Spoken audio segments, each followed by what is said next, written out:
Aric Wilmunder, welcome back to Tech Talk with Daniel Albu.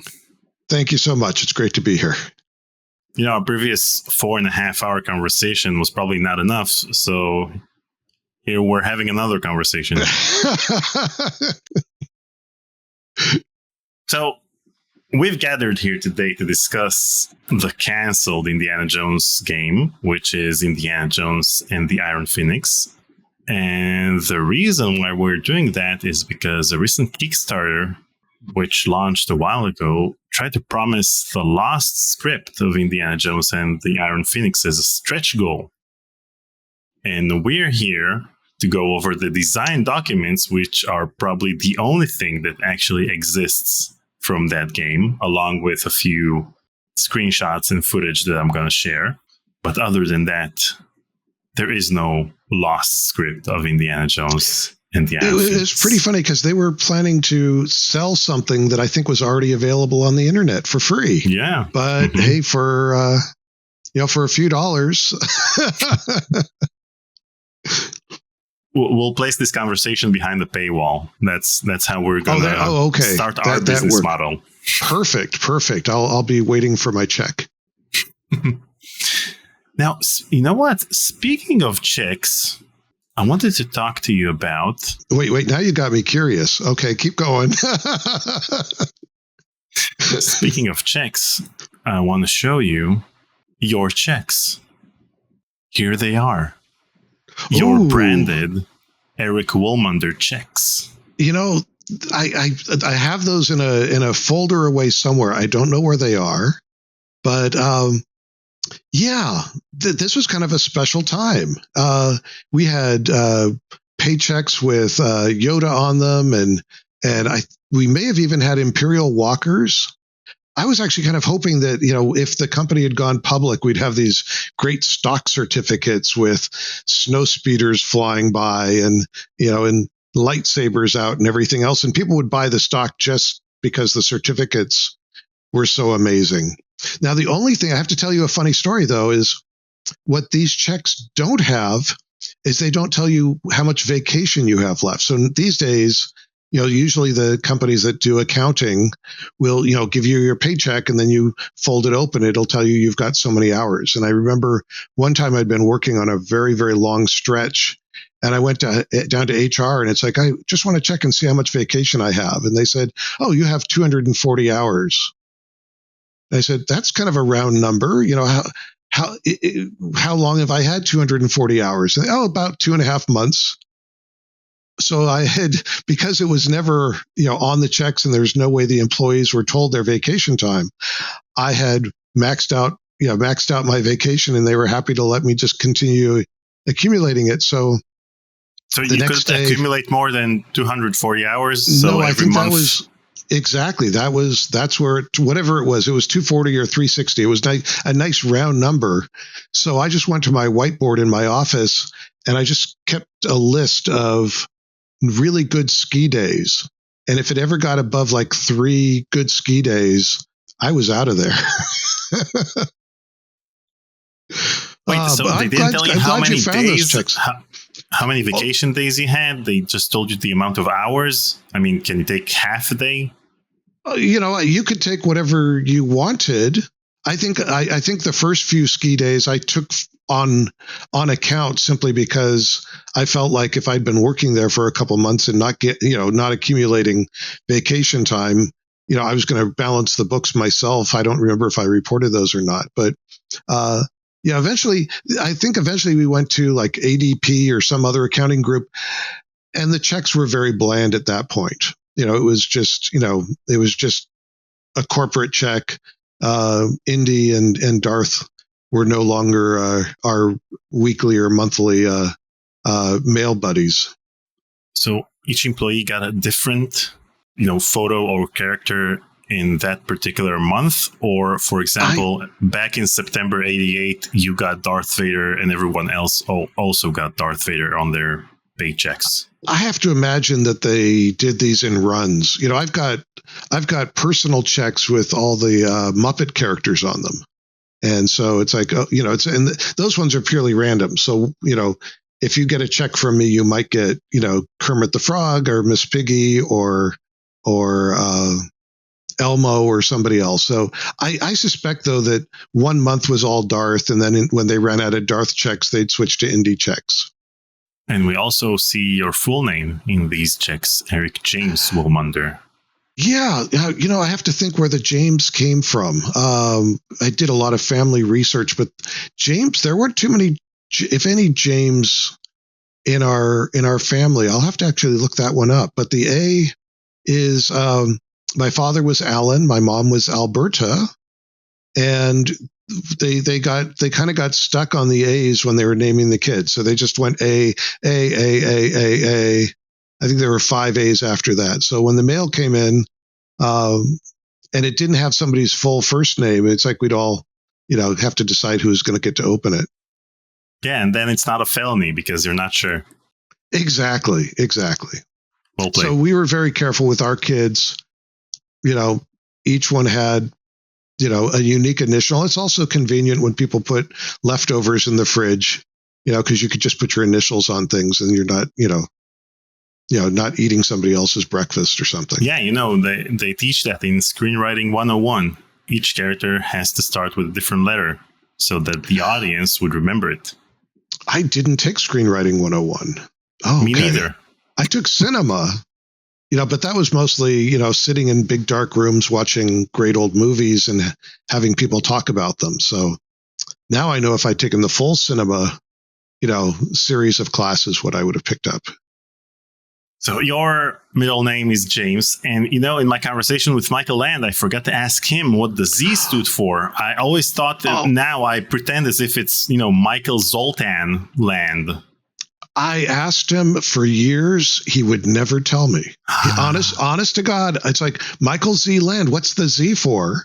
I swear this. I asked because I was curious as well. And he would never tell me. Now, maybe if he posted his paychecks, we could find out. Wow. But, maybe if I see Peter McConnell or... I just talked to him yesterday. Oh, you did? Okay. Yeah, Peter's a good guy. I don't know if I told you the story. Peter and we would play chess against each other. So the first time I saw Peter, and he was walking on a sidewalk and wearing like a trench coat. And no offense, he's, walking ball, but I think he was wearing a bowler, not a bowler hat, but whatever that kind is. It's like a fedora, yeah, but it's kind of like almost a little bit more like the one that the character from Breaking Bad would wear. So not a wide brim, but sort of a short brim. And I was literally thinking, should I cross the street? Because I didn't know who he was when I first met him. And it's like it really taught me an important life lesson, which is don't judge people just by what you see, because we had such a variety of amazing individuals bringing in such phenomenal talents. And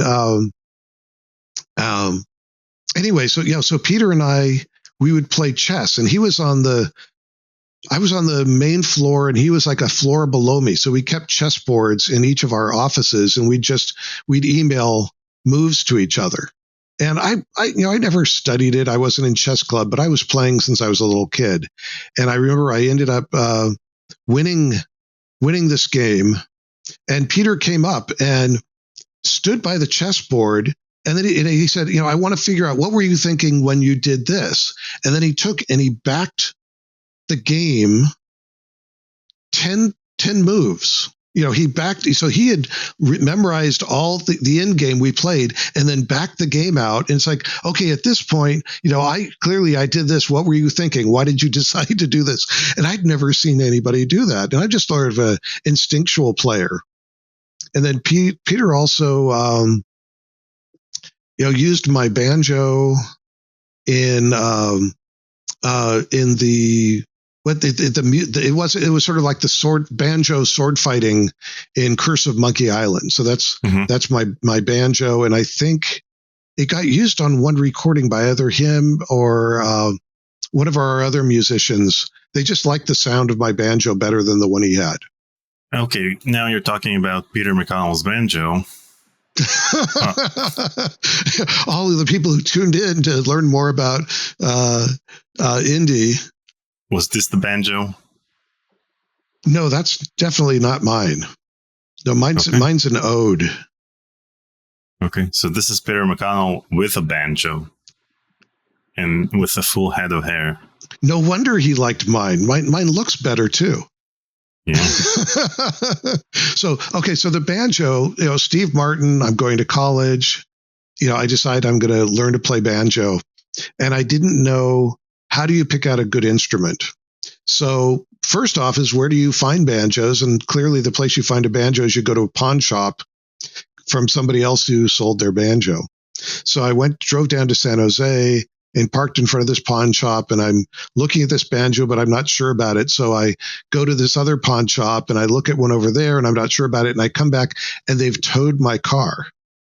My car is just like gone. And it's like, okay, what should I do? So I walk inside and I buy the banjo. It's like, because the banjo wasn't very much. It's like $100, but like my car being towed was about $100 as well. So I bought the banjo, and then I walk outside and I go, where's my car? So I walk back inside. It's like, I just bought this banjo and you guys towed my car.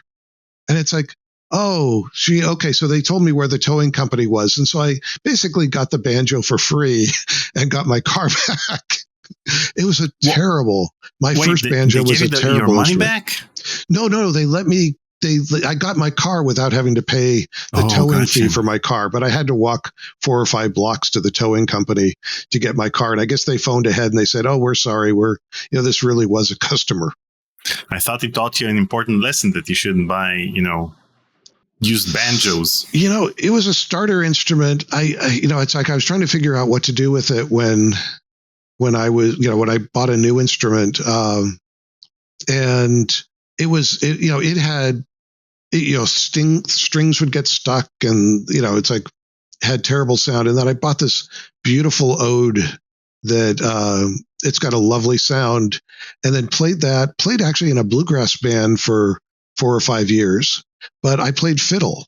So as a kid, I'd grown up playing violin, but it was one of those things I played through high school, which is why when I went to college, it's like, okay, I wanted to keep going with the music, but I didn't want to, play fiddle or play violin. It's like I wanted to get away from that. So I took up banjo, and I was at a bluegrass festival in Grass Valley with some friends, and one of my friends played fiddle, and she wanted to try a bass. And so she was borrowing somebody else's bass. And then while I was, sitting there listening to her, I asked if I could borrow her fiddle. And I just started playing tunes off the top of my head. I hadn't picked up a violin in 10 years. And my friend came to me and she's going, "Why are you playing the banjo? You're so much better at the fiddle. I've been trying to do this for years and I don't get it. You pick it up and you just start playing these songs like it's nothing." And she says, "I've been working so hard on this." I don't know if I discouraged her, but she did take up the bass, and she was a great bass player. Her husband played dobro, so it's just like a metal fretless bluegrass guitar, but still I wasn't quite ready to take up fiddle, so I played mandolin for about a year, and then I played fiddle. So that's in the band itself. I played fiddle. Well, you could have played a few tunes in one of LucasArts' games. Why didn't you? I've had this great fortune of having worked with so many talented individuals. And so one of the things, for example, my very first game, which was at a company called Automated Simulations, I worked with Paul Ritchie, who Paul was one of the ushers at my wedding. And Paul created a company called Toys for Bob, and they created, oh goodness, I might get some of the names wrong. They worked with EA and did Archon, and I think Murder on the Zindernuf. I think, was it StarCraft? Anyway, more recently they did all the they were bought by Activision. They did all the games with you're going to remember it, with the little plastic figurines that you put on the portal, and then the characters would then appear inside the video games. With the Disney characters? They did them with Disney as well, but they did them with their own initially. I'm under pressure. I'll remember the game in about 5 minutes. Anyway, yeah, Paul and my other friend Robert have all the patents for all that stuff. So I think they probably, if Disney came out with their own, there was probably a little battle in the background over the patent stuff. But anyway, but back to the story. Paul was my first artist. So my first game, the main character, would go around the terrain. You were trying to basically it was based on sort of Starship Troopers. So you'd land on this planet, and instead you're trying to find the governor, but you're fighting all the vehicles and the tanks and everything else on the ground. But you had your power suit, so you could fly. So I had the guy kind of looked like a dead cactus, but when he flew, he looked like a live cactus, and it was terrible. So the second game, I got teamed up with Paul Ritchie, and Paul did the work for Crush, Crumble, and Chomp. So in Crush, Crumble, and Chomp, you play this movie monster. So you get to select it. So you can get to be sort of a Godzilla character or a King Kong or a giant robot or a giant octopus. And you can never win the game. You can only, sustain it because, movie monsters in the end, something bad always happens to them. But the game starts out slowly. You got civilians running around. So say if you're the giant octopus, it's, civilians and these are really easy to eat and kind of tasty. And then the police start showing up. And so you got police cars, but, they're really not going to do much damage against you. But eventually, the longer you play and the more you eat, the artillery starts showing up and tanks start showing up. And so you take a little bit more damage, and tanks aren't as, tasty and crunchy as civilians running away. So anyway, so Paul did all the artwork for that. And so to kind of get back to your question, it's like, why didn't I do my own music? I know my limits. I was, a fun musician, and I think part of it was, but I also played in our bluegrass band. Our guitar player was phenomenal. Our mandolin player was phenomenal. Our banjo player, she was really good, but she'd get nervous, and so. But I would always play at the same level. So during practice, I was at this level. Performing, I was stayed at the same level. And I get nervous, it's like on stage. But when I was with that group of other performers, what I would tell them is just like the audience really liked us, even though we were oftentimes at playing against much better musicians. But because we were a group, we'd sort of open up the circle. So when we were together and practicing, we'd play in a circle. And I just say, just to open it up and invite the audience in. And if we're having a good time, because I'd go, look, they want to like us. It's like they came to this show, even if they didn't come necessarily to see us, because they came to be entertained. Well, let's be fun. Let's have a good time. So we'd do things like in music, it's called single mic. So you would have one microphone in front of the group, and then we'd have to practice it. You sort of learn this dance because you've got let's say your guitar player starts and he's in the front and he's playing into the mic, but now you've got the vocals. And so, the vocalist has to come in from the side, and then they need to back up, and then there's a fiddle break, and then the vocalist comes back in. So you end up doing this lovely, dance, while you're making music. And the key thing is just, making a contact and show them that you're having a really good time. Now, that took a little while. I think our mandolin player, he was very, I'm not going to say it right. I know there's a right term for it, but, if he made a mistake, he would physically show it. He'd make a face. It's like, oh, I got, something wrong there. And I'd just say, no, you know what? Like at Lori and my wedding, there were lots of little mistakes, but we didn't make a big deal about it. 90% of the people didn't know that there was something that didn't quite go the way we thought it was going to go. So just whatever it is, if something goes wrong, it's in the ether. That's the great thing about playing live music is it goes out there, and now it's part of the universe. It's gone. Nobody's going to come back and say, in that third break, you were supposed to play an F, but you played a G. Boy, that really messed up that whole, stuff happens. Just keep moving forward. That's the trick about learning to play music like that is you just keep moving forward.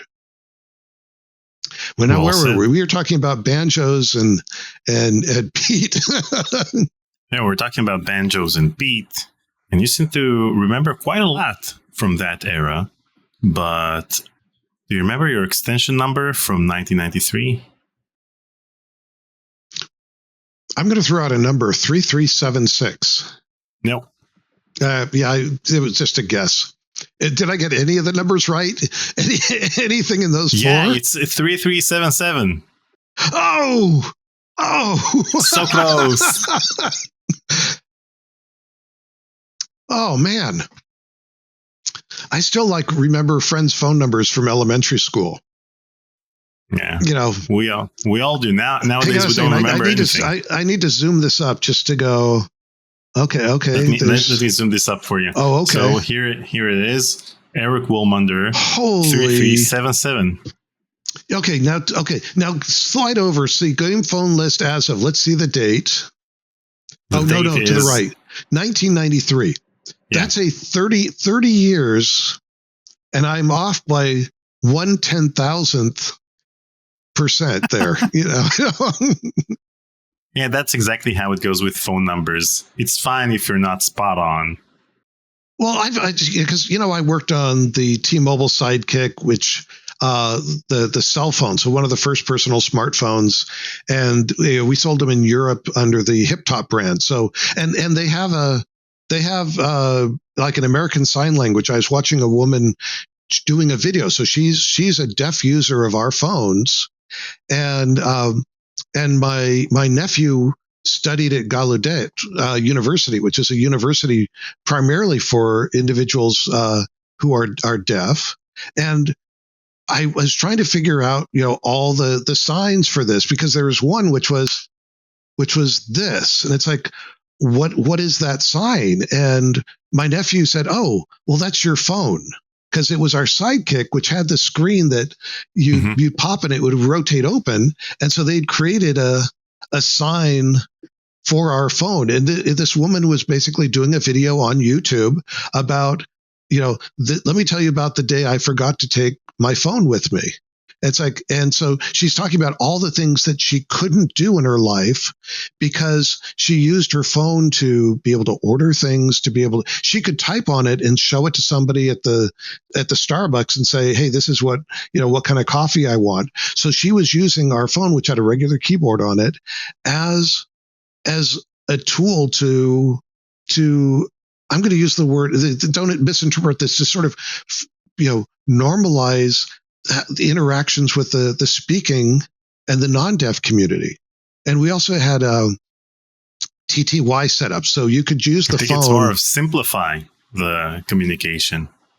It was basically building, our phone was becoming the bridge to be able to communicate. And then we also had an app on it. We had two things. One was before Bluetooth, but we had I think we were set up where you could use a certain headset for the people who are hearing impaired, but there was a TTY, or there was a term for it, where it was a service and you could write things to it, and then the speaker could then either phone somebody and then basically take your text messages and turn them to voice and call somebody up. Like if you wanted to order a pizza, what you'd do is you'd get out your Sidekick and you'd connect to the TTY and say, "Hey, I'm trying to call Joe's Pizza Place and I'd like to order a this size pizza."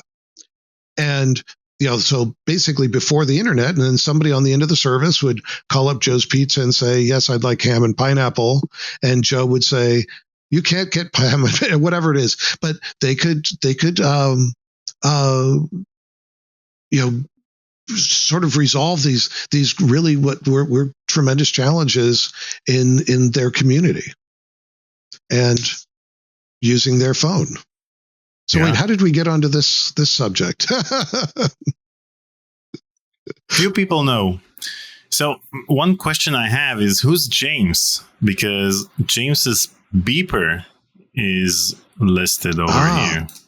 Who's James? James would be James Wood. And I'm pretty sure that would be James. He was our IT person. And that's why he had a beeper.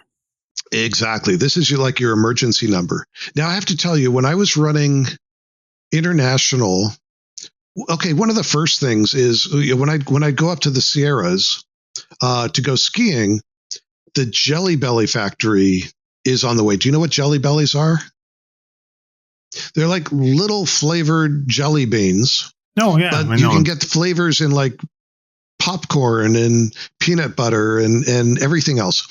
And they have these things called belly flops, which out of the factory, every once in a while, a production run doesn't work right. And instead of perfectly shaped jelly beans, they get these things that, are stuck together and everything else. So they sell these big bags of belly flops over, halfway between here and the Sierras over at the factory in Vacaville. So, and then they'd sell them for like next to nothing. And you'd get these, I don't know, they weren't 5-pound bags, but they're probably 1 or 2 pounds each. And, I would get them and I would just bring them by the IT department. And it's like, so when I'd come back from skiing, I'd bring in a bag and they'd have a bowl there. And this was my way of knowing that when when my department had a problem, that I wasn't going to be asking for any favors, and I knew that they would jump pretty quickly if I had a problem. I came in.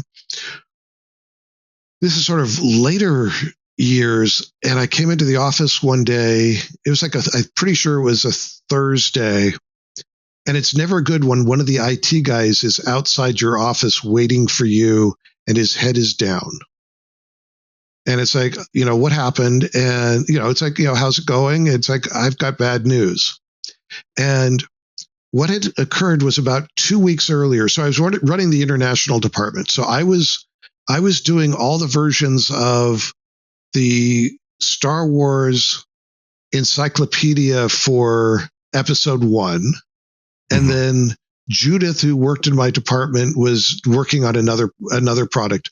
And we had we would do all of our work. We had our own server set up to do this. And a couple weeks earlier, they'd upgraded our servers and, everything was working great until it wasn't. And that night, the night before, one of the IT guys unplugged a hard drive from it live. And that drive, I think, it was one way or another. There was like one of our projects was on the internal drive, one was on this external drive.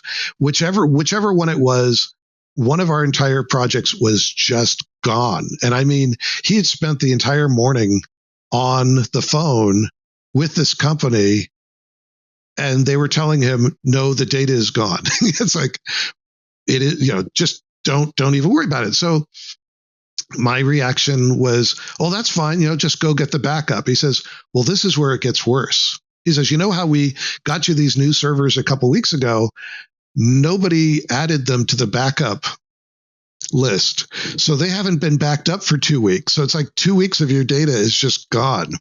So I was very fortunate because Judith's project was fine. And so she was able to just start from there. And it was my project that was gone. But I'd been burning like regular disk images. So it's like, for testing. So I was late enough far enough in the project that it's like, okay, I'm burning disks and putting them into test. And I had on my local hard drive, I had some of the data, but what I was able to do, and I think this was with some help from Vince Lee, who built the engine for it, is we put together a program that took the latest DVD image or CD image and basically took it apart, re-expanded it into a directory system. And so by taking that image and expanding it and combining it with the image that I had from 2 weeks earlier, which they were able to get from the archive from before we got the new services, I think I worked Friday, Saturday, Sunday, and then by Monday morning, I was basically back where I was again. But, wow. The great thing is, stuff happens. And the guy in IT was there, let me know the bad news, didn't try to hide it, didn't even try to hide the horrible, aspects of it. And, it's kind of like, reminds me of the story from, I think, World War II, where some fighter pilot took off and he's getting in the air and he's getting ready to battle some Messerschmitts in his fighter and presses the trigger button and there's no ammo. Some mechanic on the ground forgot to load ammo on his plane. And he gets out of the dogfight and he lands.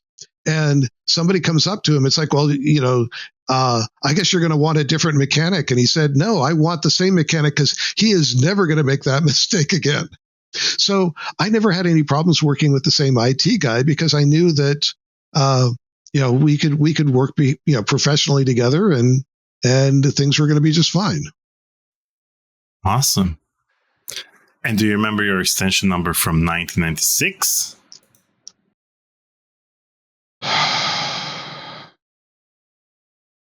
No. Did they change it? 8377. Oh, they still stayed with the 77 though. So yeah, you got a golden number. So, and the other thing is I don't know what building those are going to be in. So this may have been, I don't know if this would be when is that back at Kerner? Yeah, probably. The funny is my last job, they printed out business cards. They just put your personal cell phone number on it, rather than the company issuing you a phone and then you have to carry and charge 2 phones. It's just like, no, we were, mostly it was communicating with coworkers. So we just shared our phone numbers and put them on our business cards. Now, before you got your own extension, when you were 16, you spent a month in Ecuador working with the Ministry of Health, giving children vaccinations for measles. And they even wrote about it. Yeah. And they even wrote about it in the paper. There you are. That's rich. Okay, I remember. Okay. So let me, here's testing my memory. Jennifer over here, Diana there, Rich. I'm practicing on, and I can't remember the other 2 people in back. Yeah, I bet you think there's a story behind this. If not, that's fine. So growing up, well, let me go back even further. So before I was born, my dad's college roommate was a Mexican national from Monterrey, Mexico. And, they stayed in touch after college. They were good friends. My dad's friend started a fuse business, basically building, fuses that you'd find in your microwave and your electronics equipment, et cetera. So when I was about 4, he'd loaded us in the VW bus and we were going to be going to Colorado to go skiing. And we got part way when we got news that the roads were closed from a storm that came in. So here we were in, I don't know, northern, New Mexico or somewhere like that on our way to Colorado. And it's like, okay, what are we going to do? And so my dad called his friend in Mexico and, his friend said, sure, come on down. We'd love to see you. And then he stopped by the Mexican consulate and we got a tourist visa. So, here, next thing you know, is like we're driving down through the northern Mexico desert with our skis on the top of the car and our ski boots in the back and all of our warm clothes. But, okay, we'll make it work out. And I remember, we would just, it was, so a couple memories from there is one time we were very, very low on gas and we stopped and talked to a farmer and he literally poured from a tank that he had somewhere through a felt hat to get all the sludge and everything else. As he had this felt hat that, he put in the funnel and he'd funnel through it. And someplace else we were just, my mom made sandwiches for everybody in the middle of the desert. And there was a guy who was there working in a field who had a burro.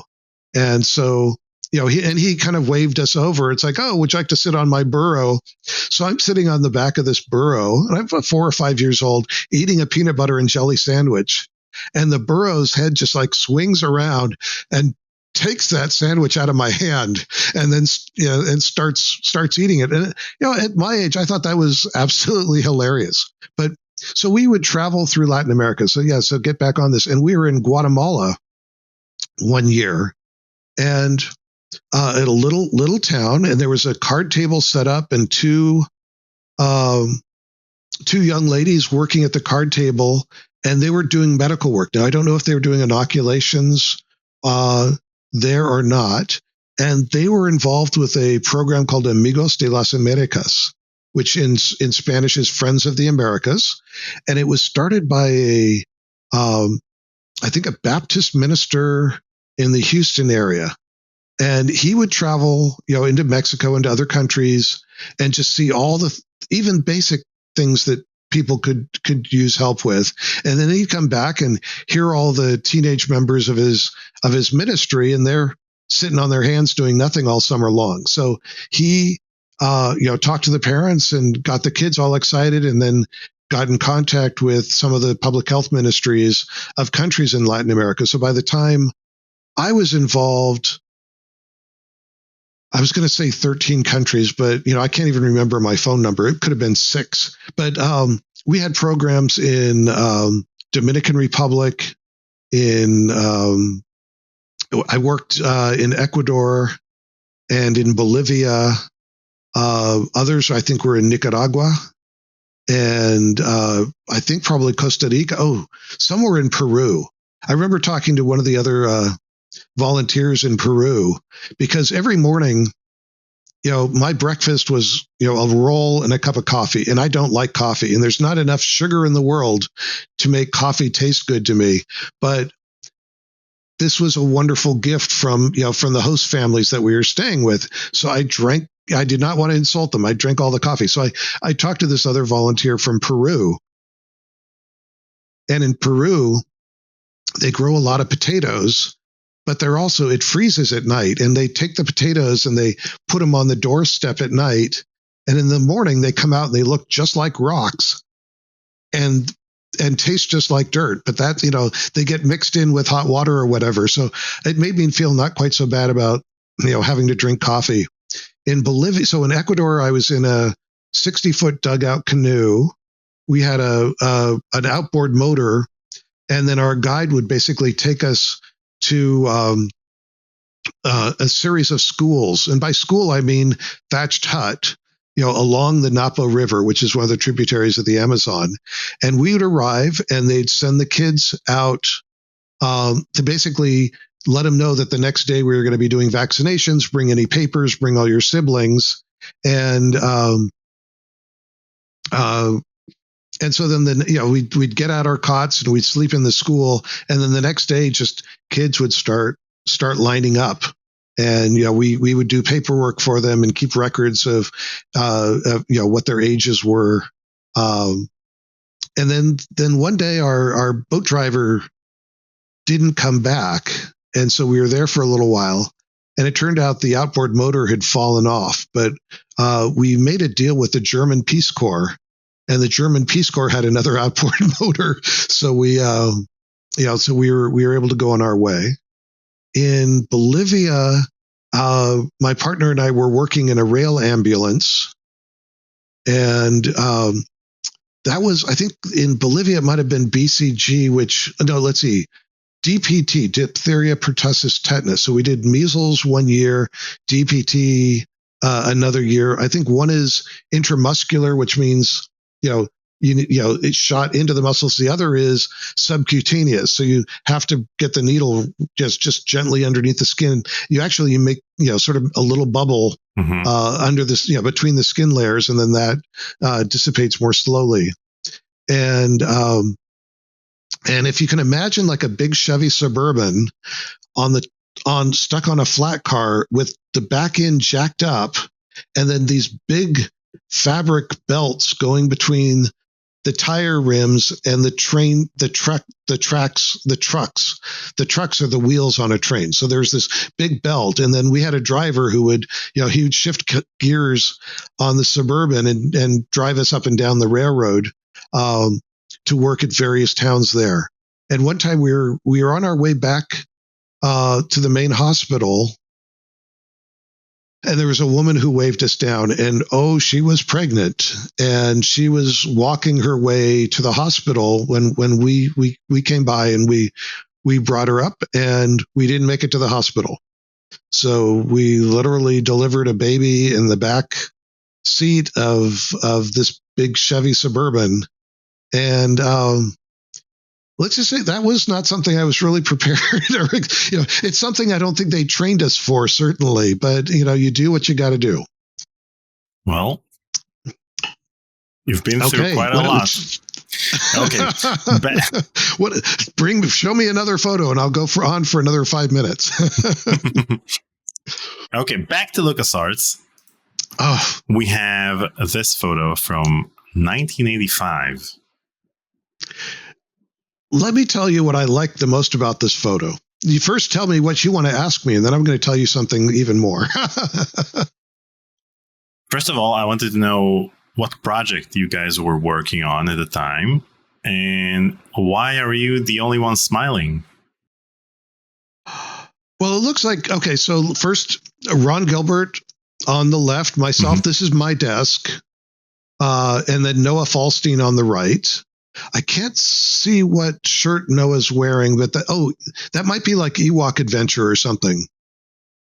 Yeah, maybe a W. Does it look like Ewoks 2 or something? Yeah. Okay, a couple things. I'm a big Marilyn Monroe fan, so you can see Marilyn is above Ron's head. True. You can see the teletype. So I'm sorry, I'm going to call it a TTY. So the monitor that's there by my foot is connected to a Sun workstation. So we were all connected through the workstations for our mail. We also had our compilers and our other tools on them. So this is pretty early on. This is the Coronis Rift team, but I don't know if this is up. This may be up at the taken at the ranch. I don't know, either that or this is down at Kerner Boulevard. But I'm going to have you zoom up over my left elbow, and I'm going to show you something else kind of cool here. So in this photo in the background, when I first arrived at the company, they said, you can get some art for your office. And you just, call this number or whatever, and you can go down and you can get yourself a piece of art and, something that was used in a movie.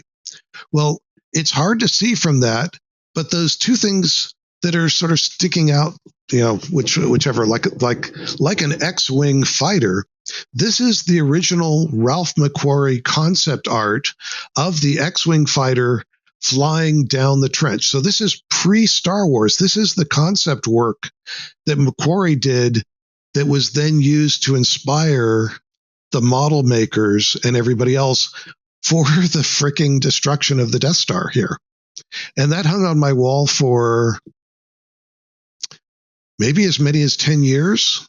I remember one time I came into my office and it wasn't hanging on the wall. And it was like, oh my God, this thing must be worth $1 million. And it turned out somebody was rewiring. Oh, you've done your homework. I have. That's what was on my wall for about 10 years. And the photo is the only record that I have. I never brought a camera into the office, and there wasn't Facebook at the time, so I couldn't share it. But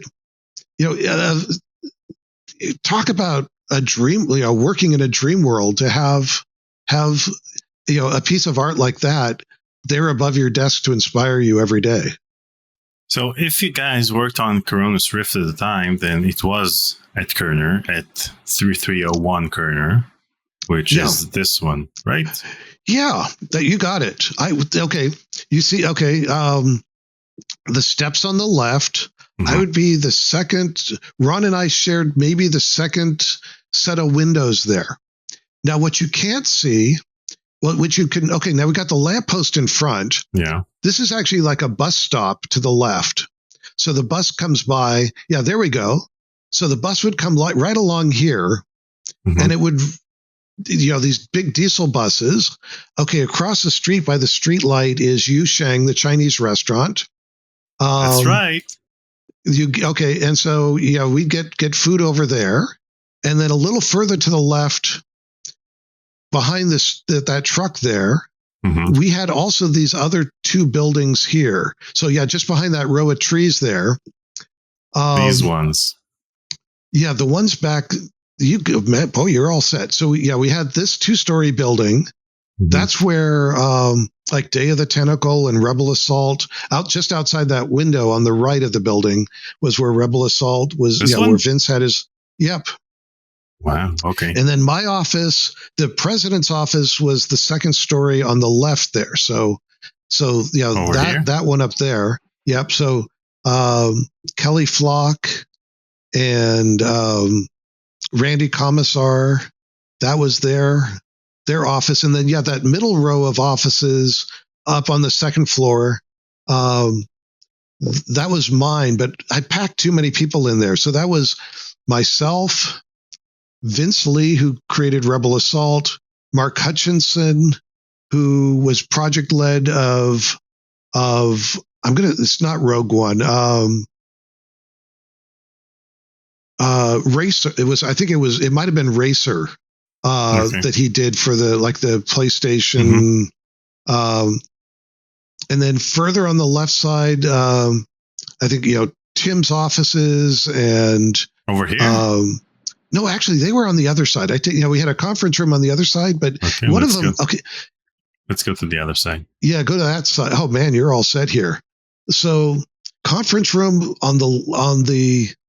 So these are conference rooms here, and inside that conference room we had the matte art from the planet Vulcan, which is great. So probably from the third Star Trek movie, the one where they find the whales. I think we had the image of the planet Vulcan there. And then Tim might have been in that office up on the right. I know at one point we had this thing called the cow couch, which was this couch that was all instead of literally had leather, but it was a cow. And then for one point in time, they had this giant pumpkin that was like inflated pumpkin hanging from the ceiling with this sign underneath calling it the Gourd of Damocles. And it hung around above the couch. And I think actually this is where I think, some of the original indie Iron Phoenix work occurred, because I think Joe Pinney might have been in that office. Hal, I don't remember where Hal's office was at the time. But Joe was in that upper right corner office. And so this is 30. This one is 3260? Or is it 3240? We gave them numbers. This is 3270. And when you guys were working on Monkey Island 2 and everything else, then it was 3260, which is this one. No, this is 40. This is 60. This one. That one is across the street. So yes, so if I've got this oriented right, we were in 3 buildings. One was Kitty Corner, which is where I started. To be honest, I don't recognize this one, but we did have the building right across the parking lot from the one that we were just looking at, and that was primarily artists. And all this whole area, I should point out, is where Industrial Light and Magic had their offices and their stages. And I don't recognize those buildings. Maybe and it's not going to be easy for me to drive you around. But what I can tell you is, so we're back at that building. Turn to the left. Okay. And then rotate all 180 degrees. Keep going. So that's back to Yusheng. Keep going. this building here in front of us was the art where a lot of the artwork was done. So I think Colette and the artists were over there. Basically, designers and scripters were in the building behind us, and then marketing got moved back into the building that was Kitty Corner. And the building you're showing right now, this is actually part of old Industrial Light and Magic. And I think David Fox, okay, so this has been remodeled. Mm-hmm. David Fox had his offices in here that he shared with Lauren Carpenter. So Lauren Carpenter did the Genesis effect from Wrath of Khan, where the planet, or the asteroid planet, the moon, gets turned into a planet. And David and Lauren shared an office somewhere in this row. And there was also this amazing studio in there that was just filled with models and ships and everything else from all the different movies. So you'd look at the ceiling and you'd have the submarine from Hunt for Red October. You'd have the little boat from the end of Cocoon, where all the that gets taken up in the into the flying saucer. There was a giant Godzilla that was used for a TV commercial in another corner. There were like these 3 cats that were used for another commercial. So it was just this. I don't even remember why I would be going in there on a regular basis. But that whole area basically is the Industrial Light and Magic complex, including the main. Actually, you must be live with this. Okay, rotate 180 degrees. Go down keep going. There's a canal here. Okay. Keep turning to the left. And keep going straight. Okay, this building here, This is the back of the main studio here. And what was neat on the back of this building, and if we could get around the fence, but don't worry about it, was actually we can see over it. So, right, let's see if we can get over here. You said that this was photographed during COVID. So all this is testing centers for COVID. Oh, so you have the COVID-19 testing here, and then you go over here, and then you have a drive-through for COVID testing. Oh, interesting. Okay, so that building to the right, some of the buildings over here. So basically, they took over all these buildings and turned them into studios.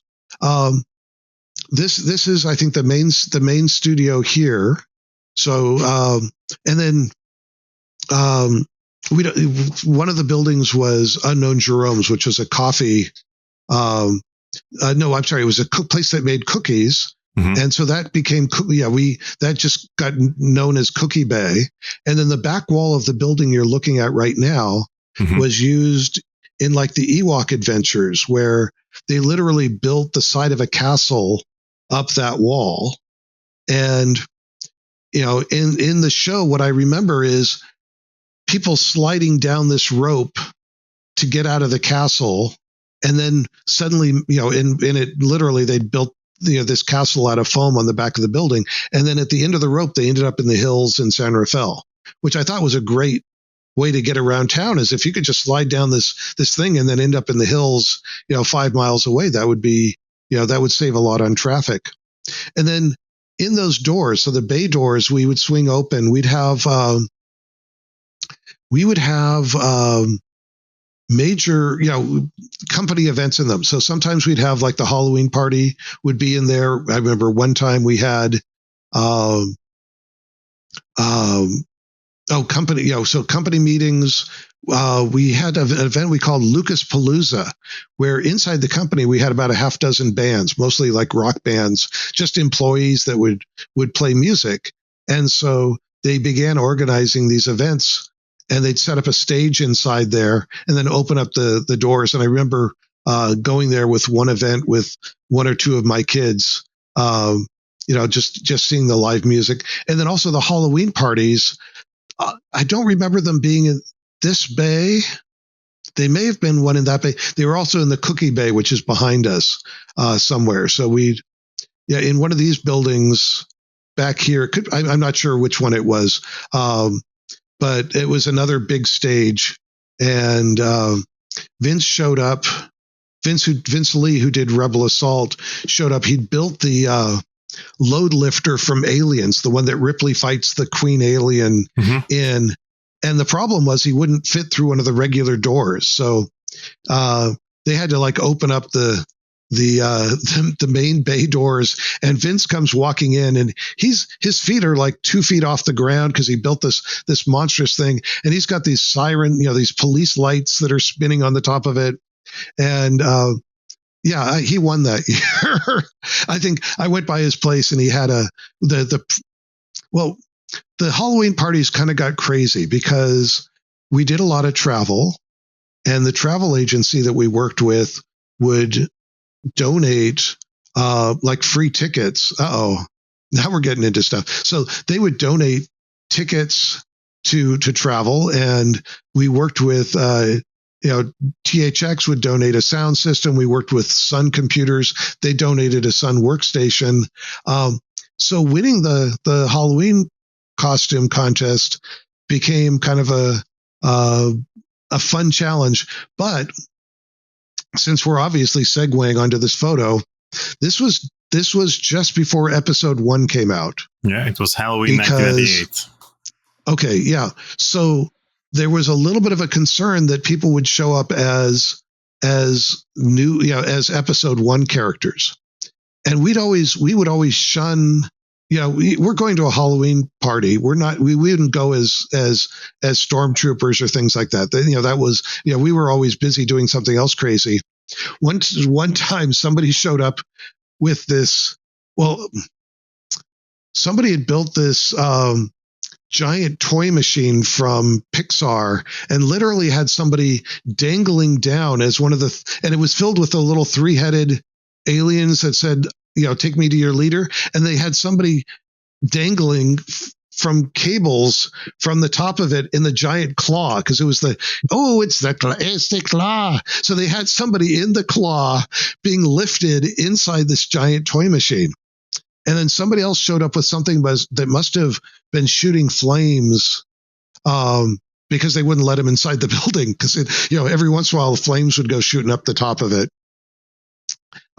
One group built just a beautiful model of the Titanic.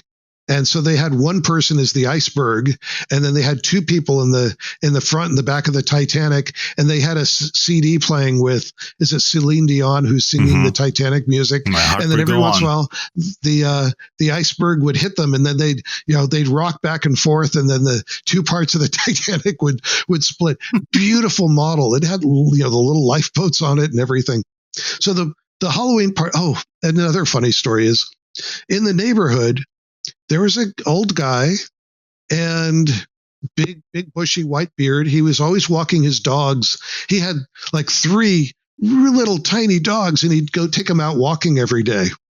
So I remember one year arriving at the Halloween party, and their costume is, they went as the guy with the beard and dragging 3 little stuffed dogs alongside him. And I was going, oh my God, I just hope he's not walking in the neighborhood today. And then Leon from our group built the Y2K bug. And it was like he and his girlfriend in their apartment built a little VW bug. And first thing they had to do is, they were on like the 2nd floor. So they had to like get it lowered down so they could then put it on their car. And then they drove every little back road to get to the party. And then things got wild. But after they left the party, they accidentally took the exit that took them onto the freeway, and they started driving, and their costume, this VW bug, blew off the top of their car, and another car behind them came to a stop, and then somebody else hit the thing, and they pulled over to the side, and fire trucks and police cars and everything else. And they're trying to explain, it's like, it's our costume, it's our fault. And the police just said, just go sit on the side of the road. And then pretty soon it's like somebody had got the cars and had taken them away. And they were still sitting there, and the police all left. So they're just looking at each other going, what do we do? So they drove home. Well, a couple of days later, somebody said, no, I just heard this really weird thing. It's like the police are looking for these people who had a costume that looked like a VW. And it couldn't be you, but they're trying to find these people because they left the scene of an accident. So poor Leon had to go into the police station and explain what happened. And there were no real consequences. But anyway, so you wanted to ask me about the Halloween party. Yeah, you went in as Han Solo in Empire Strikes Back. Not just Han Solo frozen in carbonite. Yeah, from Empire Strikes Back and Return of the Jedi. Well, what had happened was I'd gone to Albuquerque to visit relatives. I was doing genealogical work, and so I'd found these relatives, and they said, come by and visit. So I flew out there for a few days, and it was just before Halloween. And then it's like I got back, and usually I'd do something bigger. So one year I went as Jack from the Jack in the Box commercials with the big globe head. So I did Jack, and Jack was kind of funny because if I was as close as 3 feet away from somebody, I couldn't hear because I had this big globe over their head, but I could hear conversations anywhere else in the room. One year I went as Dilbert. One year I went as Dopey Doctor from the Operation game. So I built a working operation where, it's like remove funny bone, remove this. And I had forceps. And of course, I had it set up where the nose lit up and everything else. One year I did, I don't know if you may have a photo of it. I built an Imperial Walker, and my kids were snow speeders. Do you have that photo? No, I don't. Oh, okay. It's in the other room. I can bring it out if you want to see it. But let's go back. Go ahead and bring back this one again. So, so I only had a day or two to put a costume together, and they'd opened up a new category, which is they created a prize for like the best classic Star Wars, because here we were working on episode 1. They didn't want anybody showing up as Queen Amidala or anything else. And so it's like, okay, I need to whip something together. So I found this refrigerator box. And then if you see along the sides, I have all these displays and things like that. I found a VCR shop in town. And I just said, it's like, do you have any old broken up VCRs? I want bits and pieces of stuff. And they're like, you mean like this stack over here? So it's like, take whatever you want. So I grabbed 5 or 6 VCRs. So these are like front plates of VCRs that I touched up. And then in one corner, I did just maybe at the top there is I had a Palm Pilot that I backlit display and then animated a heartbeat. Yeah. That could be the one. Yes. So it's like on the side, it's going blip, blip, blip, blip, blip, blip. And I just figured it's going to kill the batteries, but hey, overnight, we'll just see how it goes. And then I just took a pair of Dockers. And so that's, it's like, that's my chest. But there's like a pair of shoes down below. And much to my surprise, walk in this costume? Actually, I stand behind it. Oh. So if you could see lower, I'm actually walking behind it. So which parts of this are you? Just the hands and the head, and the rest I'm the hands, the head, and the chest. And everything else was, I took like the pants and I just mixed glue and a little bit of water. And then I took a paintbrush and I just like, I stuffed them with newspapers to give them body. And then I just, painted them with glue so that they were rock solid when the glue dried. And then I just hit them with a little bit of spray paint. Awesome. Now I have another question, which is not from Halloween. Why were you guys all pointing at Ron Gilbert? Well, Ron was Ron was an important contributor in the organization. And he also had a tendency to not really change his wardrobe, except probably on this day. And so Ron tended to wear horizontal stripes. And so we just thought it would be funny if we all showed up at the office one day dressed as Ron. So if you'll look around, I think I'm on the left side of the photo there in horizontal stripes. And Tammy, I think that might be Tammy next to me in horizontal stripes. And Tim in the red and white, with knee. There's Hal Barwood in the front. Ed Killam, I think, is next to him. That might actually be Tammy there. Looks like That's Wallace Tammy in the far back right. Sean in the green and white horizontal stripes. And of course, that was the day Ron didn't show up dressed like Ron. Now, that is probably the building that I forget if it was A or Z. They had numbers, but that was probably the front door of the building that we circled around that I was pointing to and saying, okay, this is this office and such. Awesome. But yeah, we had a good time. If there wasn't a holiday, we'd make one up. Every day was a holiday at LucasArts until it ceased to exist. Now I have a question about an ad. Actually, it's more of a trivia question. Back in '97, there was a Jedi Knight ad that had someone who looks very much like Kenneth Branagh playing Kyle Katarn.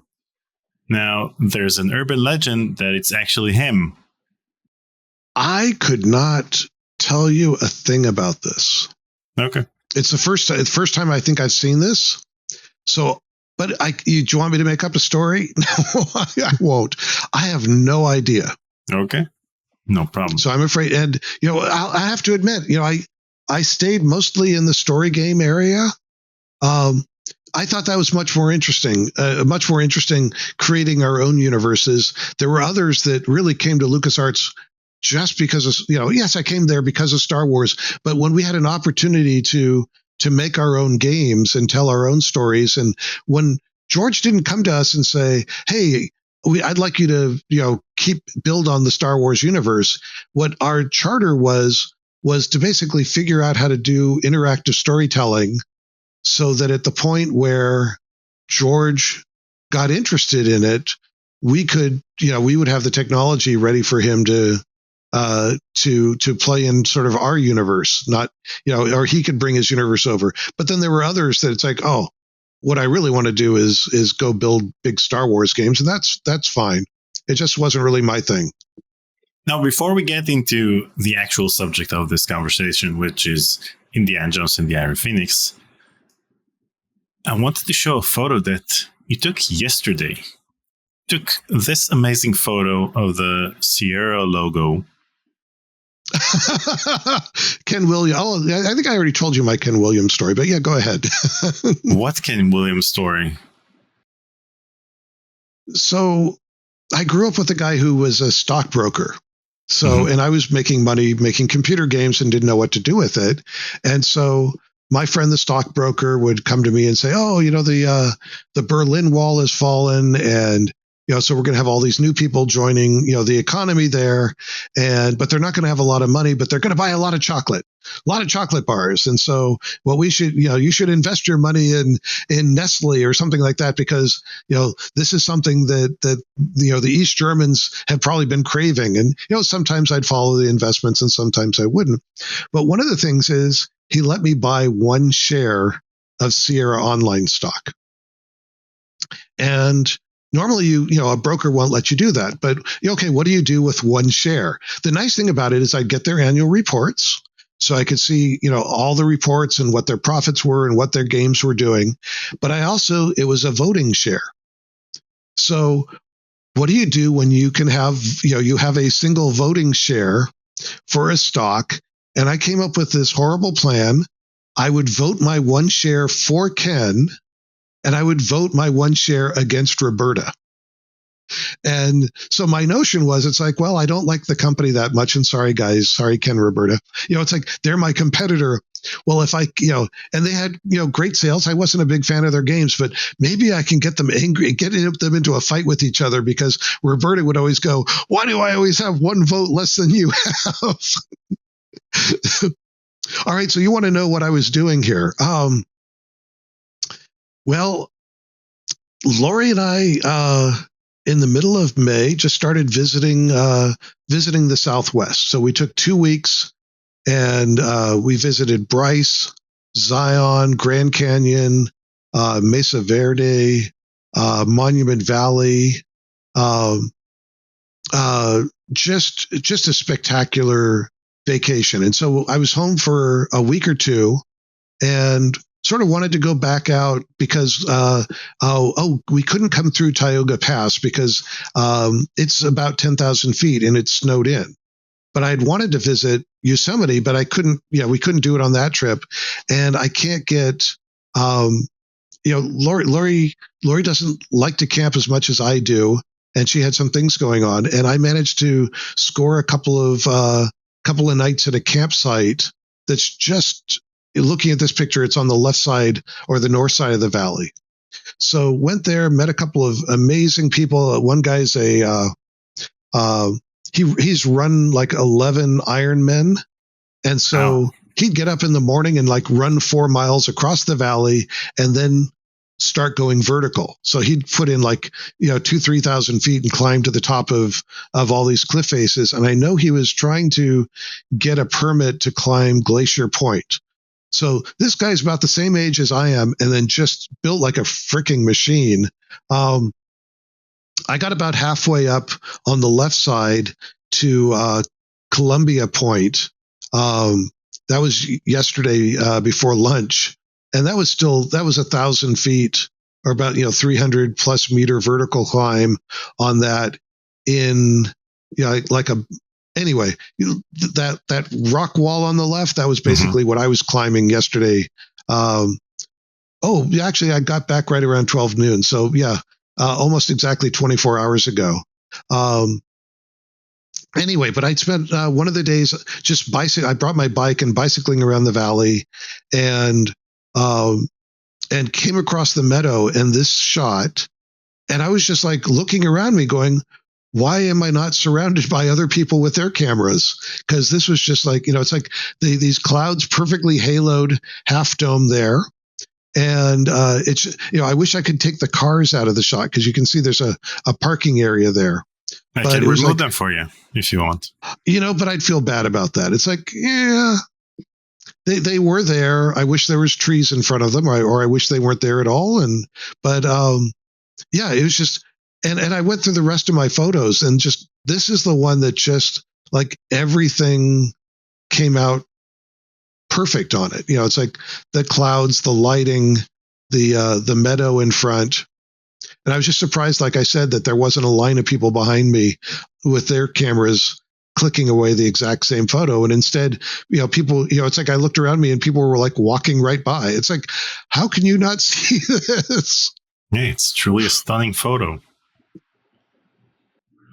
So you just brought in a box of pictures from the Halloween party, am I right? When I was going through all the documents, I had taken the stack of pictures and I put them aside. And so when I just walked by, it's like, oh, you know what? I can give you some more sense of what the Halloween party was like with just a few pictures that I'd saved, if that's okay. And I'm just going to hold them up to the camera. But actually, these are my kids. I had found a way to origami these little snow speeders and my wife. And so they went as the snow speeders to go along with, here I am in back, and I built this Imperial Walker.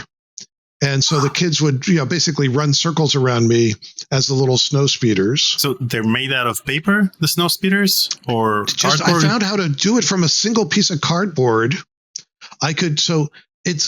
From a single piece of cardboard, I could make the whole center section and then add these little things there. And there's nothing funnier. And one of the things I was going to mention when you were showing us the Google Maps around the building is there used to be this hardware store that was right there next to the campus, and they kept these bins of plumbing parts and fixtures and just weird odds and ends because the ILM model makers would walk next door and get inspiration and buy stuff out of the bins to go onto the models that they were making for the movies. And so when you're making a a little snow speeder and you're walking into a hardware store saying, well, I'm looking for something that's kind of like a laser from a, whatever it is, they'd look at you a little strange and then you go on your way. This is when I went as Jack. Mm-hmm. And that is,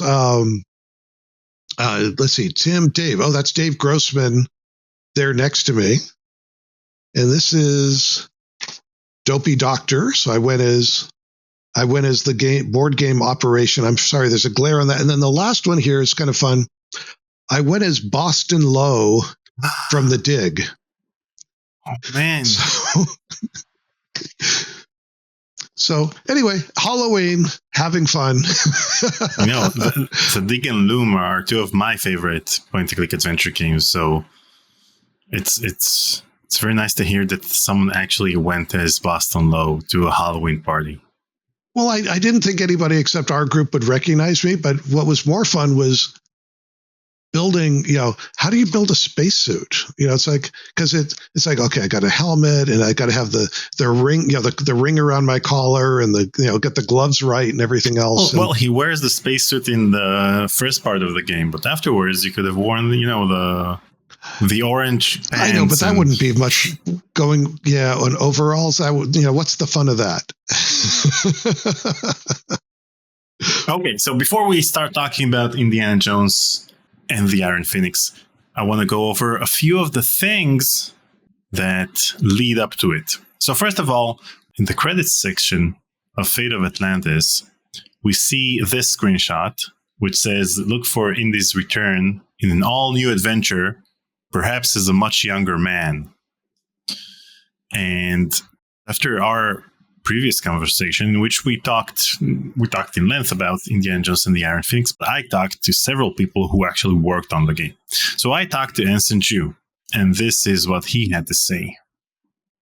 Iron Phoenix, what can I say about it? We did have, relatively, well, no, I wouldn't say that. And we actually, it's weird because I get Iron Phoenix and the Young Indy project mixed up.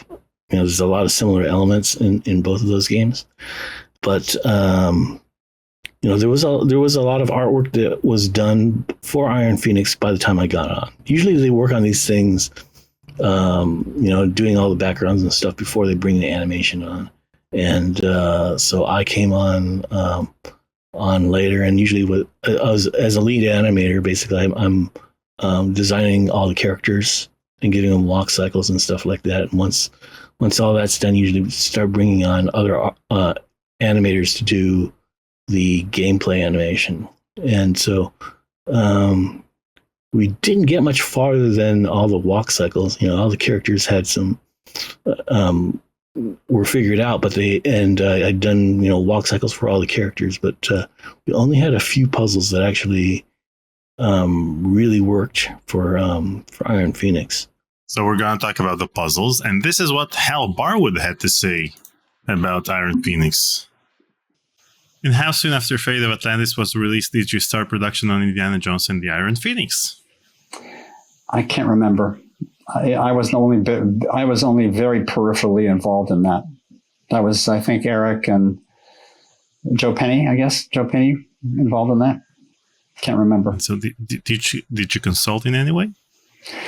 They wanted me to. They were having trouble coming up with a solid story, and unfortunately, I think Iron Phoenix is the one where we were going to do Nazis being revived in South America.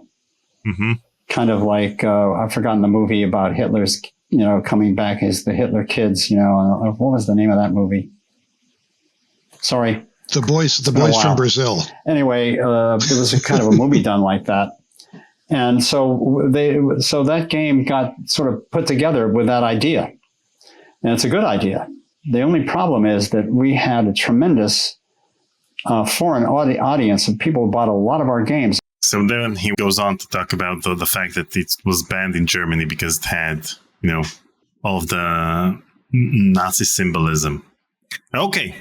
So these are the conversations I had about Iron Phoenix since we last discussed.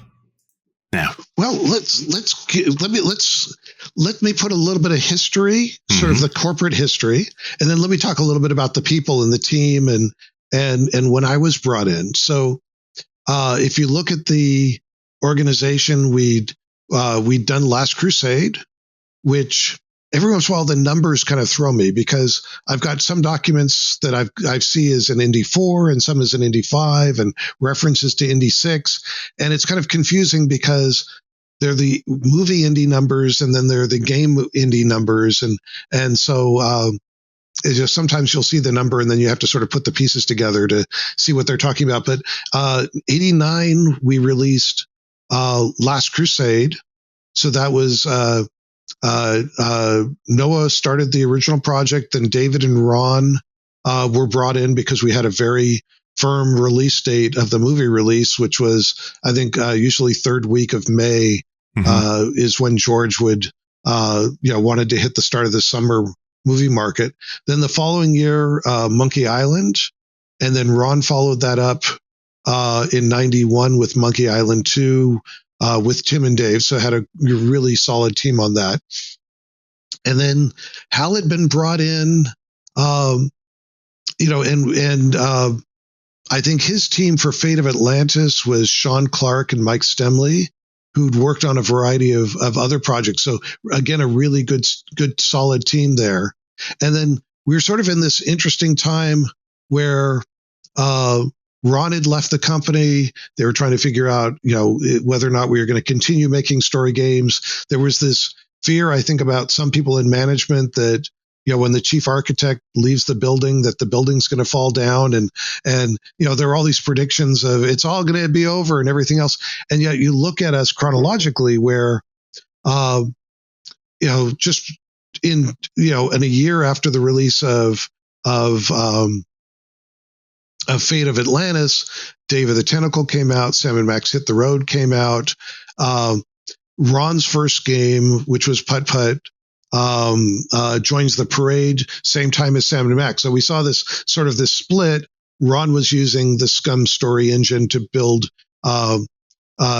children's games, and we were sort of going into our next renaissance of products. And then right about this time was the first document, which I'm aware of, which was Indiana Jones and the Keys of Solomon, I think. And that was in 93. Now, behind this, there were other projects going on because if you look chronologically, 94, I don't think we released a game that year. But we were on, I think, the third or the fourth iteration of the Dig. So I get confused about which Dig was, the last who started one was the first fourth, one. So this one was the third, probably around that. It's like the Indiana Jones movies, but they never came out. But so the Dig was rolling along behind there, but it kept, they kept doing iterations of it. And then Joe Pinney had worked on, so I'm going to cross over sort of historically to people. So Hal Barwood, who you saw in the interview there, his background was as a movie maker. One of George's old friends, they may have gone to USC together. I just remember seeing a picture of Hal in a photo with, along with George, I think in the book Skywalking. Hal had done Fate in 92, which is, I think, admittedly one of the largest adventure games, of its type. And I think, just a phenomenal product. But I think after that, he wanted to go in new directions. So he wanted to look at smaller games, maybe something that wasn't going to take 2 years, 2 years to build. I think that he wanted to move away from the Scum system. It's like in one meeting he described it as trying to move an elephant with a pencil eraser. It's like, and I was just scratching my head, going, "You just built the best game out there, and this is your first crack at it, and you built this." Yes, maybe it's an elephant, maybe it was a whatever analogy you want to use, but it was absolutely phenomenal. And the story engine, the Scum system, helped make that possible. I don't think he could have built it without that technology. But he wanted to still be involved in evolving technology, but something I think a little bit smaller. He mentioned Joe Pinney. Joe had come from the QA department. Joe had worked on Monkey Island. He'd worked on Loom. and sort of wanted an opportunity to move into the design arena. So while Joe was working on the design for it, like I said, it wasn't called Iron Phoenix at the time. It was Keys of Solomon. I think Hal, my understanding was, Joe and Hal were sort of teaming up to do this for the next, what the next indie project was. At the same time, there was Young Indiana Jones, which Brian Moriarty had done some many, many months worth of work, but it was almost going to be done as a historical educational product. So I remember it was going to be about, I think, the synchronization system used in World War I biplanes, because certainly aviation was, this was the, what an amazing time. It's like, I think the Wright brothers flew in something like 1904 or something, very early 1900s. And by 1918, aircraft are flying in wartime. It was just, how can you do this in just 4 years or 8 years to go from first flight to fighters? And one of the problems, though, is when you're in a small fighter plane is you're fighting other small fighter planes. And so you want to be able to shoot at them. And so initially, there are stories where the pilots would take out their handgun and take a couple pot shots at the other pilot. And this wasn't very effective. So then they wanted to do machine guns. But, a solo pilot in a plane, you're firing a machine gun. There's a lot of things you don't want to hit, like your airplane. Like yourself. And plus, you want to be able to aim straight ahead of you. And the problem is, if you're shooting ahead of you, you have your propeller and you don't want to hit your propeller. So somebody come up with a mechanism where the machine gun would fire, but based on the timing of the propeller rotation, so that literally the bullet would travel through where the propeller blade is going. So that was an important military innovation. And so I think the Young Indie story that Brian was working on was based on the, either trying to keep that as a secret or the development of it. I don't know where that was really heading. So that project was called Young Indiana Jones at the World's Fair. Okay. According to Brian. Was that a question or was that a statement from your part? That was a statement. According to Brian, the name of the project was Young Indiana Jones and the World's Fair. And so the Lucas learning aspect of it was it actually an adventure game in which you learned about all of these historical facts? Or was it just, an edutainment project in which you just click things and learn stuff? What I saw looked more like, on the Macs, and Helen actually developed a system using HyperCard, which was, this clickable interface where you could put photos and other things and then move, you could have, if you click on something, you could move and you could display pictures and text. What I remember were a bunch of close-ups of individuals. So, for example, I think there was one of John Philip Sousa, who, the musician. And then I think down below there might have been a conversational interface where you spoke to these individuals, but I had never seen, there was never like the story system. There weren't characters walking around. All I remember seeing were these static shots being developed where you'd have these conversations with individuals. Where Brian was going with that, Brian kept his cards pretty close to his vest.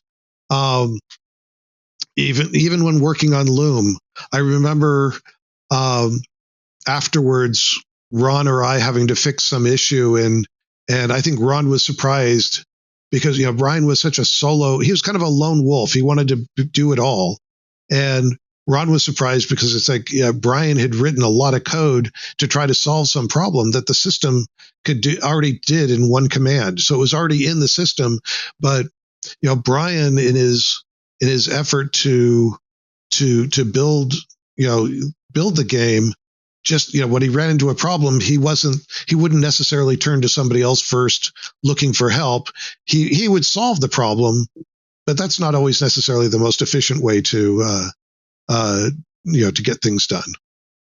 So let's continue with the cast of characters. So you spoke to Anson. So Anson was doing characters based on the story design. And again, it's interesting, hearing Hal's comments there, because when I was brought in, Joe Pinney had already left the company, but there was this design document. It was, it's pretty good thickness. I'm looking at, it's about a quarter of an inch thick worth of paper. So, 50, 60 pages. But I didn't really feel like it was my part of what I was being asked to do was to try to dissect, what was Joe's, what was Hal's, who had what idea, et cetera. It was really, we have this project, it's in trouble. Can you help us out? What can you do? And Anson had, so Joe had worked on it, but Joe was gone, so I didn't even have him as a resource. But he left a pretty interesting document, and I think Hal and Joe had come up with an interesting story. If we look, let's see again. Anson came in from animation, so he had animated Loom. Animated the F and Towns, the CD version of Loom. CD versions. He'd worked with Hal on Fate of Atlantis, Full Throttle, The Dig. So he had a long history before the project and history after. And then the one name I haven't heard mentioned is Bill Stoneham. Bill was the background artist. So Bill had come in, had worked in the movie industry as an artist and also as a I'm not sure if model maker's the right idea. He'd worked on special effects on Enemy Mine. He'd worked on Friday the 13th. Oh, he would tell me stories about working on The Fly.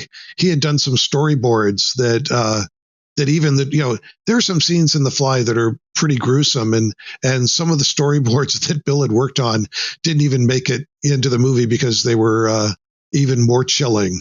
But let's just say, there's the scene where when he goes to digest the donuts, he does sort of the same thing, but to somebody he finds in a back alley, and it doesn't sound very pretty. Wow. Okay. And then Bill went on and worked on The Dig, worked on Dark Forces. So he worked between both the story games and the adventure games. Worked on Rebel Assault 2. Very accomplished artist, and he's now spoke to him pretty recently, living up in the Pacific Northwest. So doing well there. And then, you know what? There's another party that I didn't mention, and that is Strategy First. But let me go first a little bit into, we gave a little bit of the history. The Dig had been having some time struggling. Jack Sorensen, I think, had moved from the finance organization into, I don't know if he was president had become president at the time, how those decisions were made. I just tried to focus on my work. I'd been, sort of my history followed the story games, for many, many years, better part of 10 years. So I was always building the engine, doing the cross-platform, running the tools organization, helping the original sound department get on their feet and then getting out of their way because they were extremely talented, building the technology for our first voice games, and then helping get the right people in place, Tamlin and Chris Brown and Koya, who was up for an Oscar a couple years ago, was part of that team, Dara O'Farrell. Mm-hmm. Worked with Tamlin and maybe Chris very early on, getting the technology working, figuring out how to, I think Fate of Atlantis was one of our first talking games. It had 8,000 lines of text, and 5,000 of those were dialogue. So it became a big management project. So I had to basically learn how to build databases, and then eventually those databases migrated into the voice department, because what I had been doing initially for indie was Tamlin or Chris would come by. It's like, we need all the lines from Indy in the caves because we're going to put a little reverb. So his, it sounds like his voice is bouncing in a cave. And I would sit down and I'd write a little program to filter through all the lines and find all the ones in rooms that were caves. And okay, I've got that. And then they'd come by and it's like, now we need this other filter. And Judith, who I'd mentioned, who has worked with me in the international team, came in and it's like, well, what are you doing? It's like, well, I'm writing. She says, well, why aren't you using a database? And it's like, well, because I don't know any databases. So she said, well, can you export it into this format? And that took like an hour. I put everything into that. And then she pulled it into a FileMaker Pro database. And she said, now let me show you this. You want Indy's Lines in the Cave, just do search for any room that has the name Cave and any line that's delivered by actor Indy.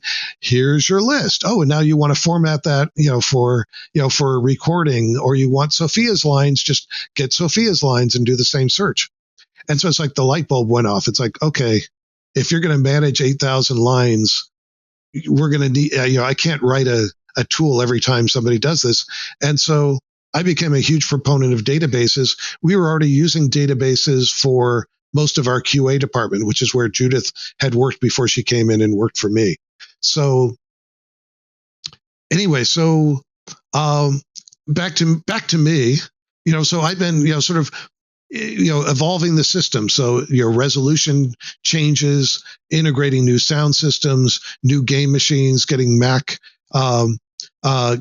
development really coming along. We used to ship our international products about a year after the domestic one. So I helped build the international team so that we could actually be releasing our international games right on the same schedule, basically, as our domestic releases. Same with the Macintosh, where we could get our Mac builds done within about a month of the PC development. So I essentially applied what we'd learned on the Mac to international, and so I was pretty busy. And then I was approached. It's like, we've got this project. Joe Pinney, I was aware, had left the organization, but I didn't really know, what or why. That wasn't, and he's been working on this document. I'm going to reach over and grab a copy. Okay. And I'm going to share my copy. Oh, okay. Well, this is the earliest one that I've found, and it's Indiana Jones and the Key of Solomon. Oh, so I don't have and that. This is dated March of 93. And I don't, and you can see from the size, there's some pretty good work done on it. And what's interesting is, I know Hal says that he wasn't involved, and yet I've looked at some of Hal's other designs, and what I'm going to point to is, like, he has a very specific style where, like, he underlines important objects. Or actually, no, this is perspective. So this is like, here's the camera view. So here's somebody coming from the movie industry where you find ways. Actually, here's another example here. So here's, like, you use up, and I'm going to have trouble with it. Oh, here's, here's an item that I think, gets scratched out because you use it. Let's see actually what it is. Put vodka bottle through ring into the sash. And so, literally using almost a script-like format, but with where are you, who's doing this, what's the action, but then integrating sort of the inventory items in it with its own, I'm going to call it a language almost, to show it's like, here's where you pick up an inventory item because they're highlighted or in italics, and here's where you use it. So you've got basically a walkthrough of the entire game. And but again, this was their work, and the same way sort of the Dig went through a lot of iterations where each designer came in and they made a lot of changes, or they changed the artwork or the story, or they, went from a very luscious jungle planet to a more, asteroid-like feel. It's like, I didn't feel like I had time to do that. And what I wanted to do was, I didn't think I wanted to start this from scratch. I wanted to take as much of the good that I could from it and then move forward. And, I think Joe had done a pretty solid job working on the story. And I think the way I look at games is, Joe had created breadth. And by that, it's like he'd created locations and characters and created the playing area that the character would be moving around in. But what I felt wasn't completely there. There were key parts, certainly things like dialogue, but there wasn't the depth and what makes those areas interesting to visit. And, much more, finishing off more of the puzzles. And, but I think there's still an awful lot of Joe Pinney's work that that came in here, and actually reading the document this morning and trying to explain it. There's my version of this document, which is from October, which is about 7 months later.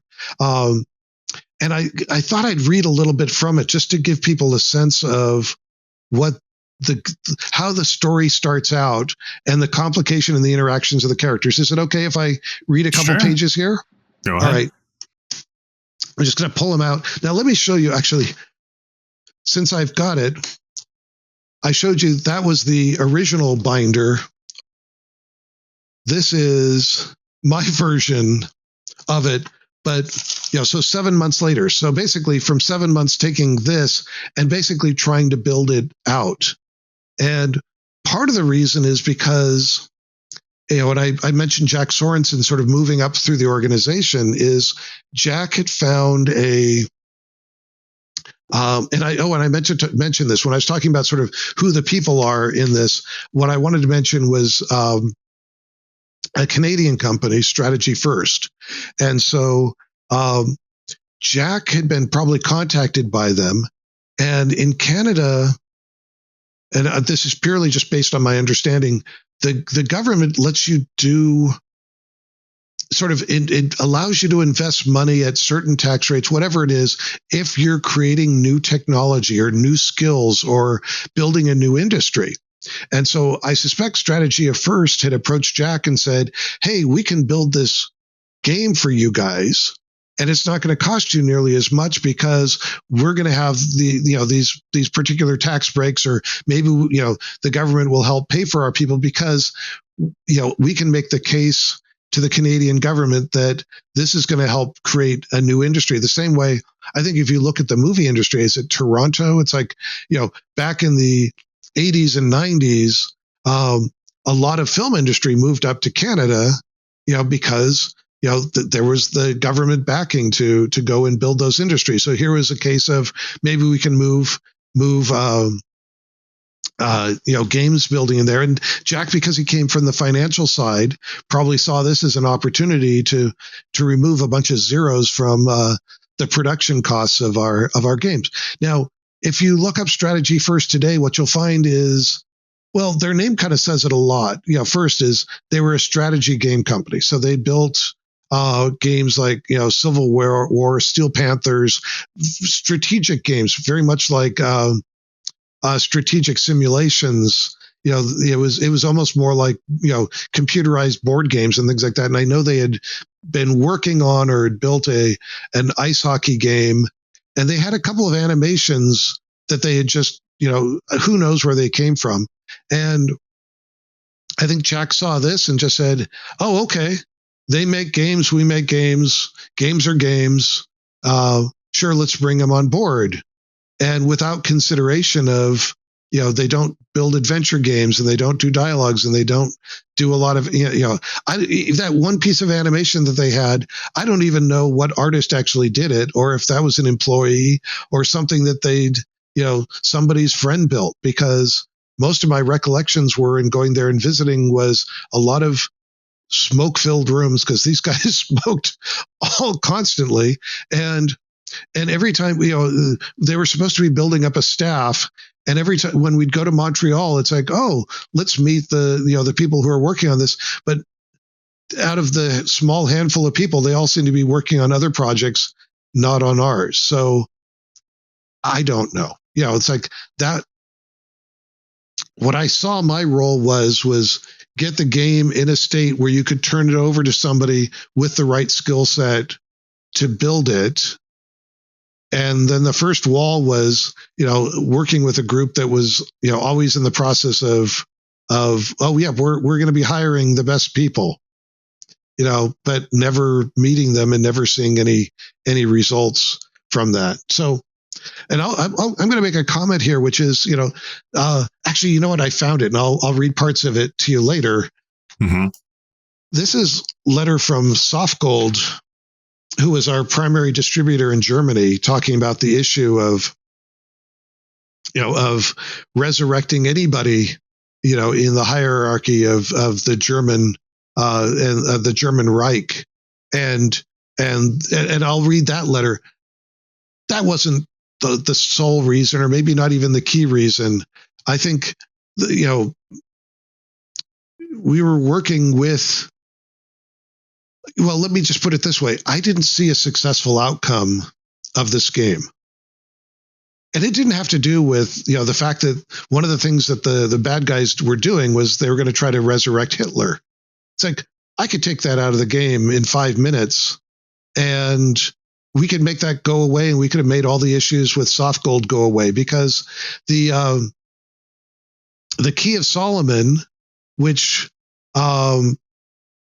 basically, if you go back to Albertus Magnus, and this is why I'll read the intro, is basically what refines things. What turns gold and turns lead into gold. It's what you can use to animate golems, and it's what can give everlasting life. But the Germans just as easily, and part of what was the sort of the side story was that the neo-Nazis had gone to South America, and they were going to, among other things, build the bomb. So they were going to, in 1947, the U.S. had dropped the bomb. The Russians were still trying to figure out the secret of the bomb, which was just science. We hadn't dropped a whole bunch of other bombs because everybody went home at the end of the war. We were just trying to figure out, what to do. And so there's this point in time where if the Nazis had found the bomb or developed a bomb, even if they were using mystical ways to refine uranium, guess what? That's bad enough. That's enough of a story that just Indy basically stopping, the neo-Nazis from getting atomics, and then, with their plan to say blow up DC, Moscow, and London, and basically say, hey guys, we won. Sure, Berlin collapsed, but now we've destroyed your capital cities. You better go home and fix them. And we've got all of our forces still here in Europe. It would not have been a good time. So, yes, bringing Hitler back to punish him wasn't going to sail, but there were plenty of other solutions, but it's not the only reason why this project didn't move forward. But basically on that, let me tell you a bit about the project. So now I'll take a sip here and I'll read you the opening. So what you want to read is the design document that's dated October 6th, 1993.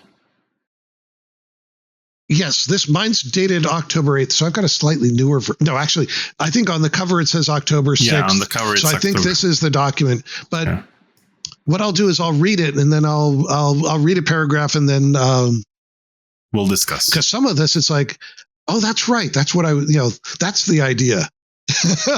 So we're starting in Berlin in 1947 in the Soviet sector of Berlin. So historically, at the end of World War II, with the so they were sort of the denazification going on, but but Berlin, I think, was split into, I think it was 3 sectors. So there's the American sector, I think the British sector, and the Soviet sector. So the Soviet sector eventually became, was what was, the Soviets in the 50s built the Berlin Wall, and then the Ally sectors all just, became, I think that was West Berlin. But, certainly there's some interesting struggles and dynamics going on. The Americans had grabbed a bunch of the German scientists, including, oh boy, I shouldn't mention them. Werner von Braun, who helped us build the Saturn rocket. The Soviets grabbed a bunch of, German scientists that helped them build their rocket systems. So basically, superpowers were starting to flex their muscles and figure out what's going on. So an interesting time. The war is over, but what I wanted was an indie who in the initial movies almost treats the Germans and the Nazis as Boy Scouts that have gone bad. It's like you put a bunch of Boy Scouts in a barrel and you leave them there too long, and they start to reek a little bit. And so Indy almost doesn't take the Nazis seriously. It's like there's always kind of a, yes, they're shooting at me, but there's always like this wry grin in the corner. Well, in 1947, what I'd envisioned was an Indy who had seen the war and seen the horrors, that he hadn't really comprehended how horrible the Nazis were going to be, and watching them march in over Western Europe. And I wanted an Indy who had been there almost at the leading edge of the German blitzkrieg. So, they knew the war was coming, but what you had was an Indy who was trying to help rescue these artifacts before, the paintings and statues and everything else, and get them boxed up and get them on a train and get them on a ship. And meanwhile, the Germans are coming around was it the Siegfried line? Or there was this line of barriers that the French had built, thinking that was going to stop the German tanks from rolling in. Well, what the French hadn't counted on was the fact that the Germans basically went across to the west and then came down, I think it was through Belgium. And so the barrier, that they had built was completely ineffective. Anyway, so we're in Berlin in the east side. And actually, I'm going to show you a little document I found. This was just something that was created by one of the artists, and it's sort of like it's a memo. It was a little, you want to have the backstory. You want to know why your characters are where they are. And this was actually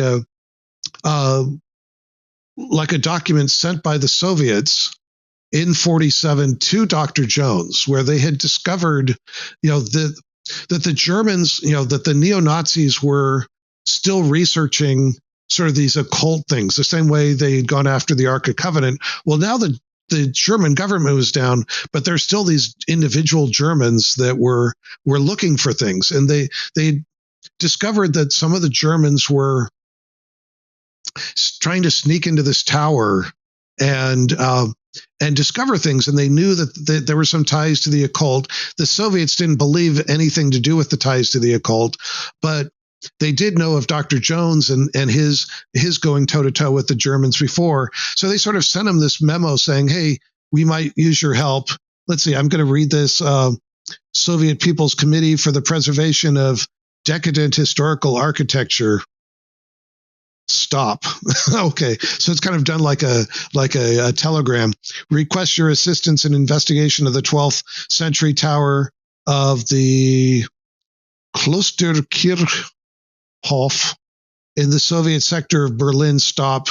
And it's sent by Nadia Kirov. And so basically, the story starts with the Soviets are asking for Indy's help. They're trying to figure out what it is. But at the same time, the Soviets they're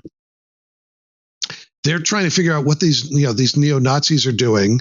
And one of their leaders. So Nadia is especially interested because she had been a sniper in the war, and she had been captured and was in a POW camp run by this guy named Jaeger. And Jaeger's name kept showing up. And for example, the Soviets, and this is historically true based on the records, they'd actually found where Hitler had committed suicide, and they had a piece of Hitler's skull in a box somewhere in an archive somewhere in Russia. And so my story there on that side is, well, the Germans are, basically steal this artifact. And now you've got this guy Jaeger who is involved in the prison camps. You've got Nadia who's basically now wanting to hunt him down. And she's found these ties to this old tower that was built in the 12th century in Germany. And she sort of, it's hard for her, but she asks for help. So I'll start reading now.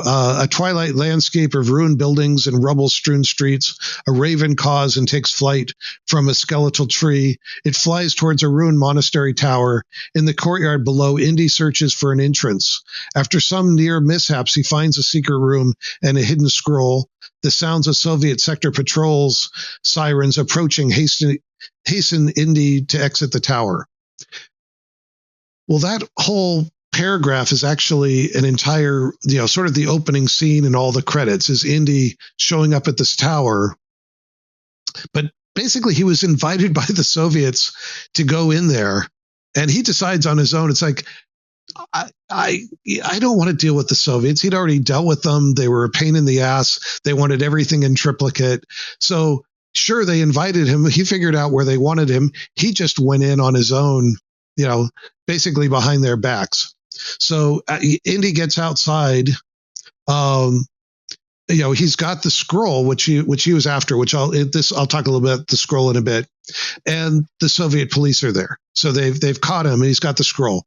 And he meets Nadia, and she's in this severe gray suit. She's got the police sees Indy, accuses him of being a Nazi fugitive because they knew that the Nazis had been trying to get into this tower.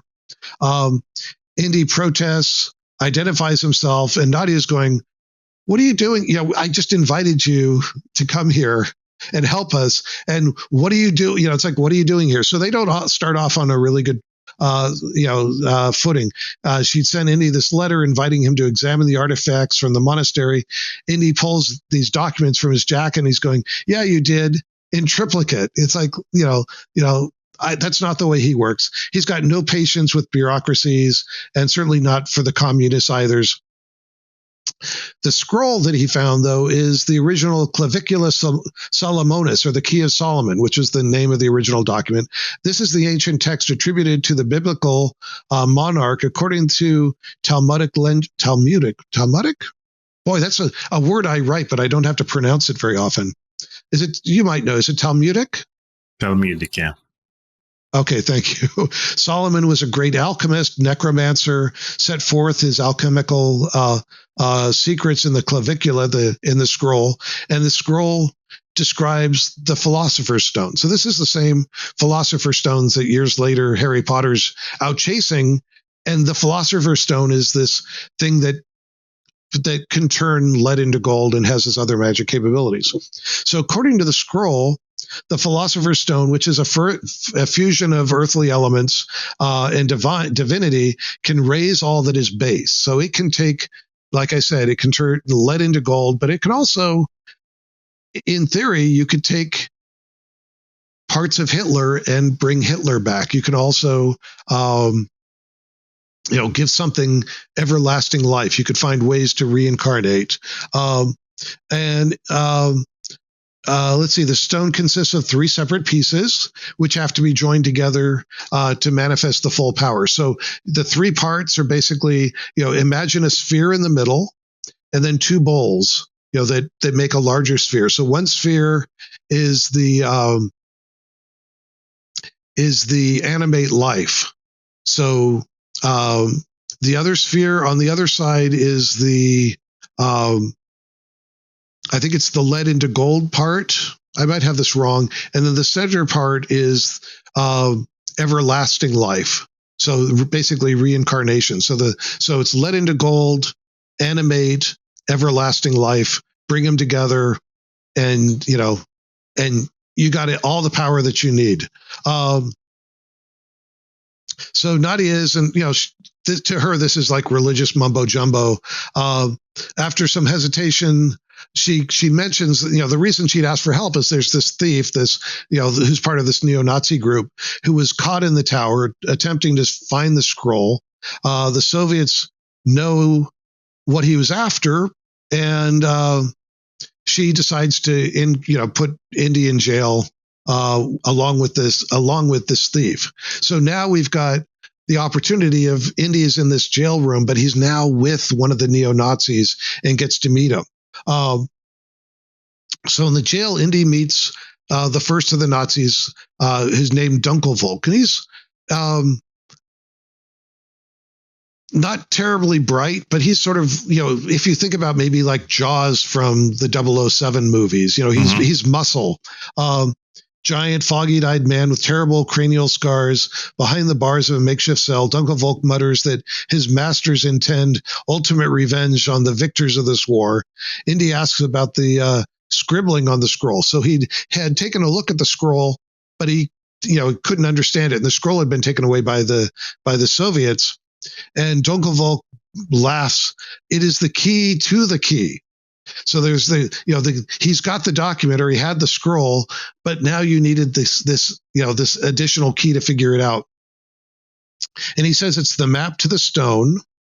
And the language is De Groot's own, you fool. Well, De Groot is the original name of Albertus Magnus. So you always want to have like a historical key tie-in. So Albertus Magnus, I think 14th, 15th century, his student was Sir Thomas Aquinas, and he was a Dominican friar, actually in the 13th century, became the Bishop of Regensburg and the most famous alchemist at the time. And if you look at the true histories, they talked about one time he actually animated a golem. So he made an animated robot, android, mud powered, whatever it was. And it was actually his student, Thomas Aquinas, who convinced him that this wasn't such a good thing. And that this was actually, the stones were actually evil, diabolical. And then Sir Thomas Aquinas convinced Albertus Magnus that the only thing you can do is separate them all apart and then send them to the far reaches of the earth. Anyway, so in the conversation with Dunkelvolk in the jail cell, Indy realizes that the writing is Magnus's own stylized medieval German text. So German text has evolved over time and has continued to change many times over the years.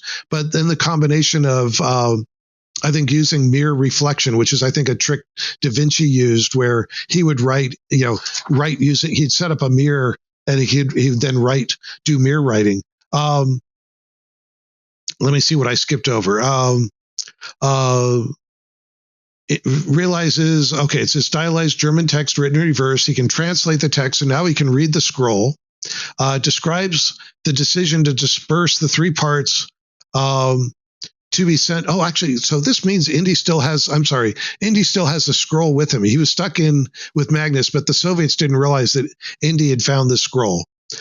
He can now read it. And it talks about sending out young friars out to the far corners of the world to keep the parts safe. And there are a bunch of chemical symbols and other sketches that are there. So now Indy's pretty excited because he'd gone to Germany and he and Brody were working together to sort of help reconstruct what they could find of what was left in Berlin after the war. So he's basically now he's off on an adventure. It's like, okay, now he kind of knows where these parts are. He's got this clue. But he's also got an interesting competitor because he's got Nadia, but their purposes are different because we've got Indy, who wants this because, of course, it should be in a museum and it should be researched. And then you've got Nadia, and she is trying to find, she wanted to use the scroll basically to get Jaeger, this prison guard neo-Nazi, that she could use that as bait in order to track him down. But so they're they have some similar goals, but ultimately, they can't really find a good way to work together. But they're going to bump heads every once in a while on the travels.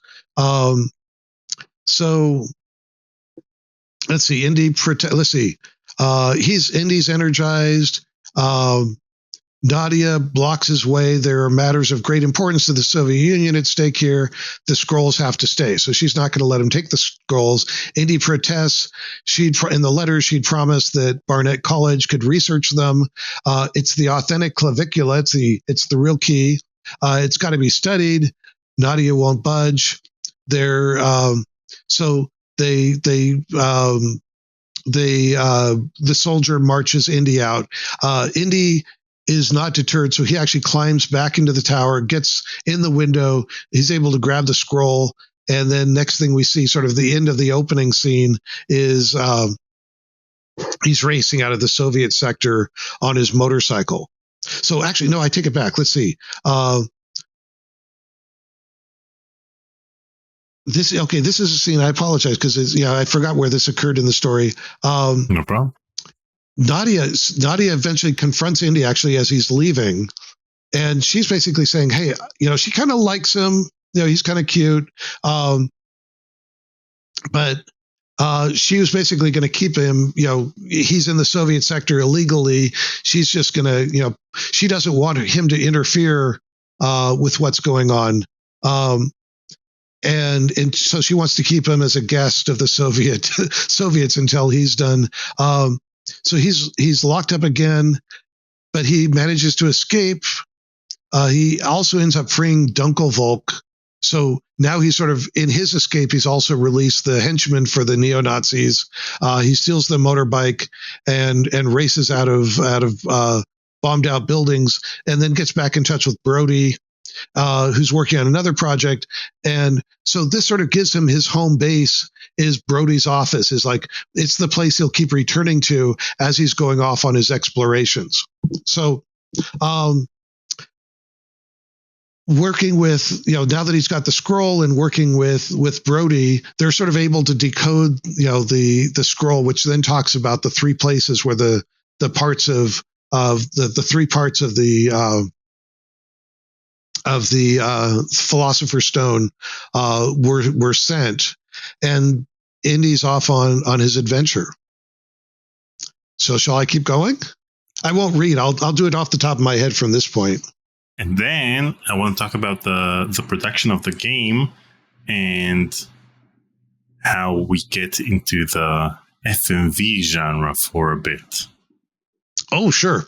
Well, do you want me to just do a real quick synopsis of do a real quick synopsis, and then I'll show you the video clips, sure. And then we'll talk about how it got to that point and the production from that point on. Okay. So we've got the backstory. The Philosopher's Stone was created by Albertus Magnus in the 13th century, so the 1200s, and then sent to the furthest reaches that they knew of. So one piece ends up in Ireland, and it's at a monastery there. And I wanted each of the areas to have a distinct feel. So in the monastery area, Ireland, it's very verdant, very green. I wanted to have natural puzzles. So a puzzle might be, Indy finds somebody who's I think it was like the old constable, and he sees there's a locket in his hand. When he's found, well, a crow or a raven flies by and grabs the locket. So now Indy has to find another shiny trinket kind of thing, or the people are in a pub and he needs something in the pub, and so he goes and gets a beehive or a wasp nest, drops it down the chimney in order to get everybody to disperse from the place. So all the puzzles, for the most part, because this is the piece that animates things. And what's happened is it's been there and it's been guarded by this monastery. But when Indy arrives, the monastery there'd been a huge fire there, and he's sort of in the middle of a murder mystery because, as it turned out, this young monk had he had a girlfriend, but then he decided to go work in this monastery before the fire. And it turns out the monastery, that whole brotherhood, was there to protect this piece. That was what they'd been charged with. They've been doing it now for over 500 years. Anyway, this one monk is the right word. I'd have to look it up. Anyway, this one brother, his old girlfriend basically says, why did you leave me? And he's going, I've got this important mission. He's going, what's more important than me? What's more important than us? And he says, no. I have to keep this thing. It's really important. It's like, what? Show me. And so he takes her down into the bowels of the monastery and shows her this bowl, and she's what is this? Why does this matter? And she gets angry, and I think she throws it at him, and he slips and he falls, and he dies. And so she doesn't know what to do, so she kind of grabs the bowl, and she's running out, and she knocks over whatever torch they were using, and the monastery catches fire. Now here we are, now years later, the monastery's gone, but she has this bowl, And the bowl is the one that, will animate things. And so she ends up sort of being manipulated by the powers because it's the bowls, the pieces are all sort of have this diabolical aspect. And she starts what's almost like a druidic cult where she's using it to to control the other villagers and the other farmers, and even knocks off the local police constable with this really horrific scene where this tree, she animates this. Well, she has him held down to this stone, and she's animating this tree, and the roots come out of the ground and end up sort of rending this poor constable into pieces, which is why Indy sort of ends up on this murder mystery, trying to find out what's going on, and then also trying to discover the history of it. And eventually, he has to confront the person who had been the young woman, who's now the sort of the crazed woman that has the piece. So that's the Ireland part. And so Indy discovers it, and of course goes back to Brody. The second part is Kiev, and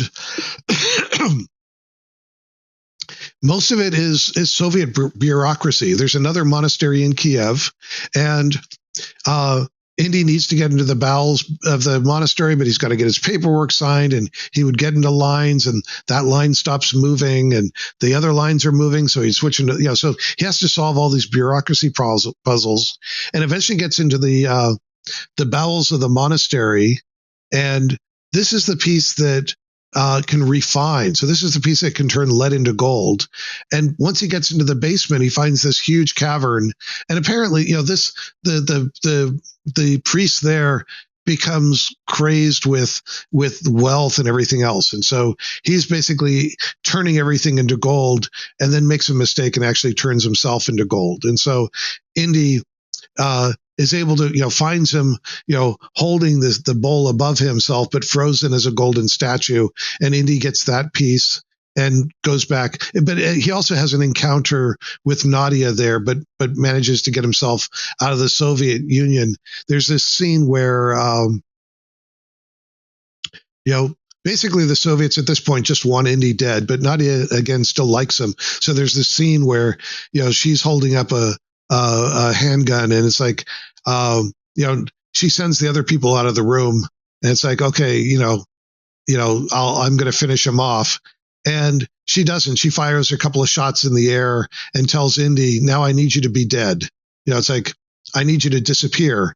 And that comes to play a little later. So Indy escapes, again, goes and sees Brody, and then goes off to Tibet to find the third piece. So that story actually starts back in the 12th century, where there was a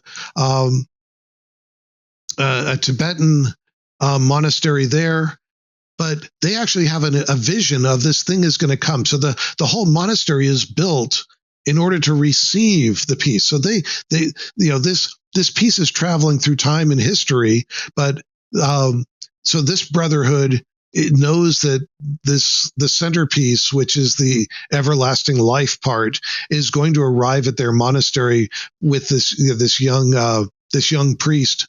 And so they've already built the monastery in order to protect it. And the reason they build it almost like a fortress is this is the piece that in some ways is most dangerous, because everlasting life means that some conquering hero could show up and try to take it. And oh, hey, there we go. So there's Nadia. So this is Nadia shooting Indy and then telling him he needs to play dead. There we go. That actually, you know what? I'm going to lean over here a little bit. I'm glad you brought that, because I haven't looked at these in years. So one of the things that came out of the project was working with Dark Horse Comics to do a 4-part series based on the game. And I think they stayed pretty true for the first three issues, pretty much followed the story as it had been designed. And then they kind of went, woo! I think the last issue was like zombie Nazis or something like that. And then they'd also done a Dark Horse also did Fate of Atlantis. Yeah. So I I also have a question from one of our viewers, AT Machine. He says the comic book adaptation is faithful to the overall outline of your design documents up until the finale, which takes place in Germany rather than South America. Do you know if this is something that was ever considered during development, maybe by when Joe Pini was working on the project, or was it something the comic version writers came up with themselves? Because I know that the fourth issue, they took some. I was not aware of it. Yeah, it came as a complete surprise to me, and so. But Germany was, one of our, basically it was the central hub for all of Indy's foreign travels. And so at that point it was pretty much out of my hands. And it was just it was just a little bit of a head scratcher. Also, I felt bad because one of the characters, I think the woman in Ireland, I named her Colette, who was the head of our art department. And Colette is a lovely woman. And she's married to Steve Purcell, who went on to Pixar and created, Sam and Max. Was one of the Sam and Max. He co-created, he was one of the co-directors on the movie Brave. He did a lot of the indie animations in the earlier games. I came into work at Skywalker Ranch one day and I kept hearing this snap, pow, snap, pow. And it's like, what's going on? And I went back and Steve had bought a whip. And, to learn to animate it, he had to learn how to use it. So he wanted to learn how do you snap, how do you snap a whip or crack a whip? And then from that, he could then make sure that Indy's motions for the use of the whip were accurate, and actually, matched actual movements. So I did feel bad because here I wanted the sort of the cultist, based on Colette, who, like I said, is absolutely lovely. And then the animators made her much more of a hag. And I felt kind of bad. I don't think Colette ever knew that. So sorry, Colette. Actually, I had lunch with Colette maybe a year or so ago. She always wanted a place like a children's museum to take her kids. And so she started a foundation to build a children's museum, and she got property on the same piece of land owned by the Charles Schulz Foundation. Charles Schulz created the Peanuts characters, so Snoopy and Charlie Brown. And so there's an ice skating rink that's run by the Schulz Foundation. And then she now has an absolutely fantastic children's museum just about a block away. But it took her maybe 10 years to get the museum done. So about the time her kids were ready to go off to graduate from high school and go to college, she was able to finish the museum. And Steve did some pieces for that as well. There's a lovely tea party that you can have with Humpty Dumpty. So, the big egg, he did sort of a Victorian Humpty Dumpty. And so there's a sheet of glass or plexiglass, and you've got your half of the tea table. And then behind the glass, you've got Humpty Dumpty in his little dapper hat and smiling away. Oh, and they have a lovely little dentist exhibit. But you're the dentist, and it's actually a crocodile who's in the dentist chair. And you've got a way to take x-rays. So you've got this x-ray machine, and it can detect where you move the x-ray machine around the crocodile. And then these pictures show up of these animated, here's the tooth that's hurt and other things, and if you put it on the crocodile's chest, you can see like where the lungs are. It's just a wonderful, wonderful children's museum. So where was I? I was in Tibet, or did you have something to? Now, moving to the technical side of the game, I understand that, around that time, LucasArts switched from creating, the smaller characters like in Monkey Island and in Indiana Jones and the Fate of Atlantis to much larger characters that you'd have in Sam and Max Hit the Road and Day of the Tentacle. Now, with Indiana Jones and the Iron Phoenix, you guys wanted bigger characters, but unlike the animated characters, they had to be more realistic. And that ended up being something very similar to the Art Deco style, just like Eon Flux and Batman the Animated Series. Right. Now, how did it go from this to actually testing out the filming of actual footage with real actors?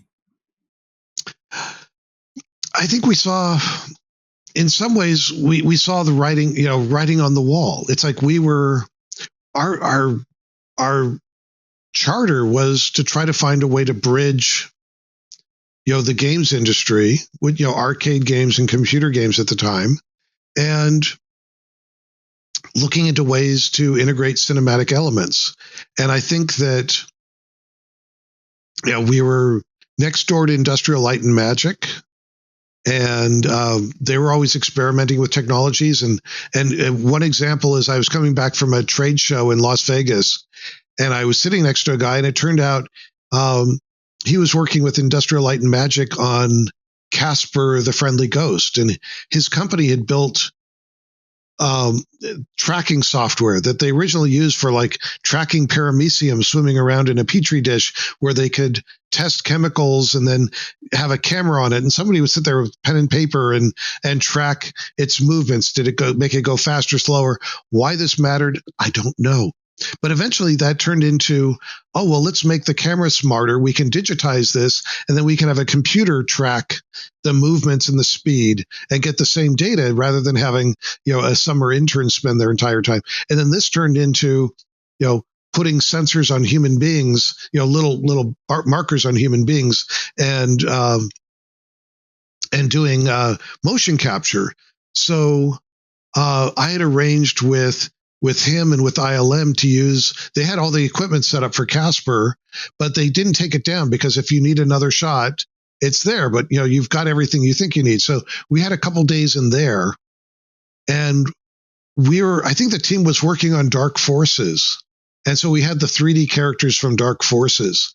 And it's like, hey guys, I can get us 3D data.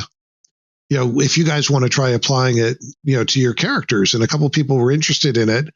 So, so I introduced everybody.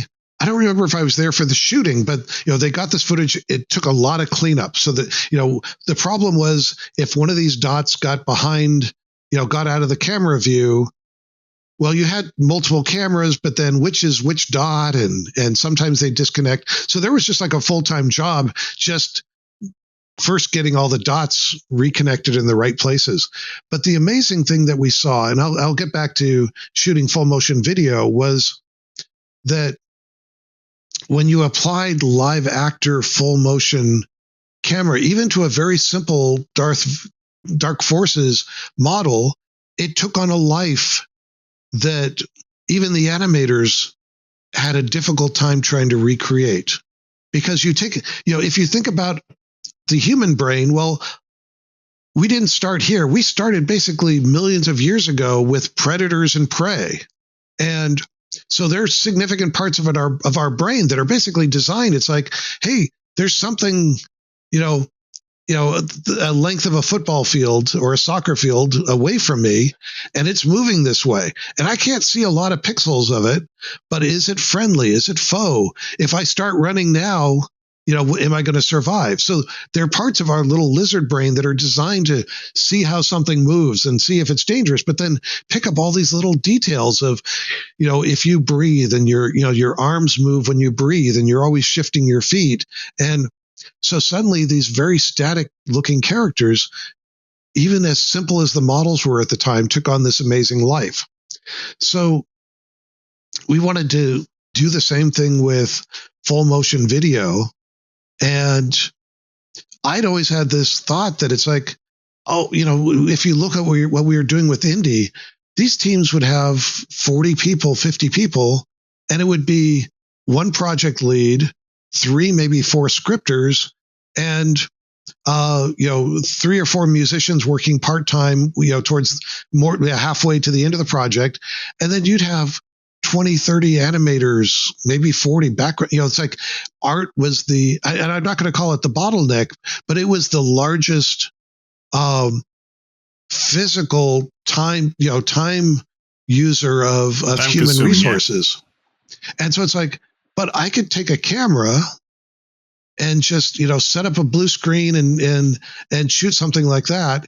And I could, in a day, I could have a scene that, one animator might take a week or a month to do.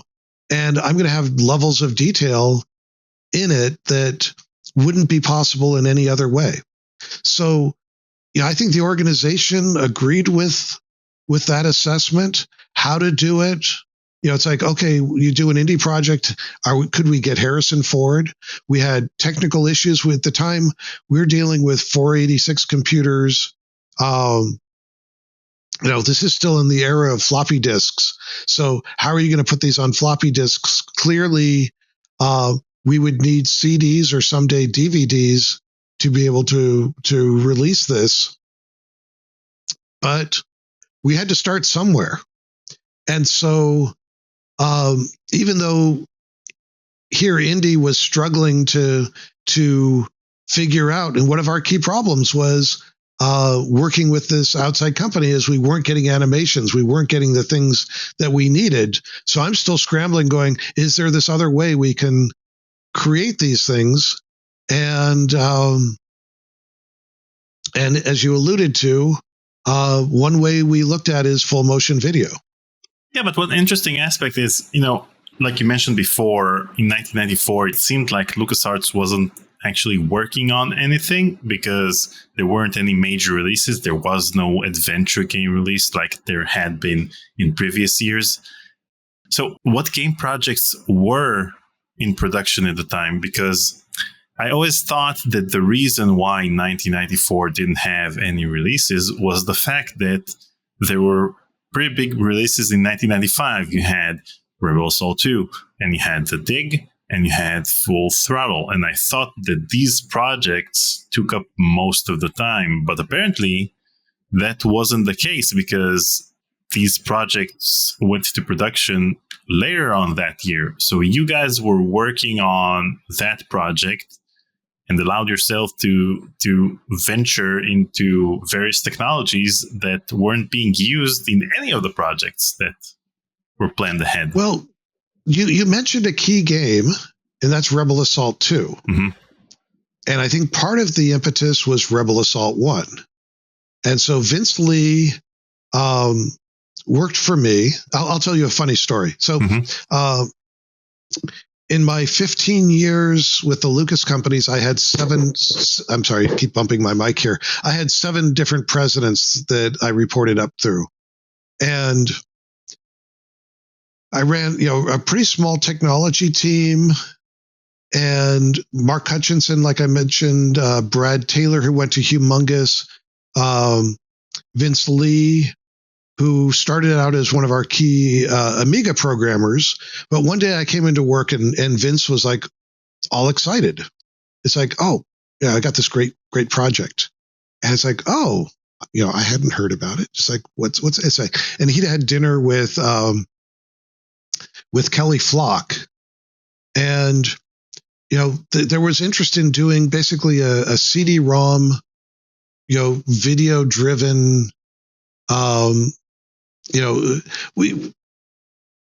was, I'm going to call it like a roller coaster game. It's like you're on a set of rails. Yeah. And if so you're not exactly, it's like, just learn to love the rail. It's like, people on roller coasters, maybe they want to be flying airplanes, but if you're going to be dissatisfied, go fly an airplane. Just be happy you're on the roller coaster right now. So Vince was telling me, it's like, oh, I had dinner with Kelly and he wants me to lead this project and everything else. And I'm just like nodding. Oh, that's nice. That's nice. And a little while later, I showed you how the president's office was like, one office over from mine. And Kelly was there at his desk and I asked if he wouldn't mind if I closed the door. So I closed the door behind me and it's like, Kelly, did you offer Vince a prize? Oh, no. I didn't offer. It's like, well, did you have dinner with him? Oh, yeah, we had dinner last night. I said, is there any chance he came away with the impression that you offered him? Well, yeah, he might have gotten that impression. I said, I think it's great. It's like top-notch engineer. It's like he's a joy to work with, amazingly talented. And I said, that's great. I said, but one request, let me know first. I don't want to be finding things out secondhand. And, the amazing thing is, Kelly was a little bit of an anarchist at times, but I think that one episode just sort of solidified our relationship of, hey, at least, I'll respect you as in your role. Just do me a favor, respect me in mine. And, but I'll tell you a funny story is I remember while Vince was working on it and, they were trying to come up with the name, Rebel Assault. And one of the marketing people going, I hate the name, or something like that. It's like, well, what's the problem? It's like, all she could see was the word ass, ASS, and assault. And so she saw it as Rebel Ass Alt. And that game, of course, went on to sell millions of copies. True. So getting back to your question, though, about full motion video is certainly was the intent. Actually, I'm going to lean back here and see if I've got something. Yeah, here we go. I've got this magic bin here. You mentioned Rebel Assault 2. So wow. You saw my document. This is Vince's. Oh, actually, we need to see more in the middle of it. So this is Vince's design document for Rebel Assault 2.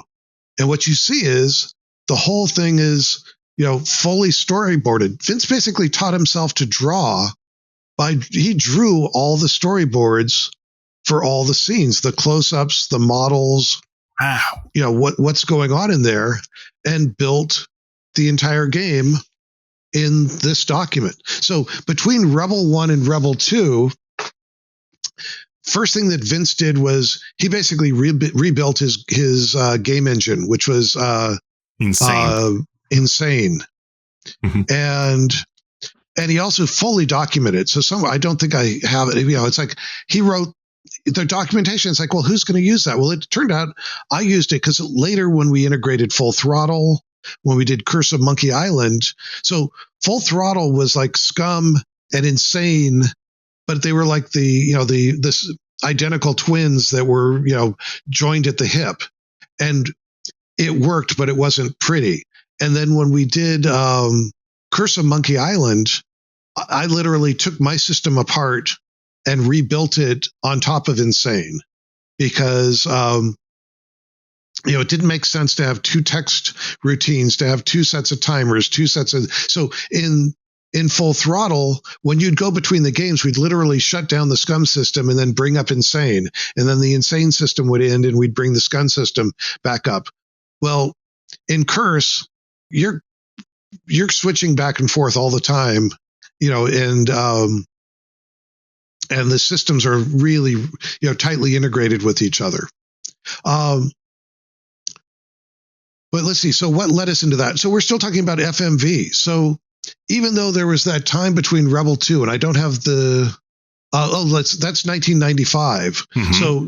So if we look at just the story games, yes, there was a gap on the story game side. But if you look at the company, Dark Forces, Rebel Assault, so that's where those type of games were certainly, filling the coffers. So the gap on the dig didn't impact the overall organization. If we'd only built story games, there might have been a year or so there where we would have been in trouble. So now I'm going to show you the FMV scenes. I have two scenes. This is the first one. None of the scenes have any audio. Okay. Can I give you a little background from this? Yeah, sure. Oh, are you able to pause this? Yeah. So, okay. So to give you background, this is Ireland. So this is probably one of Bill Stoneham's backgrounds. This is Colette. I'm not sure what's going on with the headdress because it's a frying pan. At this point, what's that? It's a frying pan. I don't know what it is. It's some sort of antenna. The bowl that she's holding is basically representative of half the sphere. So of the part. So this is the part of the Philosopher's Stone that animates things. Mike and the other crew in the art department, basically, we hired a young guy to sort of stand in as Indy. I think I probably would have gone a little older because I wanted 47, 1947. But, but they hired somebody and the guy looks pretty good in a leather jacket and a fedora. So the scene that you're getting here, we had a little bit of, when Indy is first arriving in Ireland, there's a cutaway where, and the scene's a little different. We saw it in the wider shot. Beneath this tree, there was a rock. There's this rock pillar, and I don't know what's going on with the rope here, but the constable was tied and basically held down to this tree, and I don't know, and I don't remember anything underground here. Okay. But what I wanted to do, and you'll see it cinematically, is we see the constable. When Indy first shows up, we see this ritual where the constable is killed basically the same way, not being tied up to the tree, but being tied to this stone that's actually on the ground. Because what's going to occur is the roots of the tree become animated when she pours fluid from the bowl, and then the roots want that water. So they basically, you see the roots coming up out of the ground and then going in, to get the fluid, to get the water that she poured originally onto the constable. So the idea here is we've already seen, we learn early on that this is a bad thing, and that the constable was killed this way. So now we're going to see Indy and what happens to Indy this way. And lose whatever's going on with the headdress, just lose it. But go ahead and click play. Okay.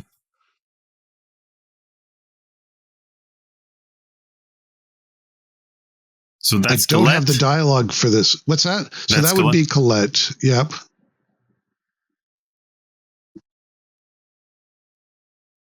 Now you can see there was a lot of color reduction done in this. So, we're still doing VGA or MCGA graphics. So we're limited to a palette of 256 colors. Looks like somebody's put a light bulb in the bowl to show something going on there. So you based the shots of the actors to the backgrounds you already had?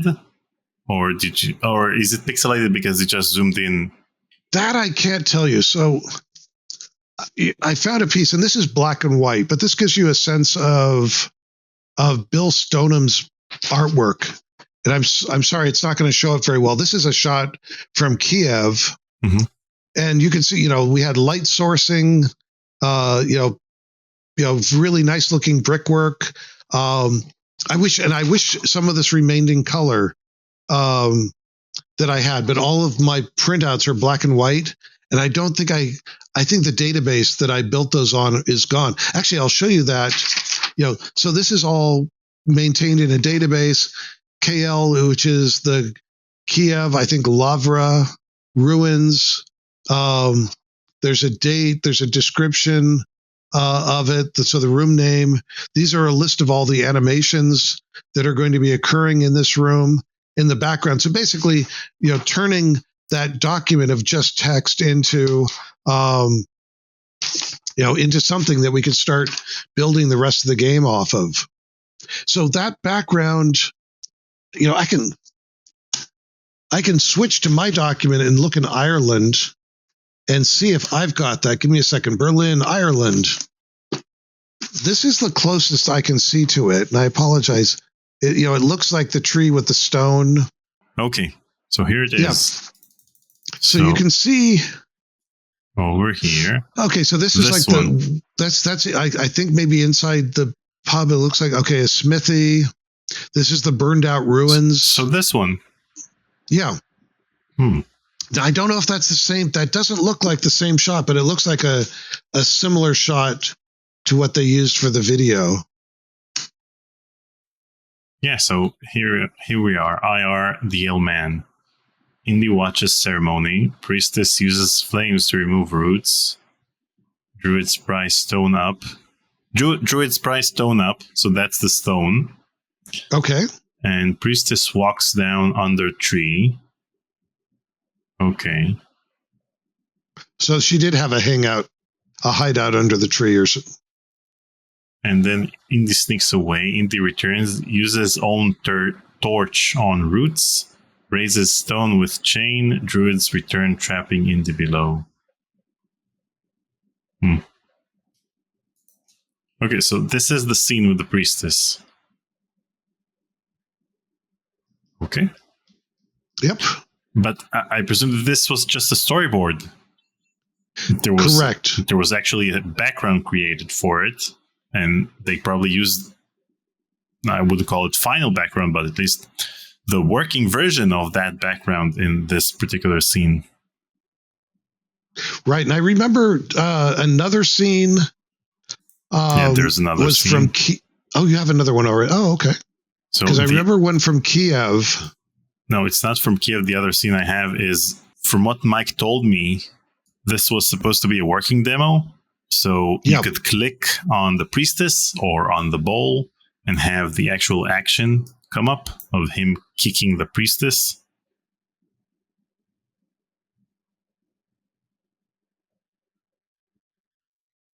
And killing her.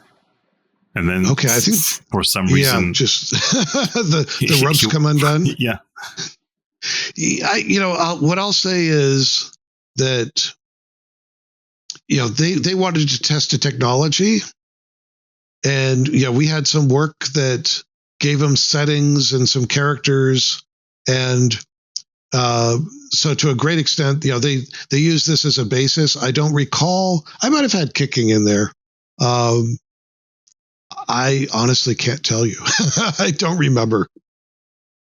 But there was another scene I thought they were going to work on where there was in Kiev, there was a wall that Indy needed to get through in the lower part. It was at the bottom of some stairs, and there was a broken pillar at the top of the stairs. And so Indy finds you had to find a pry bar of some kind, and then you'd get this big broken pillar, and you get it over to the stairs, and you roll it down the stairs to break through the wall in order to get into the lower sections below the monastery there. So and did they that actually was another film one. That footage? That was one of the ones that I'd recommended, because that was one of the things. It's like, you've got the actor, you're going to blue screen it. You could do it in, you could film it in an hour and get that entire scene. And I don't think this was shot in more than a day. And they probably spent more times looking for costumes than they spent actually. Well, you can always go to the Lucasfilm archives. Come on, the whip is there, the fedora is there. Yep. Oh, exactly. No, I agree with Indy's. Yeah, with her dress, I'm not sure where they came up with that. They put a frying pan on her head, and yeah. I could have used that when I was out in Yosemite. I was using a cookie pan or a cake pan instead of a frying pan. So, but I think what this is really important is it shows that we are always trying to, push technology. And so this project, really had a bigger push from the art department, because chronologically what occurred was, we were struggling with the team out of Montreal. And at the same time, I think if you look at things chronologically, the Dig had been struggling for the 4 iterations, or at least 3 iterations by that point. Mm-hmm. Historically, I know Noah had worked on it. I know Brian had worked on it. They had tried to build a new game engine for it. And when was it Sean and Mike built the final version of it? No, Sean created the final version, and Dave Grossman worked on the 3rd iteration for like a month, and then he just quit the project. And then it went to Sean. I thought Mike Stemley was involved in it as well. No, Sean and Mike worked together on Sam & Max See the Road. Okay. Well, my understanding was part of the agreement was, hey, we need these changes, built into the Scum system. And with Ron's departure, Vince working on Rebel Assault, they wanted to make sure that, I think part of their arrangement was, hey, you want us to fix this? We need the guy who can make the system work, with these changes in it right away. And so I think the writing was on the wall that Montreal wasn't going to be able to bring the project together. This might actually be a good segue for me to read the letter from Softgold. Whoops. I'm assuming it's okay for me to read the letter. Yeah, sure. This actually was going not to me, but to one of our marketing people. I won't say. First of all, great, there will be an Indy 6. See, that always throws me because, anyway, I think of it as Indy 5. They thought of it as Indy 6. Why 6? Whatever. I'm not sure. Maybe they count the action game. The Fate of Atlantis action game is 5. Well, they may count. Well, see, how would Last Crusade be 4 and Fate be 5? Anyway, they called it 6. Maybe it's a 5 with an exclamation mark that makes it look like a 6. But in fact, we have serious problems promoting the game if it is released with the suggested plot. Political situation in Germany regarding right-winged organizations, more than difficult at the moment, will not change in the next 2 years. Probably have heard some of the problems we're facing. Some of their conspiracy people promote the story that Hitler is still alive or about his resurrection. It's difficult to explain, for some people outside the country. Hitler, Goebbels, all the others are topics you better not bring up. Talking about the resurrection of Hitler is a topic which might even bring German press to review the game badly, not just computer press, but all the press. They rate the game. If there were standards for games where games are basically considered for, children and young adults, you could at times have some games which you'd sell, but you had to keep them behind the counter. So you couldn't display them. You couldn't advertise them. So here's some bullet points. Fighting against Nazis could be a problem after the war, as most of the computer press has already complained about Indy 4. Again, fighting against Nazis. Expect some negative aspects. Dunkel Volk, the evil character, we were concerned about the name in Germany. Would that be a problem? They're saying that's just fine. Again, swastikas are forbidden in Germany. Under no circumstances can we release a game containing swastikas. Iron Cross is okay. They'd rather just have a black cross. Have to be very careful with anything dealing with a fascistic topic, as Germany is facing serious problems with organizations acting against foreigners, promoting Hitler ideas.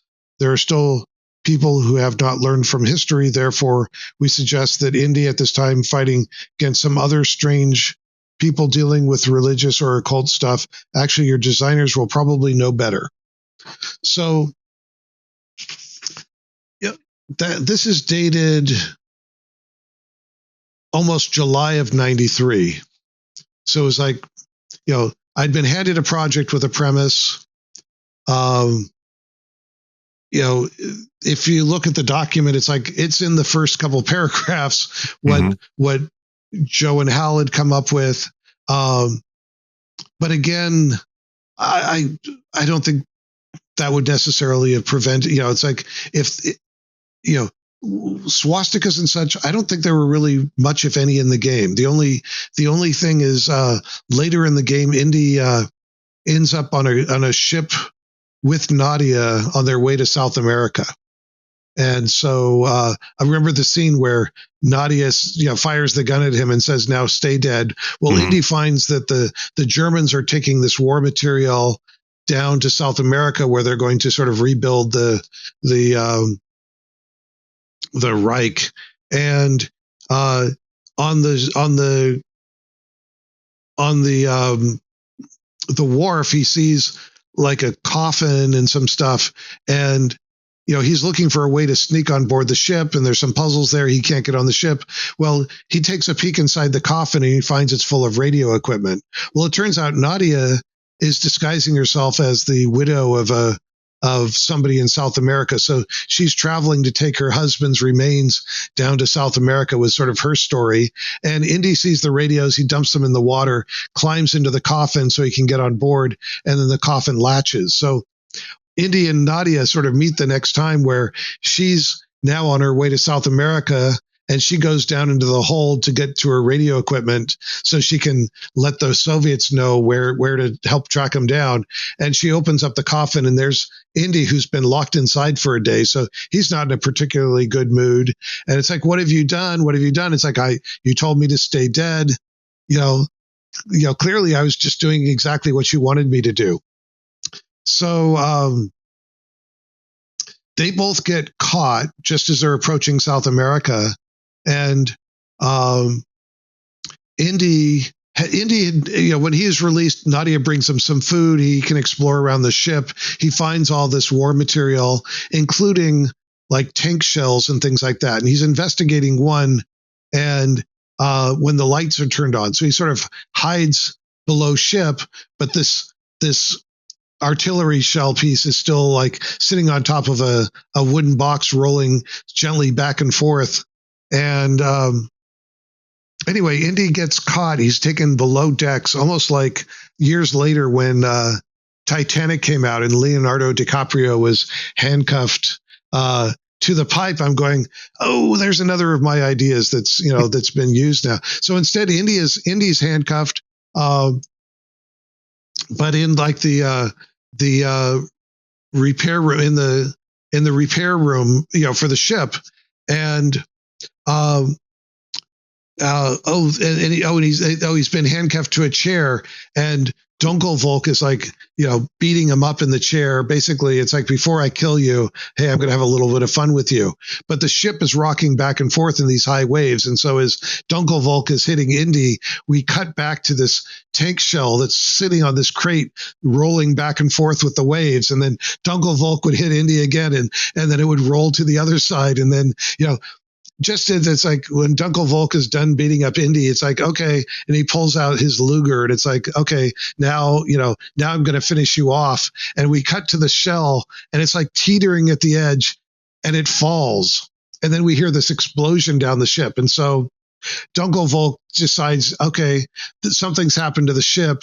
He's going to leave the ship with Nadia, who he discovered, but he's going to leave Indy handcuffed down in the bottom of the ship to go down with the ship. So Indy uses an oxygen or an acetylene tank and breaks the head off of it, and it knocks the door open that had been locked. And so he's able to escape.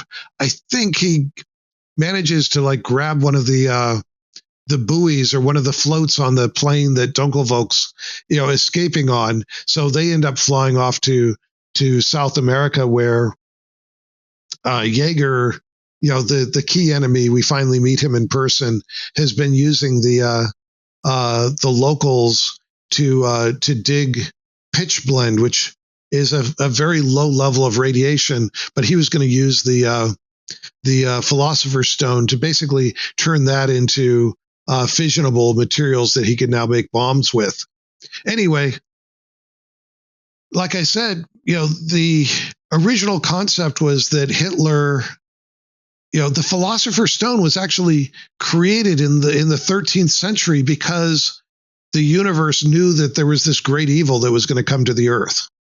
And literally, we're going to put this thing on it. We're going to create this thing. We're going to save it. Eventually, this person, Indy's going to come along, and he's going to prove that he is the worthy person to get the parts from the Tibetan monks, from Ireland, etc. And he's going to use this to basically destroy the resurrected Hitler. It's like, now once Hitler is resurrected with this, you're going to need the real power in order to destroy him. And it's actually in the process of the neo-Nazis trying to resurrect Hitler that Indy stops them. And then this whole thing goes awry, and Hitler is destroyed. But like I said, writers, designers, when this stuff started showing up, it's like, just make it about atomic bombs, and you don't need to bring, you could still have Jaeger in there, and you could still have neo-Nazis, in South America, and the Hitler coming back could have been, he doesn't even show up until the end of the final act. So that wasn't the real issue here. It was just one of one of the big issues. And it was a good reason to just say, time to put this up on the shelf and let's get the dig out of here. So the design document was dated, October, and Sadgold's email or letter was from July. So you had a design document prepared after they said that it's not a good idea to actually pursue this plot or these plot points, right? I don't think it came to my attention until very, very close to the end. So you wrote the design document up until October, and then they told you, oh, you know what? Back in July, Softgold sent us this letter. I think I knew it was a problem, but I didn't know how big of a problem it was. I was amazed because I remember somebody from marketing coming in very, very upset. And it's like, how could you think about you're going to do this? And again, this was, in the last weeks of the project. And I was just like, scratch. It's like, this project's been going on for almost a year. The two other people had worked on it. Management knew about it. And you're upset at me when management asked me to take over a project that was the whole story premise to it. No, I'm working as an engineer and as a designer. Sales in Germany was, that wasn't, absolutely something that I'm concerned about, but it's something that I assumed other people would have been working on. And especially since it's brought up in like the first, page of the design document, what were you doing for the last 9 months? Not worrying about or thinking about what we're building. It's like, you didn't have to read 60 pages. You could have read page 1 and brought this up a year ago. So I think it was, maybe it was one of the last straws, but it certainly wasn't the only straw with this project. Ultimately, I was more concerned with that after all of the great projects that I worked on, I did not want to be associated with a project with the quality of the work that I'd seen outside our organization. I don't think they respected it or understood it or were capable of building the quality. And even if, Jack saw this as some way that he could save money, it's not about dollars. You got to build a good product. And building it in-house was never an option. I mean, entirely in-house. I know that the animations were created by Anson Chu, but entirely in-house was never an option. It was never presented as, it was always presented as the only way to make this work out is working with this outside company. So I put every effort. The reason, like I said, that thing is a binder is so you could take it and say, here's your Bible. It's got all the shots in it. It's got all the story in it. The fact that, Iron Horse or Dark Horse Comics was able to they could take it and build a comic book and draw the pictures, use I forget who you said, compared the comic books to the story, but they're saying, hey, this matched. That was the whole purpose, was that to be able to turn this over to somebody else who could build it. And later I had the same experience with, I was brought in by Broderbund at one point, and they asked me to build the design for Mavis Beacon Teaches Typing, of all things. Mm-hmm. And it was a short project, but that whole thing was completely mocked up, built in a database. So everything literally worked, could be tested, so that I could hand this document over to somebody else to go build it. And so in some respects, my job was to be, you'll have like the screenwriter who comes up with the idea, and then you have the scriptwriter who writes the script. Then you have the storyboarders that go through and create all the storyboards. My goal was to get it all the way through the storyboard phase and then just say, okay, now hiring the director, I want you to go, be able to direct this, because it really didn't make sense, perfect sense, to have somebody, in Montreal building it. I had to, I was going to have people there that could do that. but I had no control really over over that company. Bill and I traveled out there together. We tried working with them, and it was always, it's like, where is this? Somewhere around, I think I've even got a couple of emails basically saying, it's like a page of like, we told you to do this, you haven't done that. We've asked you to do this, you haven't done that. You sent us something that isn't in the game. Why did you send this to us? Let me see if I can find that. It's a lovely letter. If I can, it was just, it kind of encompasses the, as animation. So here's a different letter. Okay, here are a couple things. External development team must be an extension of our internal development. They must match quality style. Will adding new artists change the situation? Animations are at 75%, but last 25% may not be achievable. This is something I wrote. Scripting, not too many issues, but we're not seeing anything. We need to send a senior scripter to Montreal. Dialogues, we are working on dialogues. Something from me, a few issues regarding latest files on the BBS, the babushka, which is Russian for grandmother character. The scale was based on the old zoom shot that has been nicked. If you get added again, she can be dropped back in. I hope that your animators are not loading the backgrounds to set up. Let's see. Is this part of it? Maybe. Okay. Oh, you know what? Yeah, that looks pretty much it. That might be expressing some of my frustration and Bill's frustration, but I don't want to. It's like stuff happens. Background Natalie has 9 days to get 3. Let's see. I'm at a loss. I'm at a loss as to why these rooms have been redesigned. Yeah, is there something here? I remember something about there was a castle that now looked like it's something like Neuschwanstein. Is that in this letter? I just remember okay, I'm trying to work professionally here, but what are you guys doing?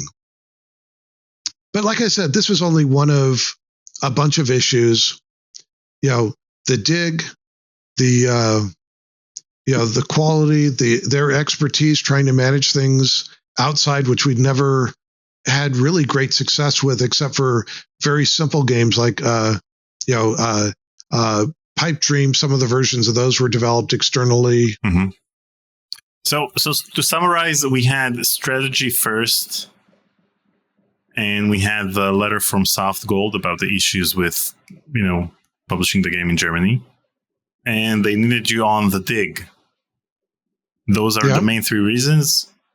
Was the cancellation of Young Indiana Jones a factor in all this, or not? I don't recall it as being one. I think, and it's interesting. It'd be interesting to have the full timeline, because I know Brian worked on that, but Brian also worked on one of the, if not the very first iteration of the dig. Or did he work on the second iteration? You might have a better idea of the timeline. Worked on the first, Brian worked on the second, Dave on the third, and Sean on the final and fourth. Man, okay. If you think this project was had some challenges, because I know that. So if Indy worked on the first, then that was Noah. That was the very jungly planet, and that was built using Scum. Mm-hmm. Then Brian came in and said, "I don't want to use Scum. I'm going to build a new system." Yeah, so he built Story Droid, and I think Gary Brubaker, and then I think they got money together to hire ILM to do that opening shot of the asteroid entering and orbiting around Earth, and then we were supposed to have we had what we called pizza orgies, which were design review meetings where we'd bring in a whole bunch of pizza, and everybody in the company would come in at night, and everybody. So about a year into the project, and usually projects would go for 18 months, you get something working and let everybody just come on in and play it and and it creates both organizational awareness of the product and also ideas. And then the designers get to see people who've never played it before. And is this puzzle too difficult? Is this one too easy?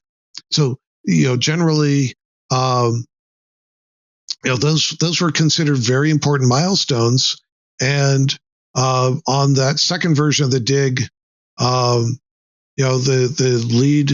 project lead didn't even show up for that. So it's like, okay, this is not a bad sign. And then I think he left for rocket science.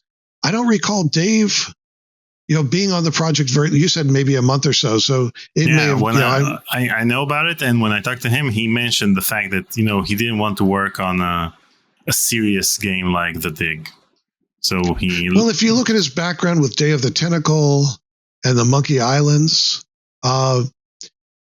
it may just not have been in his, as you say, he may have just liked something with much more lighthearted, comedic side. It's like hiring Robin Williams to play a serious role, but hey, Robin did play serious roles. Exactly. But I understand that. And it may also be, in some ways, the same way Brian didn't want to use the Scum system, wanted to build his own system. Nobody necessarily wants to take somebody else's work and then, feel like you're handcuffed and you can't go, it's like, well, this isn't the story I wanted to tell. This wasn't the, so, with Noah designing it one way and Brian throwing all that away and saying, okay, I'm going to design it a new way, completely new artwork, new art style, new characters. And it's like, I'd like to think I'm sort of nobler where I at least, when I started with this, it's like, okay, how much of this can I keep and try to make this work out? And I don't think there's the Hitler aspect of the story that I still believe strongly could have been very easily worked around. I probably couldn't completely satisfy our distributor, because there would still be bad guys involved. And I don't think I could have completely hidden that they were Nazis, but I'll tell you, if that's what it came down to, I would have made them some other kind of bad guys that just happened to be in South America. But, okay, if it was a complete no-go, you make a project work, you figure out how to solve that problem. So I think the real case was at that point, there were so many other issues that it was like, it was just another thing to kind of conveniently say, all right, it's a good way to make this one end. It was just another nail in the coffin. If we'd really wanted to, we could have, solved it. But, the other problems that existed, nobody saw any solution to those. We could fix the story. We couldn't fix the quality or lack of quality that we saw going on in the production side. Now, speaking of The Dig, there are a few animations from Anson Ju from the Brian Moriarty version. Oh, okay. So you see there were various animals, and you have this dragon and another animal that didn't make it into the final game. And you have the Noah Falstein version. He worked on both of them. And you have... Right, I remember that one. Creature. So, Noah's concept was, that this planet evolved with six-legged versus ours with, sort of two-legged, two arms. Mm-hmm. And then the other aspect was, I think Noah's planet was very jungly. So as you see, flying birds and flying reptiles, whatever they were. And,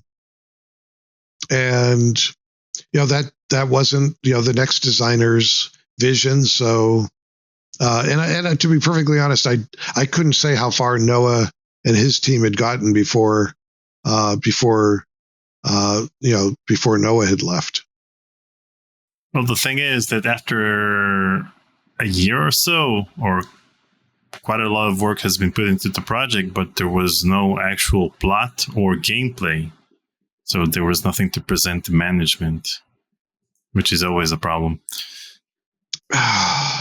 Here is another animation by Anson, in which Maggie falls, and that's not in the final game.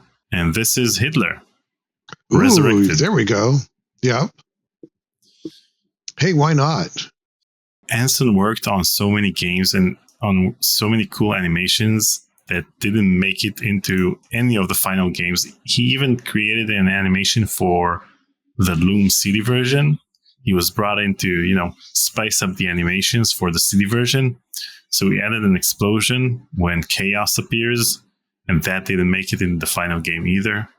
So when I talked to Anson, we mainly talked about the canceled projects and all of the animations that weren't eventually used in any of the projects themselves, whether the project was canceled or they didn't make it into the project. But, when I look at the list of all the projects he did work on, he's got a very solid track record of, there's that microphone again, a very solid, track record of successful projects as well. But I have to tell you, I worked on the, I think I mentioned earlier, I worked on the T-Mobile Sidekick phones, and we were bought by Microsoft for about $500 million, the company. And so a lot of these Microsoft engineers came down, and I worked late nights and very, very long hours.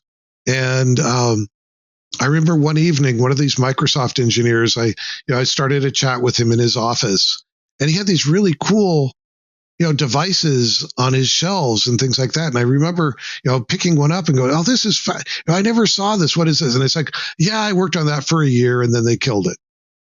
And then it's like, "Oh, what about this one? I never saw. Yeah, I worked for that for about 18 months, and then they killed it." And it was just like, it's like one after another, this poor guy. And, he's got more gray hair than I've got. And yet it seemed like, his entire career was having projects killed out from underneath him for one reason or another. And,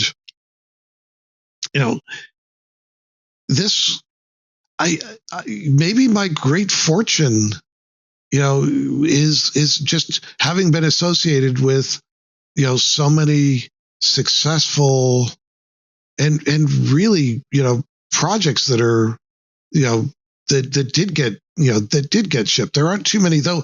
I want to point out, I'm going to grab a stack here.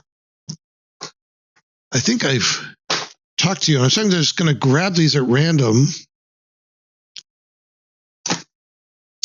This is my box of designs. Game Designs Others. Okay, I'm not sure what we're going to find in here, but do you have a minute for this? I have 5 hours for this. Oh, okay. So, some that were completed. Here's Ball Blazer. Wow. So, yeah, David Levine very early on, and that that's interesting because it says Ball Blazer. I'd be curious to see what this is because it went out as Ball Blaster, I think, originally. You could tell it was the pirated version. Star Wars. Could be. Whoa! The New Emperor. Star Wars CD-ROM. This is not Ron's version. This is another, Tony Van worked on this one. Greg Hammond, Life in the Balance. I'm just going to read preliminary concept. Assume the role of a game warden. The player must manage the wildlife in his section of a preserve, protecting them from various threatening elements.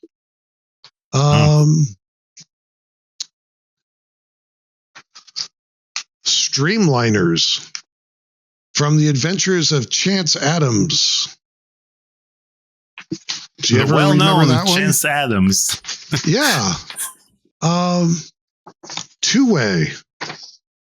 Doug Crockford. Two-Way is a cooperative communication program, helps people to move information between computers using modems. Well, that's not a game. It's not a game, but what's fascinating still is this is the kind of stuff that we still put concepts together for, because even in the age of, let's say, Commodore 64 computers, you still had files to be moved around and stuff that we just attach and send in an email today. So, Mud Sports. Do you remember Mud Sports? I don't remember Mud Sports. I don't remember it either. Fantasy sports game developed by a company, prepared as a final definition of the game. again by so and so and so and so, but it's not saying what the damn game is. It's first booted, the Lucasfilm Games screen will appear. Well, what's the game? Title screen will set up. That's how you pitch a game. You don't say what it's about. Just need a great name. Dark Trooper? Dark Trooper? Is that supposed to be Dark Forces? It could be Dark Forces. Kyle Katarn. So that's early stuff. Do you remember Spaceport Gumshoe? Mm-hmm. Game intended to use existing Scum. Project is to stress a new approach to the implementation of a Scum game. See, they're dropping Scum in here every other sentence. The game is laid out in a manner that all the implementation can be done with little or no technical advances to Scum, where there are differences in the technology, blah, blah, blah, blah, blah. What's the game? It's like Indy 3 Loom throughout the majority of the game is a standard selection of verbs. What's the game? Okay, here we finally get in a game design, story elements are as crucial as they are in Spaceport Gumshoe. That the puzzles are like those in Indy 3.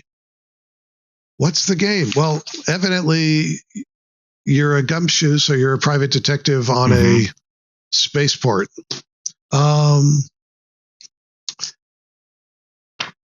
Doug Crockford did an Indiana Jones Last Crusade design. But it's not Scum based. Doesn't look very long either.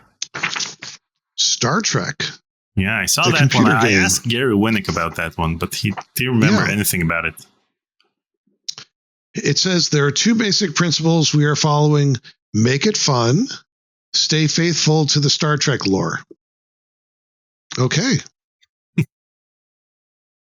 But it was going to be based on the Scum story system. Yeah. So I would have liked to have seen that. I'm a big fan of that.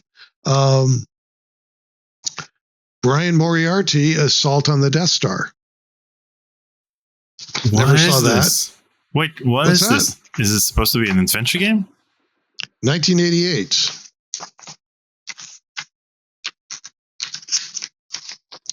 Assault on the Death Star is an arcade game based on the final attack sequences in Return of the Jedi. It uses the special capabilities of the Nintendo system to create a fast-paced, non-stop action experience that is easy to understand but challenging to master. The evil Galactic Empire has built another Death Star. Your mission is to fly the Millennium Falcon deep into its maze-like interior, locate and destroy the central power core, and escape before it all blows up. Okay.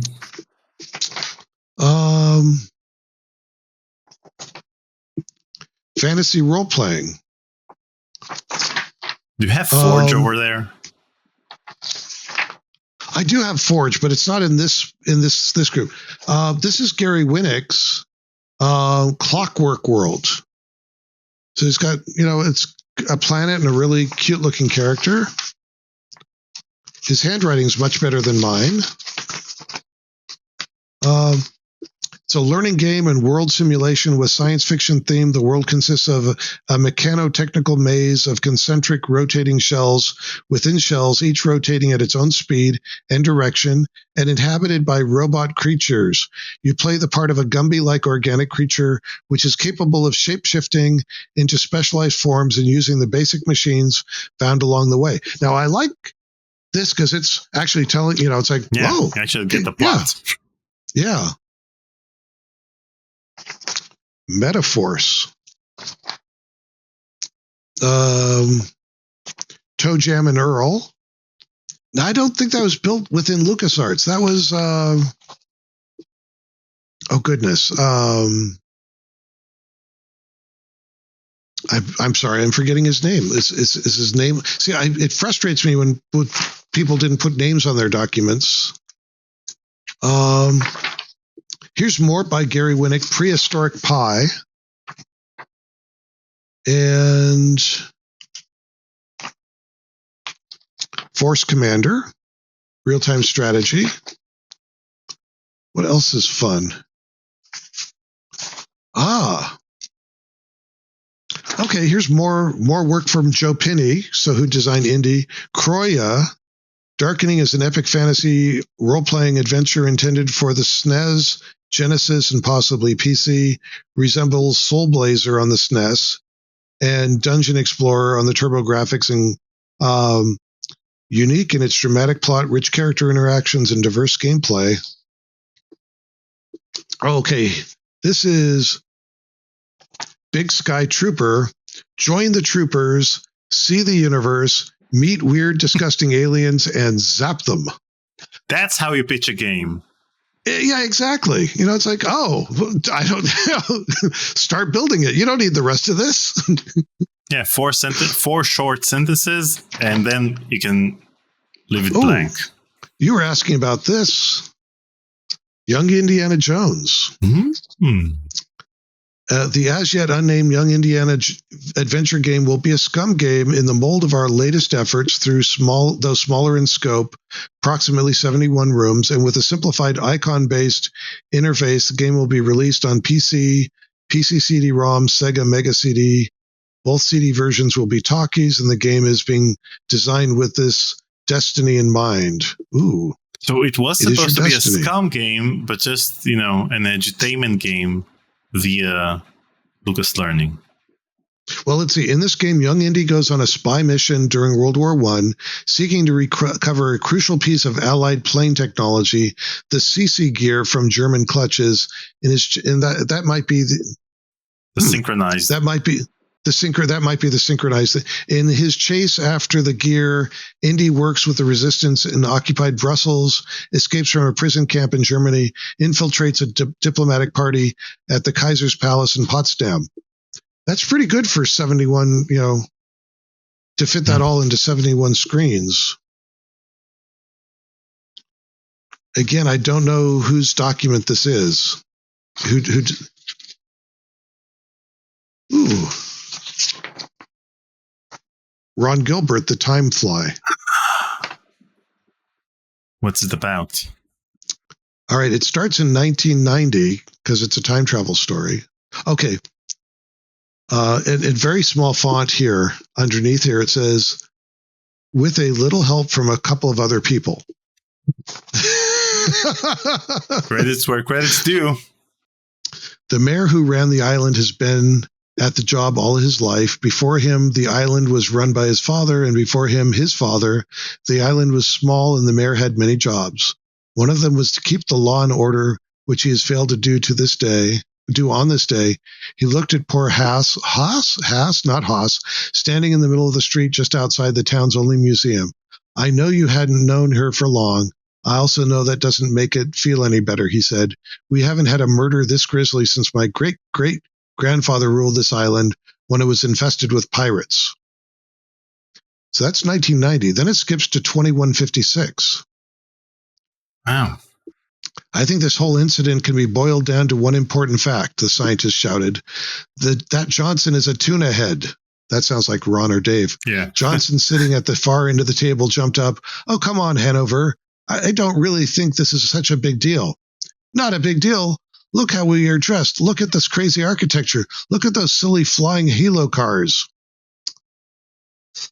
Well, let's see what else. I think we should launch a Kickstarter campaign in which you create an audiobook of all of these design documents. Like here Aric Wilmunder read design documents to you. Maniac Mansion 2, the meteor's back, and boy is he pissed. No, he's not. The Lucasfilm Fly Simulator. Wow. These are your verb selections. Shit indicator. Smash into windows. Smash into... Wow. So you got a damage indicator. Eat shit. And you have the eat shit option.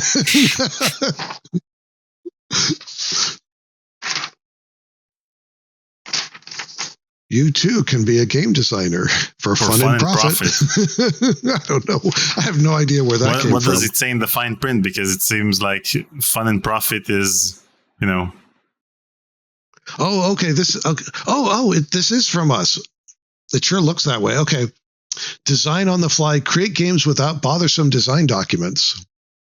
Cope with burnout and designer pattern baldness. Meet unrealistic deadlines, even if it kills you. The best years of my life were spent at Scumsoft, two guys from Andromeda. So what are you waiting for? Call us today. Scumsoft School of Game Design. So if you have a great idea for a computer game, but you don't know what to do with it, let us here at Scumsoft School of Game Design teach you how to turn your ideas into cash. $, $. In no time, we'll have you spewing out computer games at a dizzying rate while a portion of the revenue they generate goes to pay your tuition. No need to worry about the job market. We guarantee 100% job placement within our own company, Scumsoft. Just listen to what two of our most successful graduates have to say. Oh, you know what? I think this came out of Sierra Online. Well, Sierra Online Sierra had Online the Scumsoft poking fun at us. Yeah, we had a good, healthy, friendly relationship. Okay. All right, I'm going to take one last look. Oh. Is it Forge? Is it Forge? What's that? No, this is from research. So after Maniac Mansion came out, a cover of a like a National Enquirer tabloid came out with the story of these teenage kids that went into this mansion and somebody got murdered by a chainsaw. But then there was, it's like, it was just really weird. And it was like before the internet. So I asked our librarian to like search on if there were any stories. I did AP and UPI news search with no data, no date restrictions, didn't find anything close to your topic. Checked under West Germany, detective's name. There was one item about Hanover, Germany, with lead paragraphs that say something about a drug squad and a pig named Louise. Combining the keywords, there's a story from West Virginia. Oh, okay, this is the one I like. 1986 story from West Virginia saying that a man on trial for murder said in his confession that he went crazy after waking up in a strange house and finding somebody licking ketchup off his nude body. Oh, man. Hey. Indy 4. Is this Fate of Atlantis? Because, no. I don't know, you guys used various index numbers for... No, this was one I wrote up. This was before... So this would be pre-Fate of Atlantis, but Indy, it starts, and you think it's Indy, but it's actually Professor Ravenwood, so Marion Ravenwood's dad, because remember, Indy was one of his students. Here, I don't need to stand so close now. So Indy was one of his students, so they're out on out on some archaeological expedition, and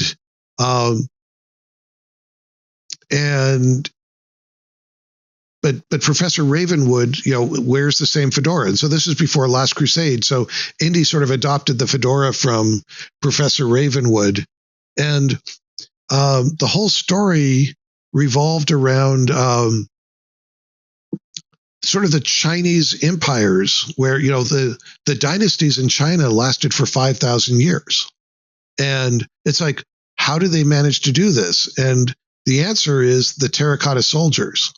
That there was this device that was used by the Chinese emperors to animate those soldiers. There's a reason why they're all unique. It's like because they were unique and they were the army for the Chinese.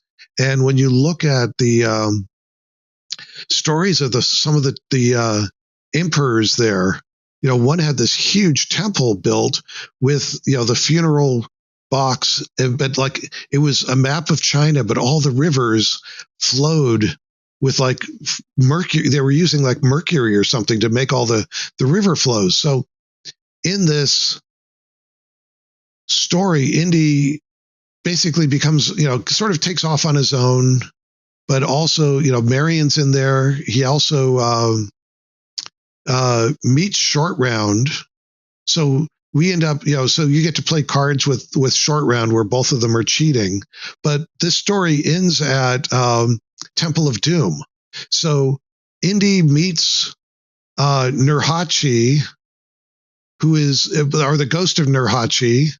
There's his Nurhachi has a dragon there, but somebody and the dragon is also terracotta, but somebody had pried the diamonds out of one of the dragon's eyes. So it's like, Nurhachi, this is like his pet dragon, and so Nurhachi is like, hey, can you get his eye back? And so that's the whole opening of Temple of Doom is Nurhachi has given Indy his bones, and he's going off to meet with these guys at Club Obi-Wan, and Short Round is out in the car keeping the engine running while Indy goes inside to try to make the deal to trade the bones of Nurhachi that drug lord wants for that diamond, which is really the eye of the dragon, so he can bring that diamond back to the ghost of Nurhachi in order to bring it back and put it back in his dragon. Anyway,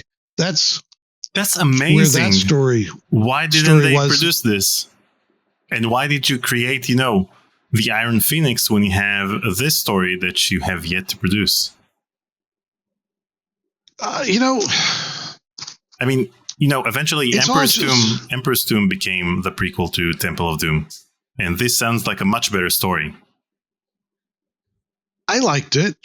But it was kind of, it was fun. And, one of the things I wanted was, like, in the closing, I wanted to switch to modern day because at one point at the end of it, Indy drops the roof on, there's sort of a battle between the Japanese and the Chinese because, over this device, because, the Japanese want it as well.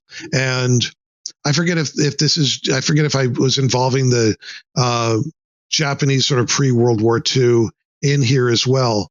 But what I wanted is, the way Indy stopped the whole situation was he drops the roof on the terracotta soldiers and he escapes.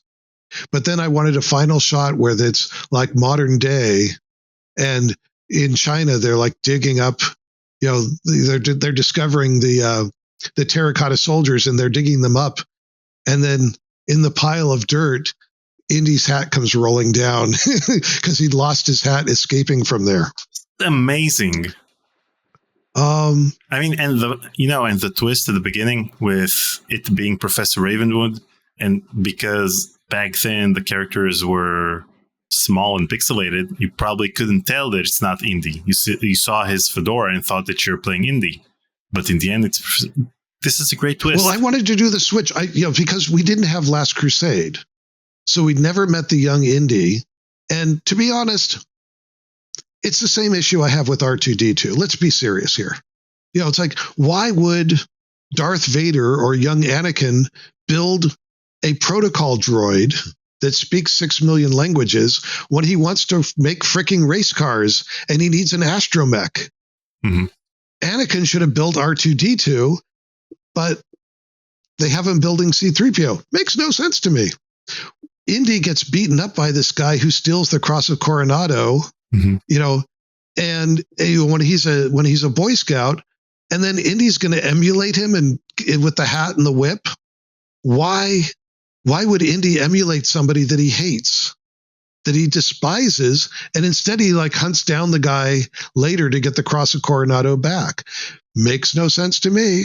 So to me, it made a lot more sense because if you look at the dialogue, and one of the things I think is really important is you create the backstory of the characters. Indy and Marion, Marion was too young. Indy was like a college research student, and yet they seem to have some sort of fling because there's a line in Raiders where it's like, Indy says something like, you were young, and she says something like, you knew what you were doing. All it took was you to, and I forget who has the line, but there's a very specific comment about all it took was you to to drive a wedge between you and your father or something like that, because he's looking for Professor Ravenwood, who's gone off to Tibet, and finds instead Marion. And but and what's he doing? Ravenwood was his old teacher, his old professor. So to me, it made so much more sense that Indy adopted the mannerisms and the archaeological ethos from Professor, from Ravenwood. This is the guy he loved. And so it's like, where should he have gotten the whip comes in handy, but hey, you better carry a gun as well, and the fedora. It's like, what better accoutrement to wear while you're out digging and you might be in the sun. So, it was, so one of the reasons is, you write something up and then you get to watch other people go create another story. And it's like, okay, well, once Young Indy, or once Last Crusade had occurred, it kind of knocked those holes out. There were opportunities to explain more about Indy's background. But the other key point if this was created, if you wrote this before Last Crusade, then why did you call it Indy 4? It would have been Indy 3. I don't know. I may have written it up even before Last Crusade had come out, because I've got this. It starts in Japan in 1925. Okay. So it's even pre World War II. Fade in, a waterfall pans past as we look down a small valley. Two men are visible hiking together down a path on the valley floor. As we continue to pan, Mount Fuji shows up, filling the screen. Panning stops and the subtitles appear. A lot of this was just ideas, so it's, I've got research notes here on archaeology in China, ideas of artifacts, bronze, oracle bones, chariots, wood chamber, burial pieces. This is amazing. Jade, carved ivory. How, the fact that they made some of these from scapula bones.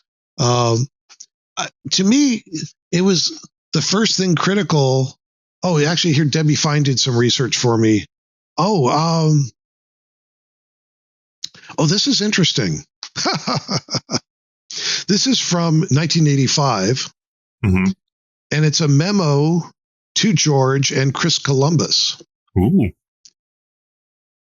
So Chris Columbus was going to do Last Crusade. So Chris had done, I think, Goonies, and he was working on a piece, and they were looking at doing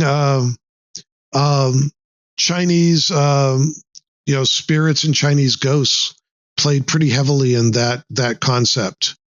And what I remember from that story is there was some pretty weird stuff in it. So it actually started with Indy sort of solving a ghost mystery, and ghosts were real. But then he got back to Barnett College, and he's confronted by one of his students and the student's mother. Because remember how the young lady, female students were always, hitting on Indy. Yeah. Well, it was pretty clear into the story that Indy had a fling both with the student and the mother. And it was like, ooh, that didn't feel quite right.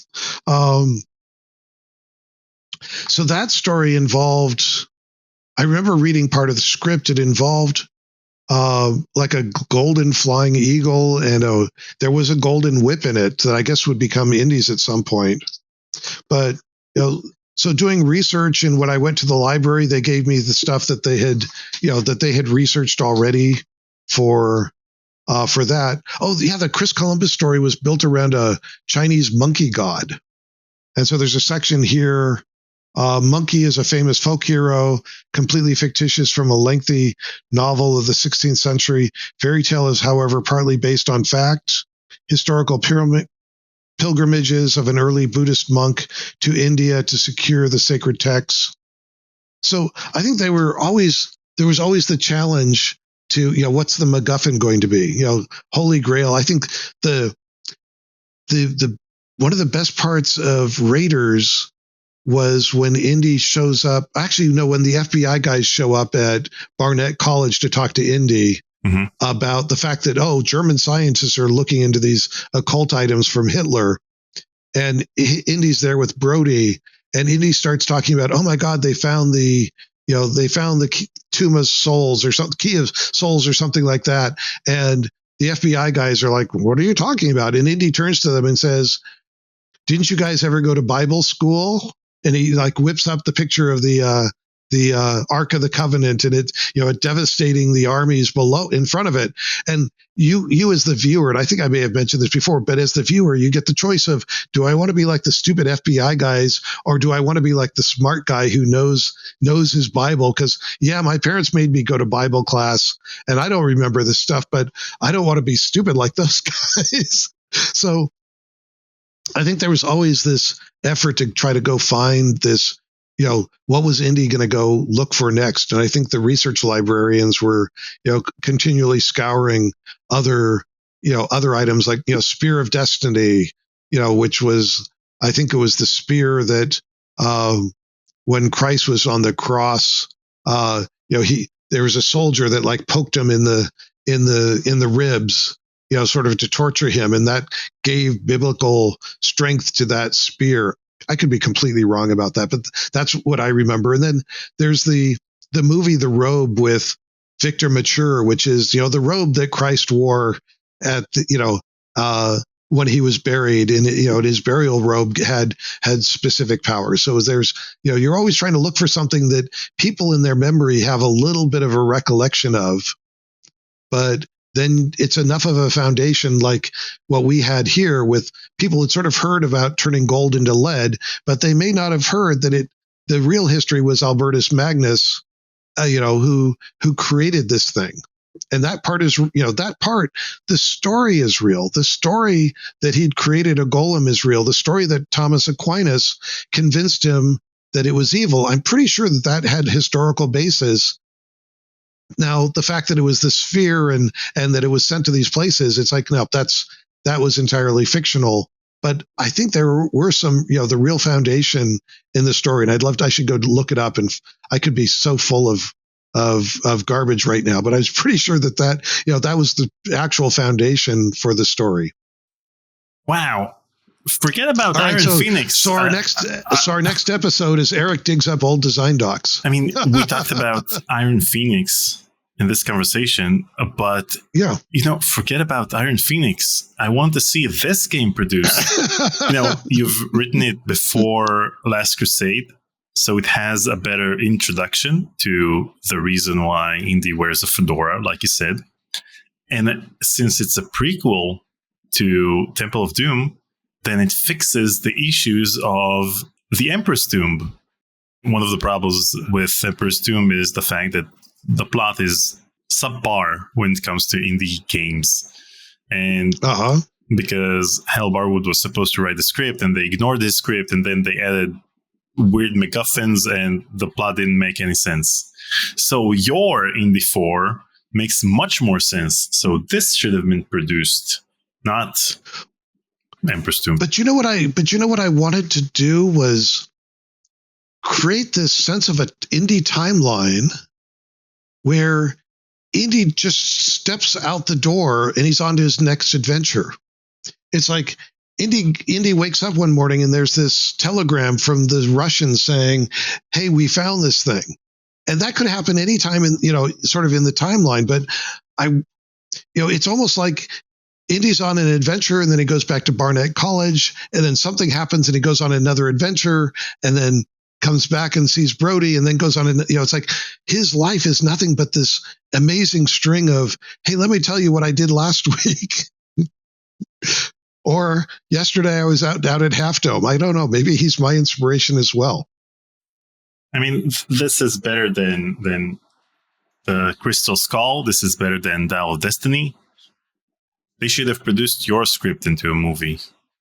Well, that was the other thing is they did one of the Mummy movies, I think with Brendan Fraser, did a whole, I think they brought back the terracotta soldiers. It's like, oh, it's like, there again, But I remember talking to one of our designers once who was working on not on the story games, working on another type of game. And it was like, it's like, oh, I had this great idea, but I was going to save it. I think I might have told you the story before. It's like, oh, I had this great idea, but I'm going to save that one for the next game. Mm-hmm. And I was just like, always use your best ideas in the current game. You never know what tomorrow will bring. So don't hold back. Just if it's a great idea and you can find a way, tomorrow you'll think of another great idea, another one after that. So. And, there's always the issue of whether or not there'll ever be another game. But the other problem is, nowadays you have movies with way too many subplots. So you don't want to go that route either. You don't want to have too many characters or too many subplots just because you can. Well, and you mentioned Crystal Skulls. So in Crystal Skulls, they do bring what an older indie, but then they do bring in a Soviet person. How that was involved, I think I only saw the movie once. I should go watch it again. No, you shouldn't. But somehow Indy swinging through the trees like Tarzan just kind of churned my stomach. But I don't even know what the backstory was of this Soviet. But to me, it's like I wanted somebody.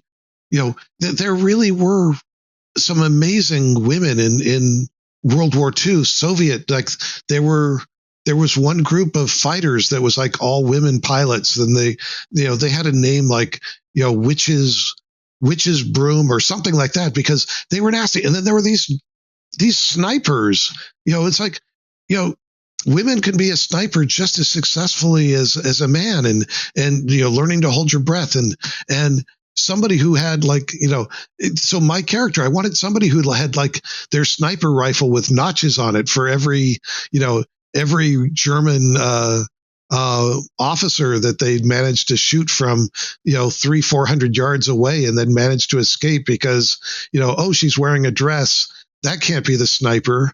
It's like her disguise is the fact that turns out she was like 20 years old and she would leave the gun behind and everybody's looking for some nasty male sniper, and who would suspect the girl with the bicycle with the basket with all the loaves of bread that's just delivering them to her grandmother. Oh, well, we'll let her go until after you see her after 2 or 3 German officers get killed, you might get a little suspicious.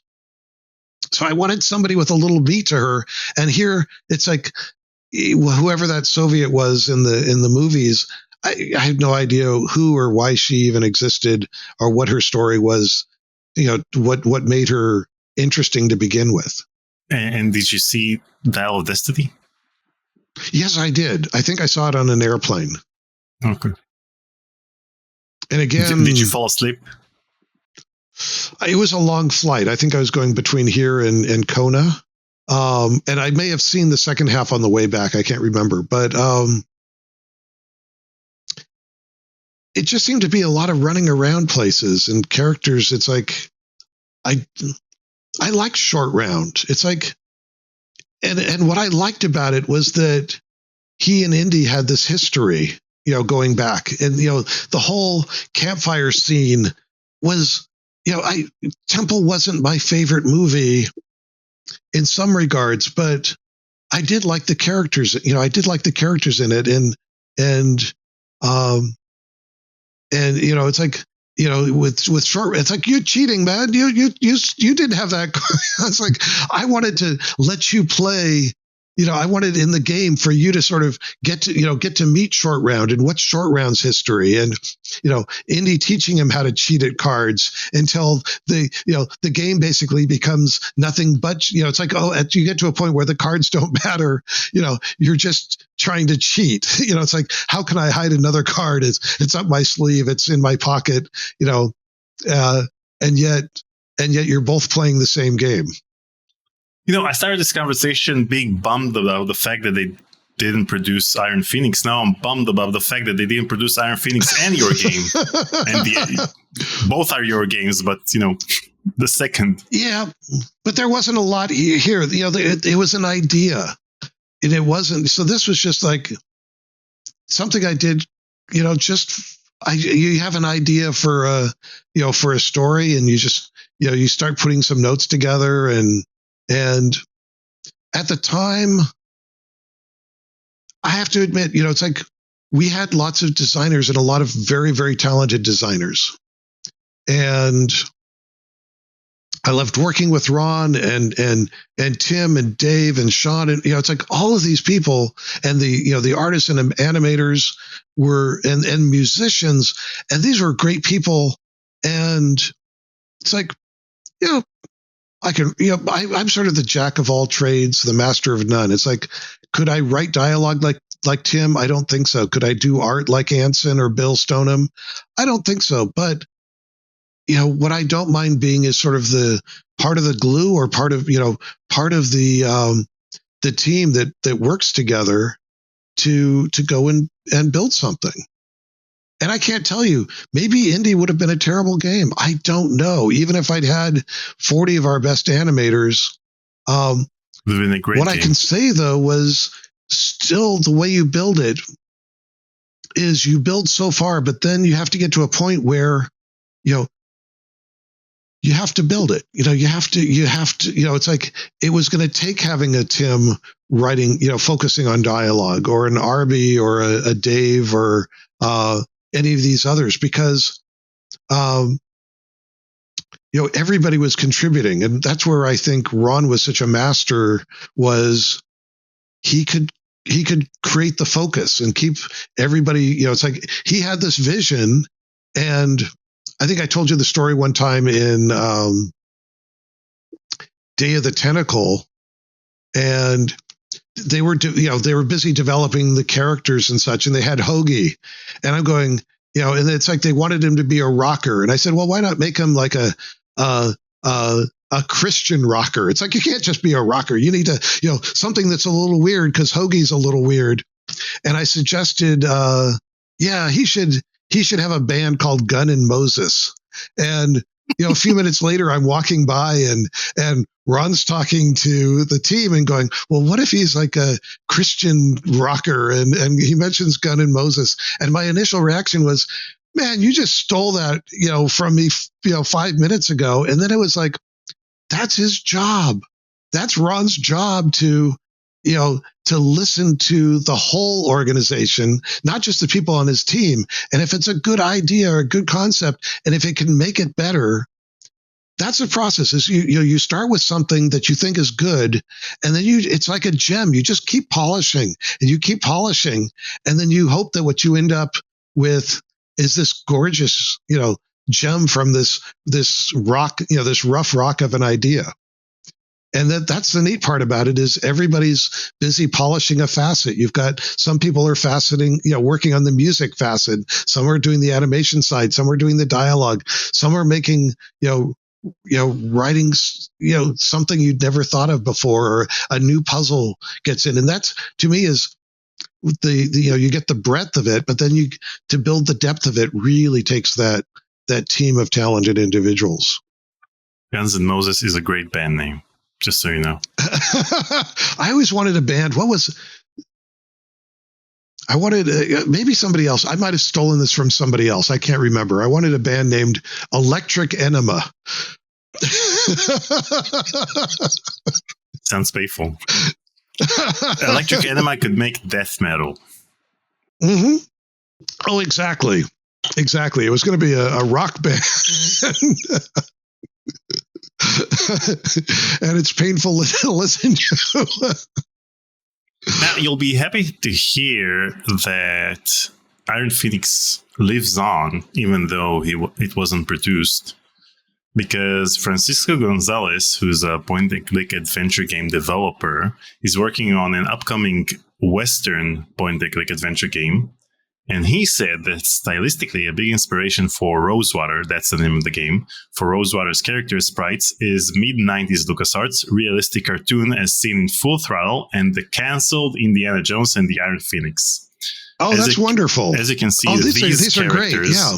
These characters from the game look very similar in style to what you guys created for Iron Phoenix. Yeah, for Anson's work. Mm-hmm. Oh, I like that.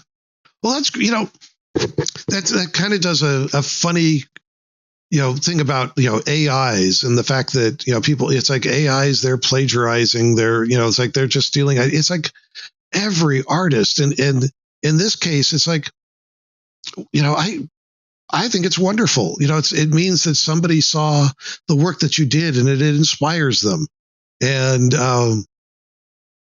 and certainly in this case, they're pulling from a style. And then I'm looking at this and seeing details and going, yeah, that's a great look. And it's a great cast of characters. I'd love to play with those. So, yeah, best wishes and best of luck. It looks like it'll be a lot of fun. Now, in our previous conversation, you talked about the fact that you may one day upload all of the source code of all of the games and the Scum games, basically, to GitHub. How are things going with that? Ooh, not particularly well right now. One of the things I need to look into is that they have, based on some of the games, based on the source code that I'd archived.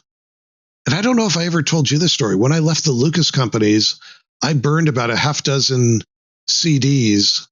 And yes, I kept my own copies. Let the lawyers come after me. You sent me your file system, like the folders in your hard drive. Yeah, all the folders of all of those. But I also, in the office, I opened one of the ceiling tiles and I stuck a set up in the building. Now, the building is now owned by the county, and it's like the county sheriff department in the morgue. Honest to God, the county morgue is in the building that we used to work in. So I don't think they'd want me climbing around, popping ceiling tiles, trying to find where my old office was.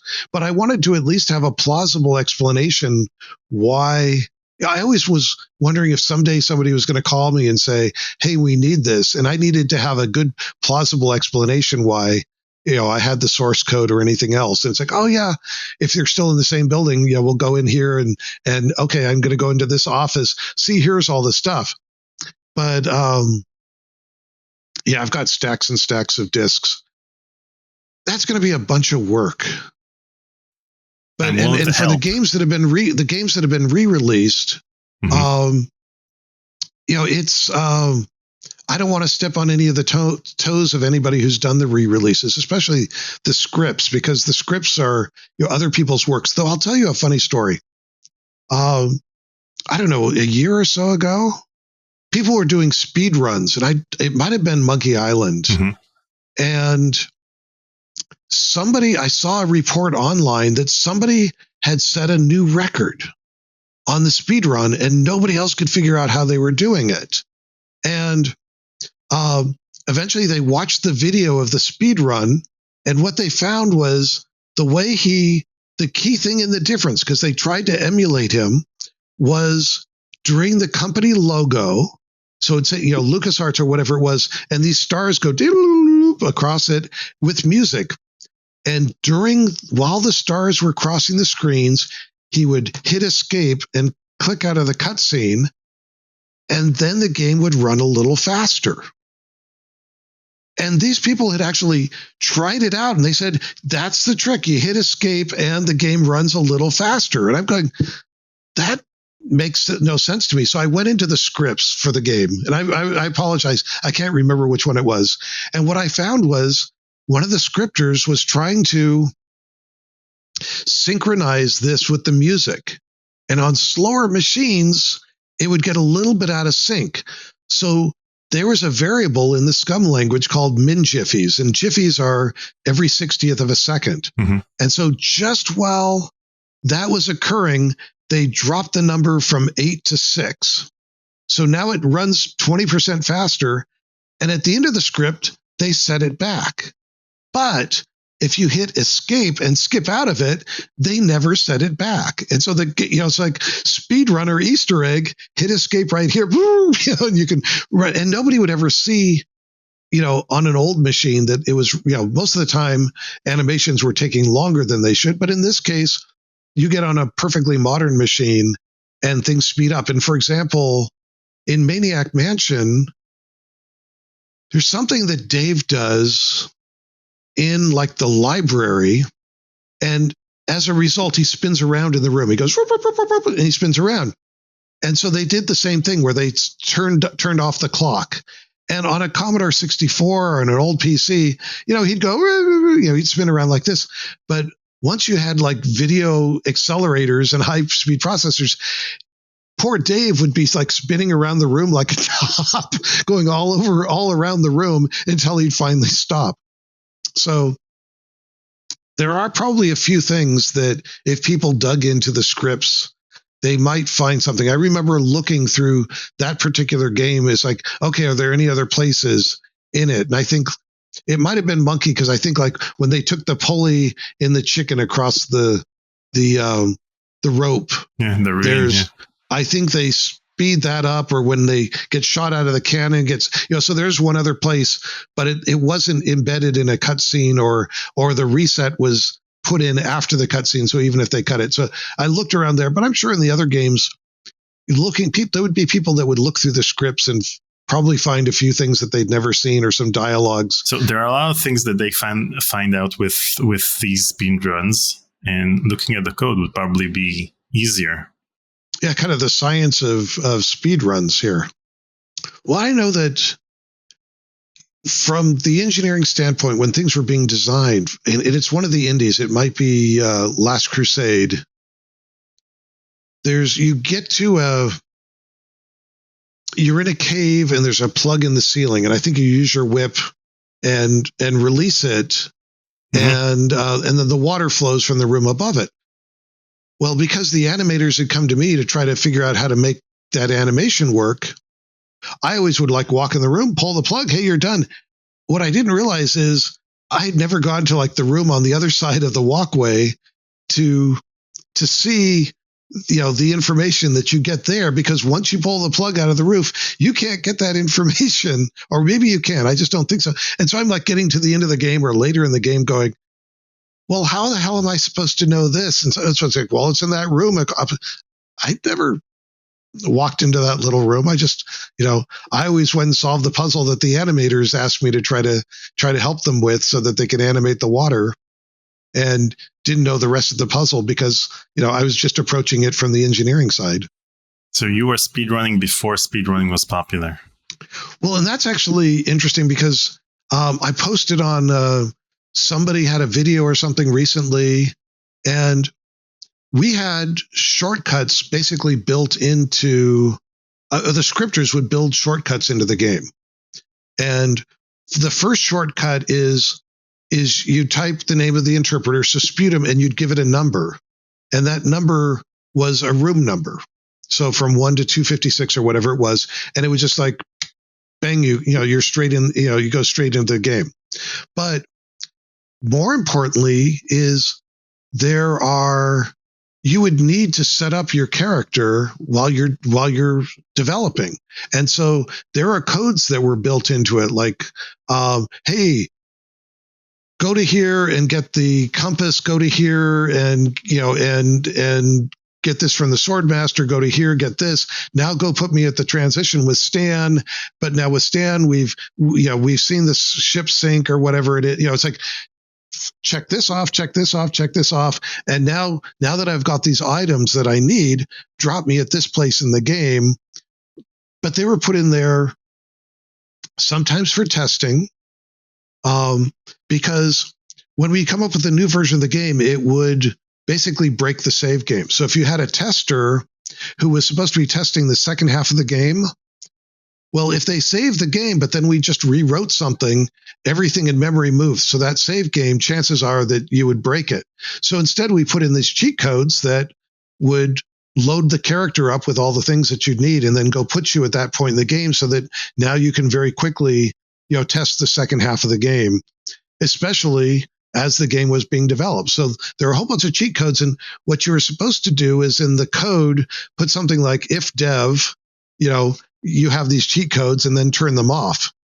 But I would still look in there. There might still, there may have been some of the games where they left the cheat codes in there that, can jump the players to interesting locations, and just looking at some of the inventory items that they got. Yeah, I There mean, might be, especially with games like Monkey Island 1 and Monkey Island 2, in which they would still change either the dialogue or things in the game up to the last minute. So it's not that far-fetched that someone forgot to turn off the debug code or any of the shortcuts that were created to test the game faster in those last couple of days before shipping. and also just even the dialogues that I'm sure there are dialogues people rarely or maybe never have seen. It's kind of like movies, seeing scenes that have been cut from movies that,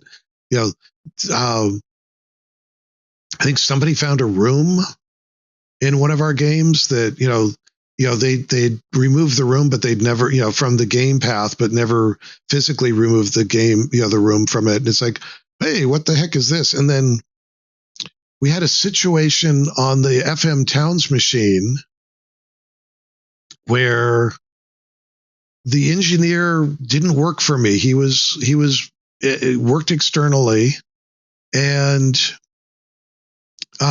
he never implemented vertical scrolling. Mm-hmm. And so there's a whole section of the game based on looking down the cliff, and there's a note or something in our last conversation. That goes down the cliff, and then you're supposed to get the fishing pole in order to do that. And this, person it's like, well, I don't want to implement vertical scrolling. I'll just redesign the game here. And I remember when we were doing the CD-ROM versions, because it's like, okay, we'll start with the scripts that were used for the FM Towns. And it's like, oh, wait, this stuff has been turned off. We have to turn it back on again, because it's like, okay, why did this happen? It's like, oh, that's, the person was hired to implement the game on the machine, not to redesign the game, because they didn't want to do some engineering. But life is what it is. I'd hate to have somebody looking over my shoulder and reminding me of all the shortcuts I took. The only thing I'm going to remind you of is the fact that Indy 4 wasn't produced, and I want it produced today, as well as Iron Phoenix. So we better get right to it. Indy's, Harrison Ford's getting a little older. And so maybe it's time to bring in a younger Indy. But, to George's credit, George always really wanted to do educational products. He built, educational departments, and, commitments to other areas like Make-A-Wish, and trying to help kids out and in our work there. And I don't know. We're certainly seeing Disney recreate Star Wars and retelling of stories, and maybe there will be a generation we're going to reach a point and somebody's going to figure out. I don't know who the Indy license belongs to, if that came over with the Star Wars license, but maybe maybe we will see a new Indy at some point, maybe a different Indy. The intro for Dial of Destiny uses a lot of AI and a lot of deepfake to recreate Indy from frames from previous movies, either Indiana Jones or Star Wars. And so the main problem with the deepfake in that movie is that you still have that uncanny valley effect when you look at Indy. It doesn't seem human. Something's off. Usually it's the lips when a character is talking, but when a character is silent, you can still see in its eyes that it's not real. Something about the eyes just doesn't work in deepfake and with CGI. So hopefully it will get better in the future, and maybe they can still create movies with Harrison Ford. Or he may just simply say, man, I've been doing this for 30 years.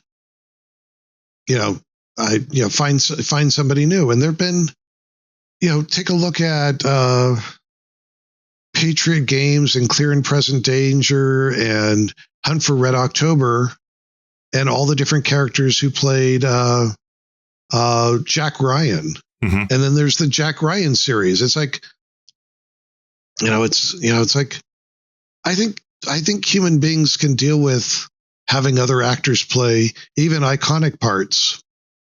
That what's more important is, it's a really interesting and a good character that Tom Clancy created.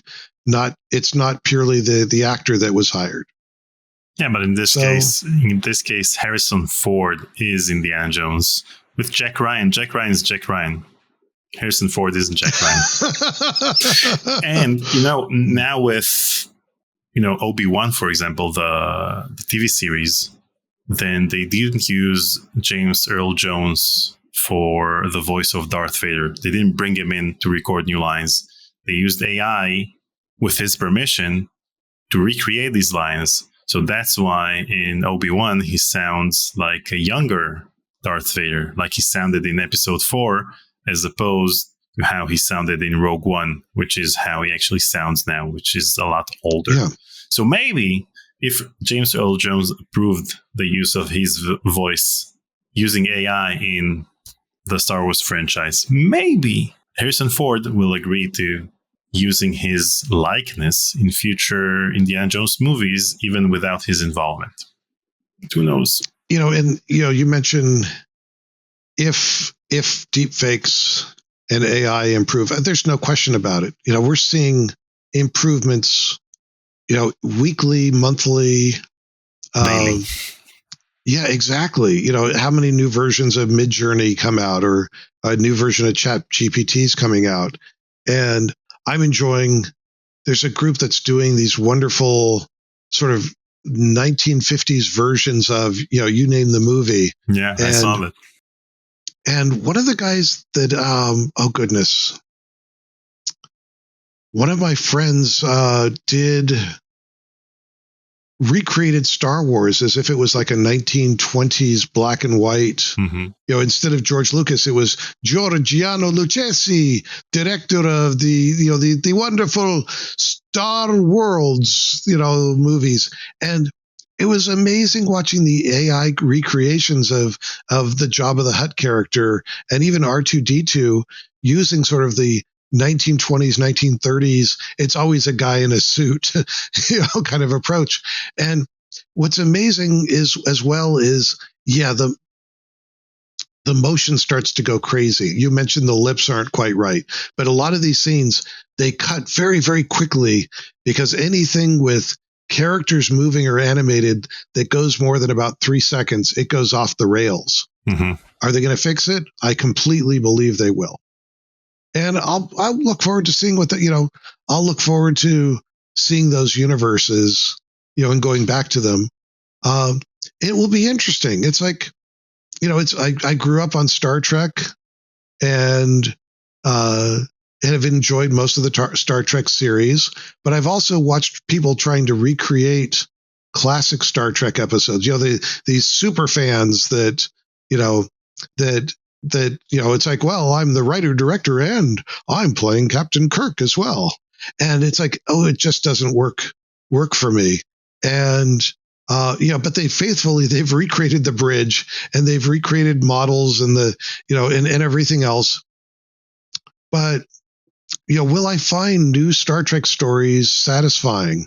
I take comfort in them right now because they help me fall asleep, because I can just turn on a recording, on Netflix, and, I know the story. I don't need to see it, and I can be asleep in like 3 minutes. It's like, and I'll just set the timer. It's like, okay, play this episode. And, I don't know if I've seen an old Star Trek episode in years, but I use them like radio plays, like, back in the day where, that you had the old movie serial, not the old radio serials, like, Captain Midnight and the Secret Squadron Codograph machines. And who was the guy? There was like a guy who was invisible. What was the Shadow? That's who it was. Mm-hmm. It was the Shadow. But he does it because he clouds men's minds. And so he's not really invisible. He just sort of hypnotizes people into not seeing him. And, these radio series, we're sort of, movies, younger cousins, but lots of very close ties. When you look at so many of them, they were based on sort of comic book like characters. And then you look at the last, 10 years of the Avengers and, and both the Marvel and the DC movies, and you realize it's like, that's just what we got, except now they can make movies that visually sort of cross that line, that it is so amazing that it almost becomes acceptable. It almost, you don't see the flaws in the lips moving. You just, you don't have the uncanny valley. You believe that, Iron Man really can shoot little missiles out of his shoulder things, or not turn into mush when he gets hit by, at 100 miles an hour into a concrete wall. It's like, you want us to believe that, physics will let you do that. Sorry, but okay. I want to believe it, so let's let it go. We all use all TV shows as white noise in order to help us fall asleep. I always prefer to watch a show that I've seen numerous times as a kid. Exactly. As opposed to watching something new, because I see it as white noise, but that white noise somehow helps you focus and make you more productive. And late at night, it even helps you fall asleep because you focus on the white noise instead of on your own thoughts, and then you fall asleep. Yeah. Well, what I found, whenever I would work at home, we had American movie classics, AMCs, were always playing these old black and white movies. And, I'm coding away, and it kind of gave me company and gave me something to, to not feel, isolated while I was doing that. And then they did a series, and it was all silent movies.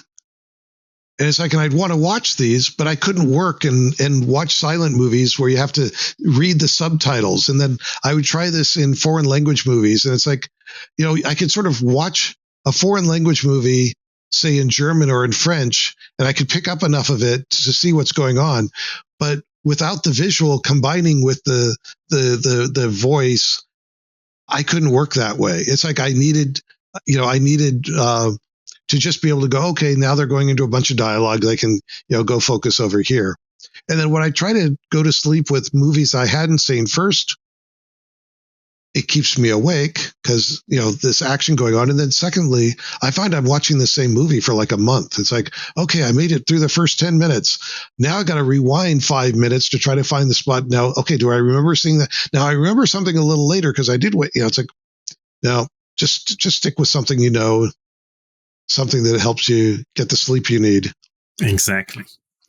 Now, the other approach, I have to say, I have not slept better than after, what did I do? I did about 10 miles, 15 miles walking around Yosemite the other day. Oh, man, I was so tired. I was out like a light. Just woke up once in the middle of the night. It got a little cold, pulled the sleeping bag over my feet, and then I slept until dawn. It was lovely. But of course, while walking, you can watch old episodes of Star Trek, and then you'll fall asleep for, immediately. Yeah, it is. I have to admit, it's a little sad walking around these beautiful national parks, and then you'll have the kid who's just staring down at his feet, doing something on his phone. Now, fortunately, there's very little, if any, cellular service there, but it seems deliberate at this point. It very likely is. I know I got a phone call from somebody, and I felt bad about that because I'm hiking down this trail in the middle of, 500 feet above the valley floor, and I got a phone call. And it's like, I don't want to be disturbing even the other hikers having to listen to half of a conversation. So it's like, here, let me call you back. Let me go find someplace where everybody walking by isn't being reminded about technology when they came here to escape from it. Before we conclude our conversation, one final question from me. What are your plans for 2024, 2025, and how can people stay in touch with you and your work? Well, I've got you. Okay.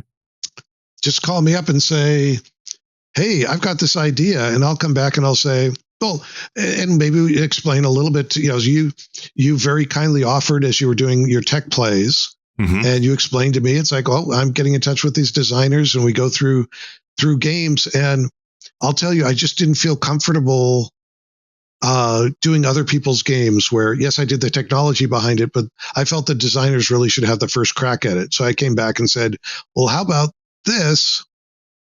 And I think you came back pretty quickly saying, oh my God, that sounds amazing. We need to do it. Exactly. And for me, it's, and I just always, I sit down. It's like, what greater blessing than to be able to sit down with people who, like the work that you did, and being able to swap stories and reminisce about, amazing times. So hopefully, you'll be in a break between other projects and go, hey, I need to kill another 4 or 5 hours. I'll give Aric a call, see what we can put together. I always have 4 or 5 hours for you. Everything on a daily basis. I can call you and we can talk. And when it comes to text play, we can always play the dig, because everyone I talk to, even people who actually worked on the dig, hates the dig. So whenever I'd suggest playing the dig in one of my text play with certain people, they refused.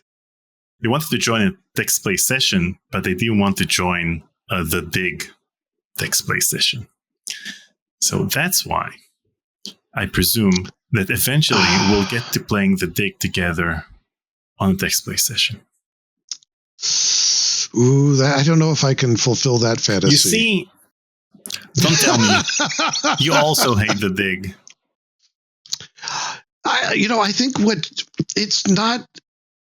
I don't think it's hate, because clearly, I dressed up as Boston Low, and I think it has more to do with reliving pain. And I think it was very difficult for many of us, and even it's like,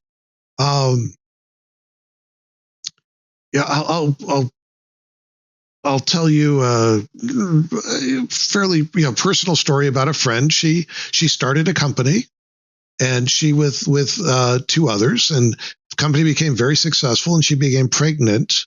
And one of the partners that she had used it as an opportunity to sort of wrestle the company away from her. And so her pregnancy was combined with this terrible pain, and she felt she didn't want to hold that burden against her child of this anger and frustration that she had losing her company, losing the company sort of as peripherally as a result of having this child. So many, many years later, she met a woman who had tried to have a child and couldn't.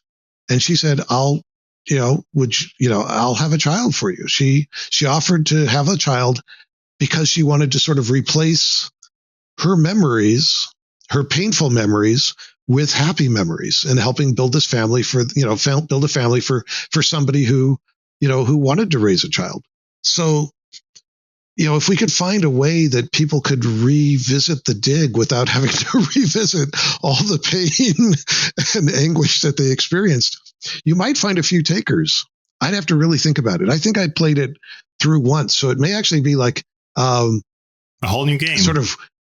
What's that? I think I only played it. It's like I did the same thing with I played the parts that I had to fix and work on and things like that. But I think, and this is nothing about Sean getting it done, because I have the utmost respect. I think I just seen it for so many years that it was just like, oh, thank God. It was just because I don't know. It just it was just like always there, and a great premise, but also this frustration, because here Spielberg came to us. And it's like, here, I want to do this thing. It's a cross between 2 of my favorite movies, Forbidden Planet and Treasure of the Sierra Madre. It's like, hey, badges, we don't need no stinking badges. It's like,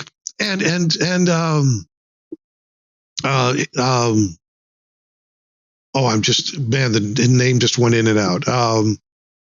Sean? No. I'm thinking about the actor in Robert Patrick. No, He was in Maltese Falcon. Humphrey Bogart. Sorry, I had the name for a second there, and then it's like, oh, yeah, but you're getting old, guy.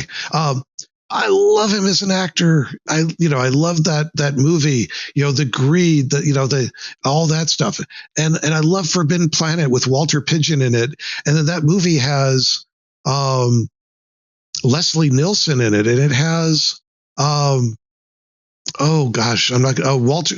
Pidgeon, and I can't remember who plays his daughter. She's absolutely lovely.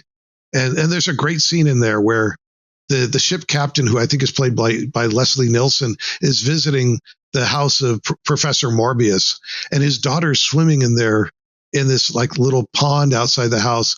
And she said, "Oh, come in, the water's great." And he's going, "Well, but I don't have a swimsuit." And she's swimming around going, "What's a swimsuit?"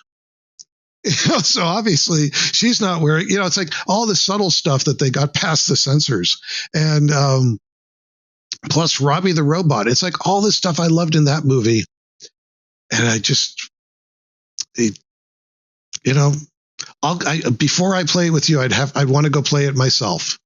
Okay. So there's my, you asked me what I should do. What I'm going to have to do is get my energy together and go figure out how I'm going to go play it. Okay. If not, then we can always play a different game. You're not any different from any other person I talked to about the Dig. The only person who actually enjoyed the production of the Dig was Michael Land, because, for him, he joined in at I wouldn't say the last minute, but he joined the last iteration. He didn't have to deal with any of the issues. And when I talked to him, I asked him if he collaborated with Clint or with Dara on the voice acting or the soundscape to actually work as part of a team. But for him, it was the solitude of working on a soundtrack that he actually enjoyed working on that made this experience enjoyable for him. But everyone else, people who were actually part of the team, really suffered. And I think the second person, and again, this is something I ask all of my guests, if they actually enjoyed working on the Dig. The second person who told me he enjoyed working on the Dig was Mike Levine. Uh-huh. Out of, 20-something people that I've interviewed about who actually worked on the Dig. Yeah. Even Chris Brown hated the Dig. Oh. Yeah, that would be interesting, especially from the voice side. And I couldn't tell you what the challenge would have been there, casting or whatever. But also, your comment about Dave's decision, not to work on the Dig and go work on something comedic. There really is something, working in comedy, that there's an energy. My God, I worked with. When I was doing PlayStation 2 games, I worked with Charles Fleischer. Oh my God, I was dying when we did the voice recording for that. I did it. I hired Tamlin, who ran our voice department at LucasArts, even though I was working at 3DO. And we got to the studio in LA, and Charles Fleischer walked in, and I might have told you this story at some point. He walked into the studio and, very quiet, and we didn't even really notice him. And there was a bowl of fruit, and he grabbed 2 oranges or 2 apples and a banana, and he started jumping around the room and acting like a gorilla. And he was holding these like they were his genitals, and jumping over the sofa and scratching himself and where the banana is sticking out. Oh my God, I almost died. It's like I got home, back to the hotel room that night, and I was physically exhausted from working all day in a recording studio, because we gave them, what we asked them to do was, here are all your lines, and I want you to read it this way, and then I want you to read it how you would like to deliver it, and then just do an improv line. And first off is hearing something that you wrote being done by such an amazing voice talent. And we had Kath Soucy, who I worked with on Full Throttle. Hamilton Camp was an amazing voice talent on that. But Charles Fleischer, oh my God, I was dying from that. So I can see why, so many of us got into games because it was fun. And I can imagine the dig became work. It was like the thing that so many of us chose to avoid professionally was having to do adult things. And the dig was more like doing an adult thing than being a kid again. So for me, computers had always been my sandbox. And so every day I'd go into work and play in my sandbox and what can I create today? And, but if I came in and suddenly my sandbox was taken away and it's like, oh, here's your desk. And now we need you to sharpen pencils or do something else. I would not last on a production line more than 5 minutes before, HR would have kicked me out for something.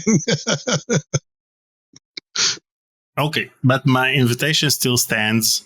Think about it. If not, you're still credited on all of the Scum games, so we can play whatever Scum game you want us to play. And we'll figure out what game works best for you. Okay?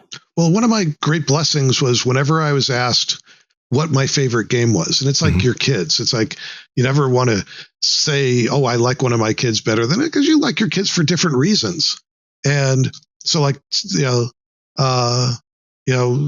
they all have different skills and bring different things to the table. And I was very fortunate because my answer, and I'll still stand by it, for what was my favorite game was whichever of the games was I was working on right now. That was always, it's like, how could you do something better than Day of the Tentacle? Well, what were you working on next? Or Curse of Monkey Island, or, all of these were just such fantastic products that, Full Throttle. Oh my God. It's like, how could you, it's like, I remember when they got the Gone Jackals recording for that, and we first started hearing that, and it synchronized with the animation. And I was like, I never thought I was going to be working on something that sounded like, that had a rock and roll soundtrack like that. And, there's a lot of pride in it. There's, very fortunate, and a lot of love went into it. And, it's spread around on all the projects. Okay. So thank you again, Aric, for joining me for this very lengthy conversation. And hopefully you'll join me for another one, because we still have to go over all of your design documents, all of them. How many are there? Oh, I just started to pull those out. Are we talking 60? Are we talking 70? That's collection number 2.